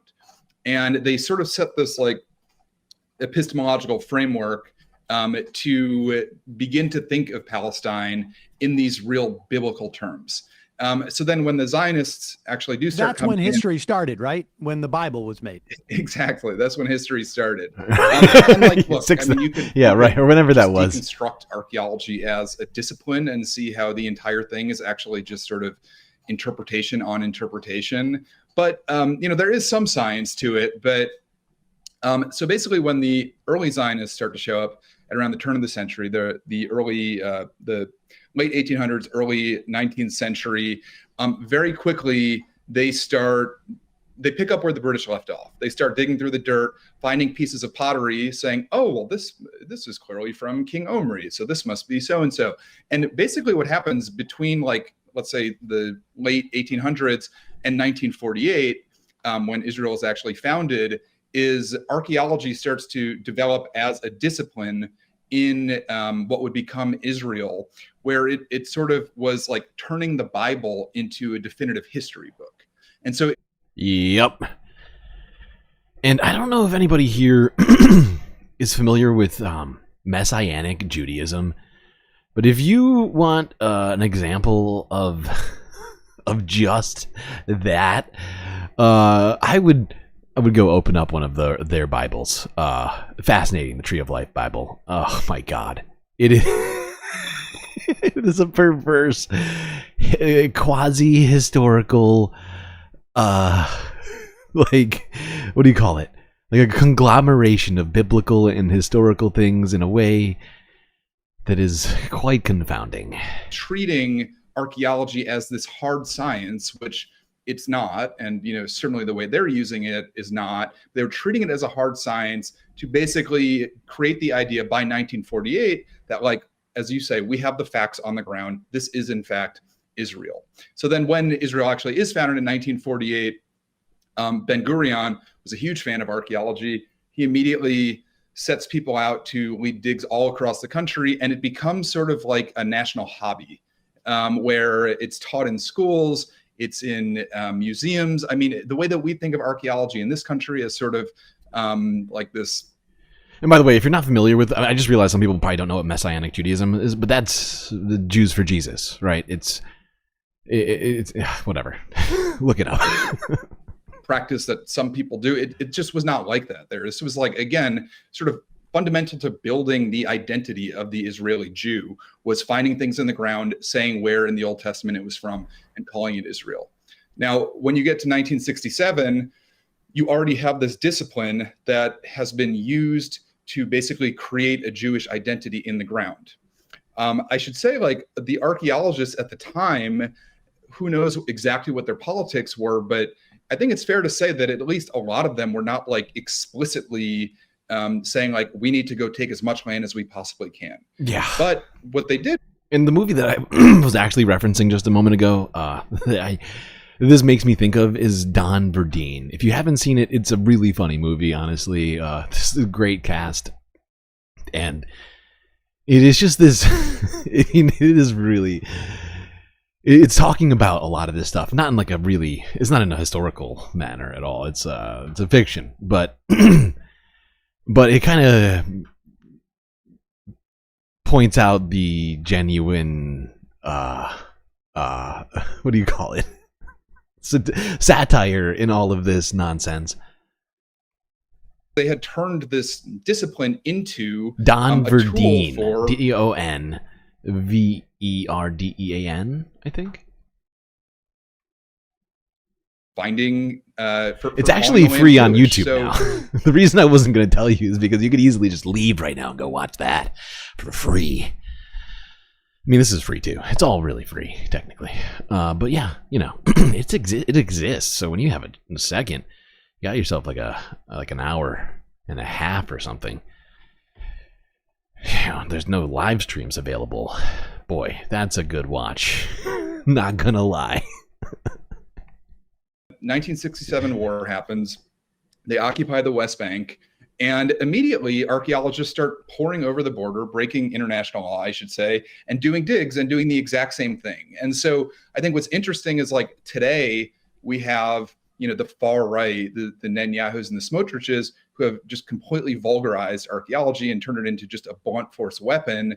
But there also were just these ostensibly non-political actors who just were like, well, this is what we do. We dig in the ground. We call the ground Jewish. Now we control the West Bank, so we're going to go do it over there. It's weird. It's a weird vibe. It's a weird vibe calling ground Jewish. Jewish ground. Pretty sure ground is non-denominational. That's my understanding of the earth. I don't know. Maybe the soil had a bris and you know, bought something or other, depending on how that ground identifies. But yeah, doesn't really make sense when you think about it.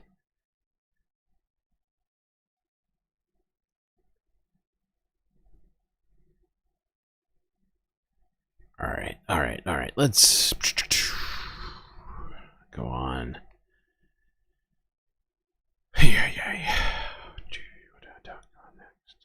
Let's go here to Zateo, and we talked about this yesterday. We actually heard from these two people who they interviewed on Zateo. I think it was actually Prem who did this interview, if I recall correctly.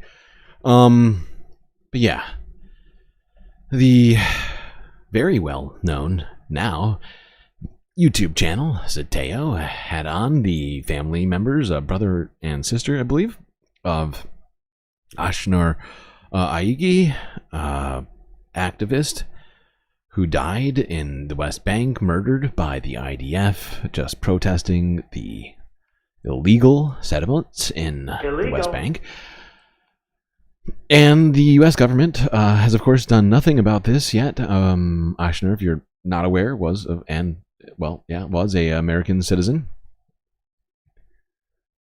On September 6, 2024, Israeli forces shot and killed 26-year-old Turkish-American Ayşenur Ezgi Egi during a protest against illegal Israeli settlements in the occupied West Bank. Now, over 100 days later, the U.S. government continues to defer to Israel to investigate itself, refusing to open its own independent investigation into the killing of one of its own. This week, Ayşenur's family came to Washington to directly appeal to their government to finally take action. Earlier, I spoke with Ayşenur's family, Hamed Ali, Ayşenur's husband, and Austin Bennett, Ayşenur's sister. Here's our conversation. Thank you both for being here. Thank you. And once again, sharing my condolences and compassion with you. And really just, it's a treat for you guys to be sharing your time with me. So maybe we can start at the beginning of this week, your meeting with Secretary of State Antony Blinken. Firstly, Hamid, just for basics, before we get into the meeting itself, what went into the planning of this meeting and how long did it take to put this all together? Well, I think we've been preparing for this meeting since the first week after Ayşenur's death.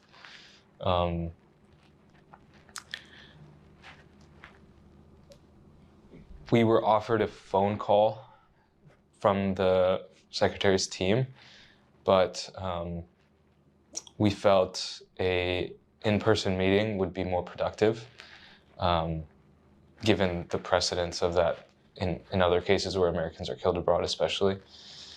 And we were ready to meet with him whenever he was available. There was, I mean, obviously schedules are busy, but this is a priority for us, and we were willing to make time, and we expressed the same, that, you know, we would love to see the State Department make this a priority for them too, and make the time to meet with us. But unfortunately, it took them 3 months to find a time to meet with us. So we've had plenty of time to prepare, to think about our frustrations, to expect anything really from them to share, given the length of time that it's been since we first suggested meeting and since we actually met. Right, and so given all that time now, Ozin, take us into the room. What was it like in the room? Who was there? What was the conversation like? How do you feel it was received? Given as somebody that says there's all this time for them to prepare for this meeting, how did you feel it went? So the meeting itself consisted of our family members, Secretary of State Blinken, Hadi Amir, who has a special assignment related to Palestinian relations, and Tom Sullivan, I believe, and 2 other folks from OCS. And given how much time had gone between when my sister was killed and when we met, we went in there with low expectations that maybe they wouldn't share everything that they know, but they'd be able to give us a little bit of information. And unfortunately, they didn't even meet those expectations. They provided us with absolutely zero information regarding where the investigation is at, any information that the Israeli government may have or shared with them. Secretary Blinken made no commitments to try to seek information we're asking for, such as unit number or the unit commander name. He essentially deferred to the Israeli investigation regarding all of our demands. And we walked. Call Israel. What a great response from our government. That is incredible. So frustrating. I just found that those details to be just utterly unacceptable coming from the State Department, Anthony Blinken, and these people who are, you know, essentially responsible for communicating to the American public, who have been giving us garbage day in, day out. And for them to treat the family of an American who was killed by a foreign government that we are funding as just, you know, anybody else in this situation, I think is incredibly disrespectful. How rude. And it was certainly frustrating to me. I'm sure I can't even imagine what it'd be like to them, to be them in that moment. She looks like she's about ready to cry. It's a rough fucking conversation. We're not going to watch the whole thing, but I just figured we'd check in here as we are wrapping this up very quickly now. Oh my god, we are on the second to last video. We're leaving the Middle East, although the very last video, it's a long one and should be honestly kind of fun. But let's do this final video. Not final, second to last, penultimate. Nearly there. Let's go to South Korea, where in the wake of the impeachment verdict in Congress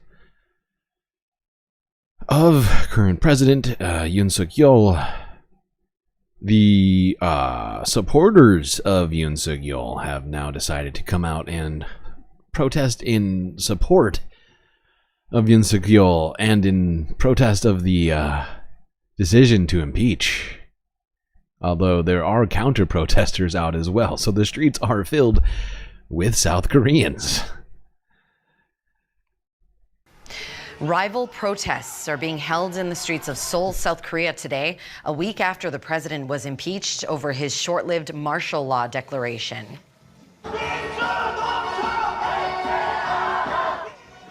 Yoon Suk-yeol's presidential powers were suspended this week, but he remains in office and has not responded to the Constitutional Court's attempts to contact him.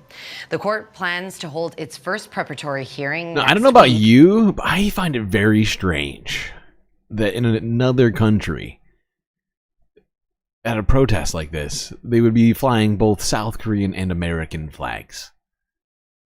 Yeah, that's what I'm asking, Frontier. You're thinking the same thing I'm thinking right now. It's just so strange.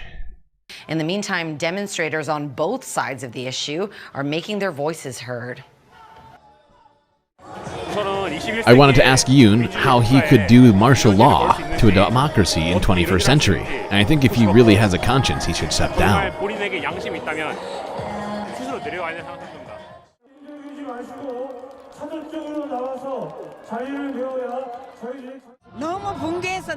I came here with so much anger. I truly believe martial law is justified and acceptable. Listen to this old fascist. Okay, Moon Myung-suk. She thinks martial law is both justified and acceptable, and her friend seems to be on board with it too. No matter how much I think about it, it's all because of the fake news, the spread of false information. And the manipulation of public opinion that is pushing the country towards left-wing ideologies. We cannot sleep because of it. I am very mad. So upset. It brings me to tears, and I am really heartbroken. That's why I came out today in strong support.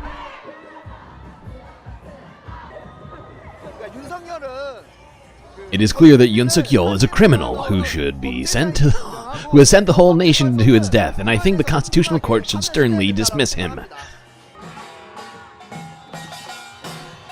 Well, a lot of varying opinions here on the streets. Although I think the crowd was bigger for getting him out of there. We definitely watched those protests. See, people are fine with fascism as long as they think it benefits them. Yeah, wah wah. Oh boy. Alright, final story of the night. And I'm springing this one on ya. Get ready, folks. We saw the... Earlier today, we started off this stream with a holiday cheer by watching Mitch McConnell do his final speech as Senate Republican leader. Majority leader. But we're not done with exits from the government or from government positions. We're going to end the stream with one of those. Sorry to say, we're not going to be seeing any more of Vedant Patel, the State Department spokesperson. I believe he is, I think, right below Anthony Blinken, I think.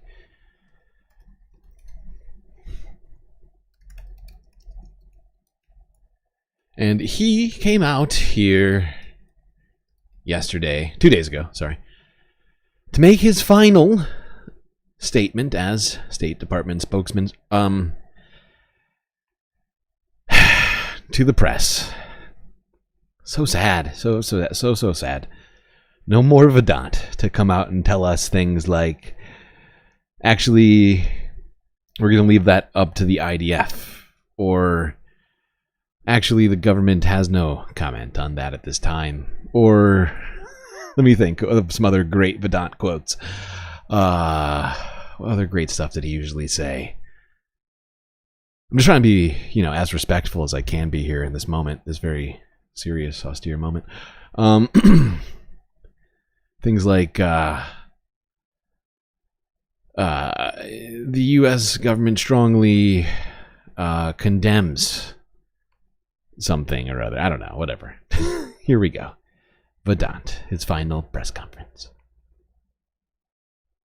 Today is my very last press briefing. Oh, so sad. Administration. Thank you very much for your time at the podium and around the building. And this is, people who might not know, your last briefing. I love how seriously Matt is taking this, because Matt has been one of the people to give Vedant some of the hardest to answer questions for him, and yet he's still Thank you very much for your he's still trying to be nice and around the building. And this is, for people who might not know, your last briefing. That is correct. So anyway. On behalf of the press corps, Sean will say more, I'm sure, but thank you. Thank you. Thank you. Is that a tear? Was that a tear, Matt? To be honest and to be open. Okay, that's a burn. That's a burn.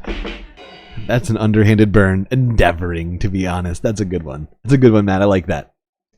That's why you're a journalist, and I'm just a lowly spacecaster. It's that kind of a turn of phrase truly makes you one of the greats. Endeavoring to be honest and to be open. So true. And transparent. We can save all the comments for the end, but echoing Matt, thank you for being God. Sometimes the questions are not always comfortable. Sometimes they're comfortable, but thanks for being accessible. Thanks for actually having the briefings, which hasn't always been the case. Of course. Thank you, Vedant. I'm not going to wait till the end, so I just want to thank you. Thank you. For always being the perfect gentleman, always calling on me.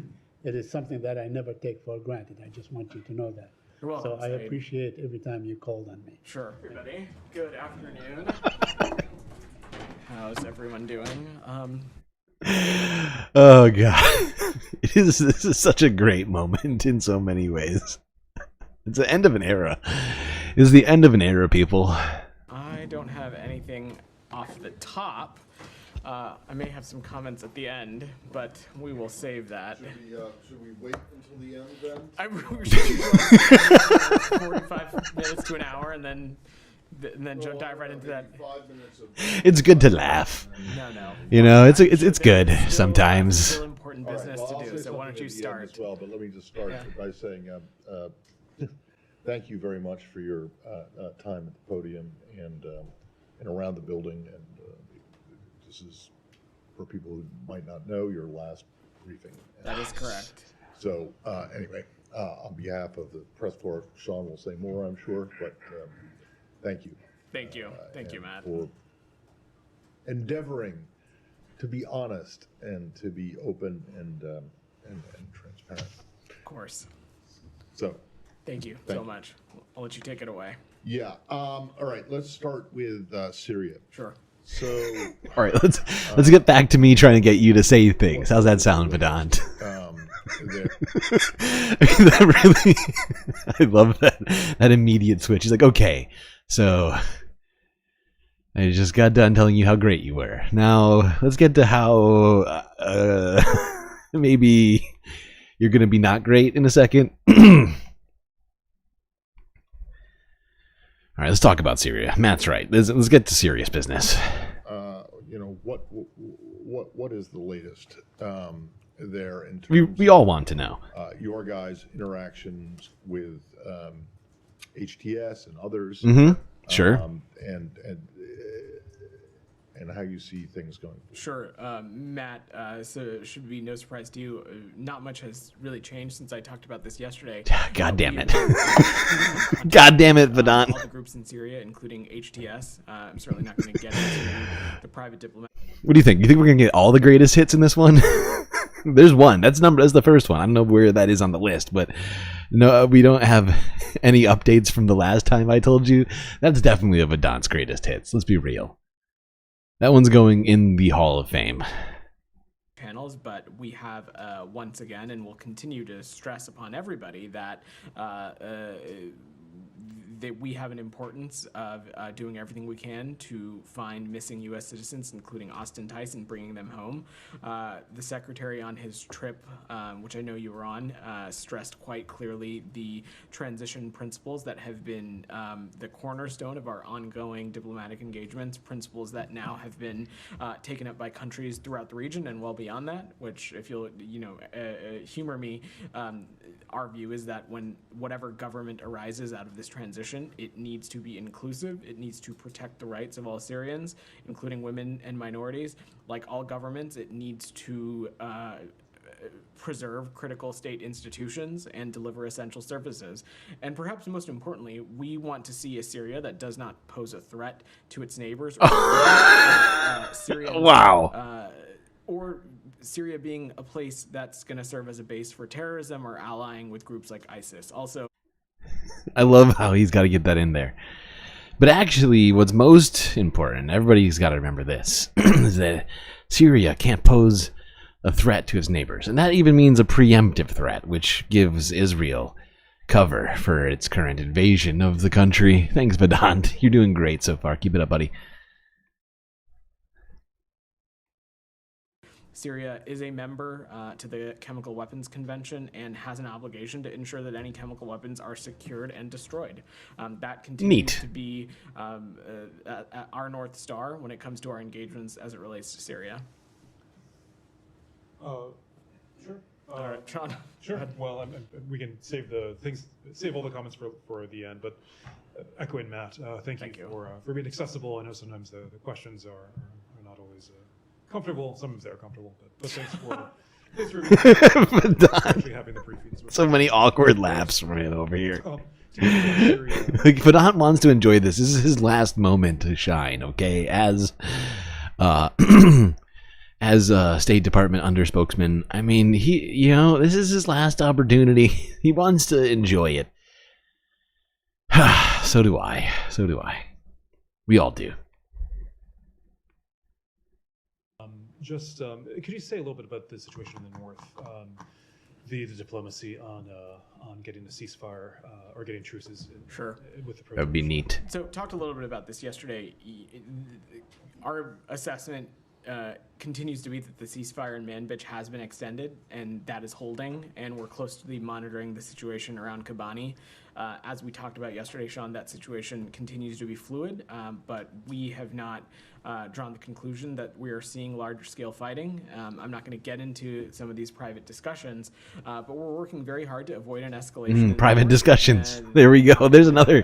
Certainly be of concern to us because it would limit the ability. I wonder if the reporters are doing it on purpose, but we are really getting all of Vedant's greatest hits. Not going to get into any private discussions. We're going to leave it. We're going to leave it where it was yesterday. What was the other one? God damn it, Vedant. You're killing it right now, buddy. Partners, the SDF, to continue to carry out our shared de-ISIS mission, which has been a top U.S. policy priority in Syria. Not to be confused with de-icing, which is something the planes do before takeoff. De-ISIS mission is very different. To this, but beyond that, we support the immediate de-escalation and cessation of violence in all parts of Syria, and it's our view that this is the time to increase stability. Sure. I know you said you don't want to get into the details of the negotiations, but I mean, Turkey has publicly said that they want the Kurdish fighters to disarm, and that's sort of a red line for them before going in. Is that something the U.S. agrees with? What's your conversation? So I'm not gonna get into some of these private diplomatic conversations, Sean. Our focus is on promoting a Syrian-led political process while also ensuring a top priority for us, which is maintaining the enduring defeat of ISIS and terrorism that's been originating in Syria. Given that ISIS exploits instability, it's incumbent on all countries with. Aren't we on the ground in Syria? Of course, Turkey, to promote stability, dialogue, and restraint. And ultimately, at the end of the day, Sean, we support Syria's territorial integrity. Do we? A lot of those continue. He's like, oh, whatever. We'll ask the next administration. Jesus Christ. Oh, God. Okay, yeah. Syria is still going to maintain their territorial integrity, even though Israel's invading the south and Golan Heights. Okay, cool. Staying on Syria, Where is Roger Carstens? Is he still in Amman?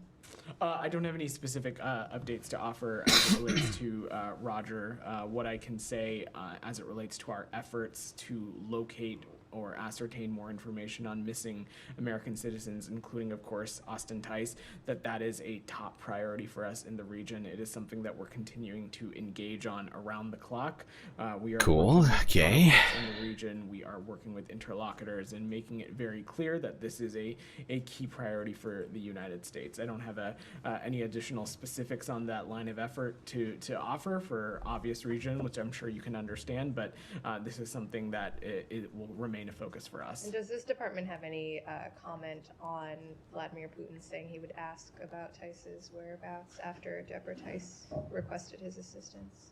So I'm just not gonna. I don't have anything to offer on that. If there is any country that wants to play a constructive role in locating Austin Tice, we certainly would welcome that. I will note, though, that for the many years that the Russian Federation has been the one to prop up the brutal Assad regime, that Mr. Putin had the opportunity to try and help ascertain the whereabouts or location or information about Mr. Tice. You know, I love this because we're also getting a beautiful view of how these have always gone in this administration, which has been to essentially give the spokespeople free reign on answering all questions relating to Russia. It's like, hey, you got this. You can make some assessments yourself. But then when it comes to talking about any of Israel's conduct in the region, it's like, actually, no, we're leaving that all to Israel. Thank you. Spokesperson for Israel can answer all questions about Israel. Thank you. Next question.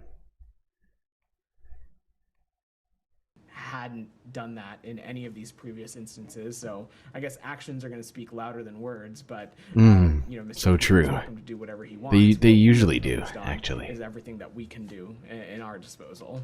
And then I have some on Gaza. Well, sorry, could you just go back on Roger Yeah. Carstens? So you said you don't have anything specific to say. So is he missing too? He is not missing. I don't have anything to offer. So where he continues to be in the region, working on this very important issue. Matt. So he's not back in D.C. Correct. He's still out in the Middle East. Correct. He is in the region. I don't have any other updates to offer. Russian leader Vladimir Putin and Austin Tice. Has there ever been any effort from this building to communicate with Russia to try to ascertain Tice's location? Because obviously the hostage discussion channels with Russia have been fruitful in the past. I'm certainly I wouldn't be able to get into something of that level of specificity, Shannon. It has been no secret for many years now that a priority for us in the Middle East region has been locating and determining information about the whereabouts of Austin Tice. The Russian Federation has known that. Every country in the region has known that. And we have indicated that to just about everybody that this is a key regional focus of ours, and it's ultimately one of our main priorities, the safety and security. Well, there we go. Main priorities. I mean, really, this thing is sort of a greatest hits for Vendetta. Gets all the non-answers in there, and really put a nice, like a, what do you call it? Like an end cap on his tenure as State Department spokesperson.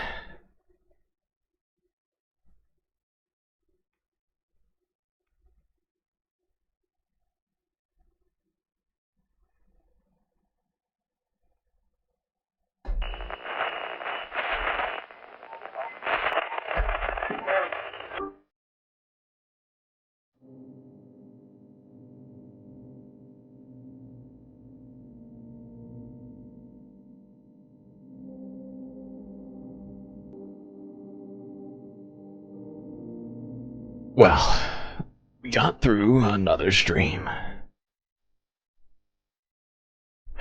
Staring into the void has its ups and downs. But thankfully, we have each other.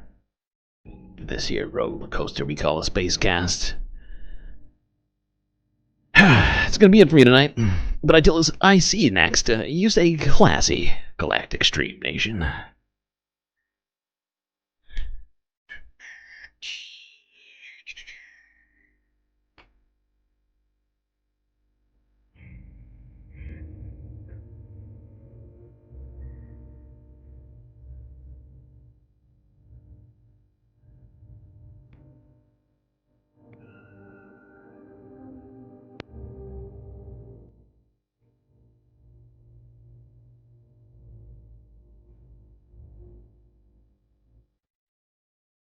Can't forget this. These are your galactic patrons. Gabby, Gaunt Dogs, Aaron W., Schmegley, PB, Mitty, Afroponics, Narwhal by Nature, Interplanet Janet, Techno Apoc, Robot Cat, Disco Wolf, Kelly Brading, Decipher, The Anti-Corporatist, Obsessive Audio, Monop, Nadia, Choki, Mrs. Jen, Omegastar, Sasha G, Pitchforks Dragon, Vincent Morales, and Donald James X. That's right, all of these people here help produce the show which your eyes and ears hopefully just got done enjoying. You can too, for just a few US dollars a month.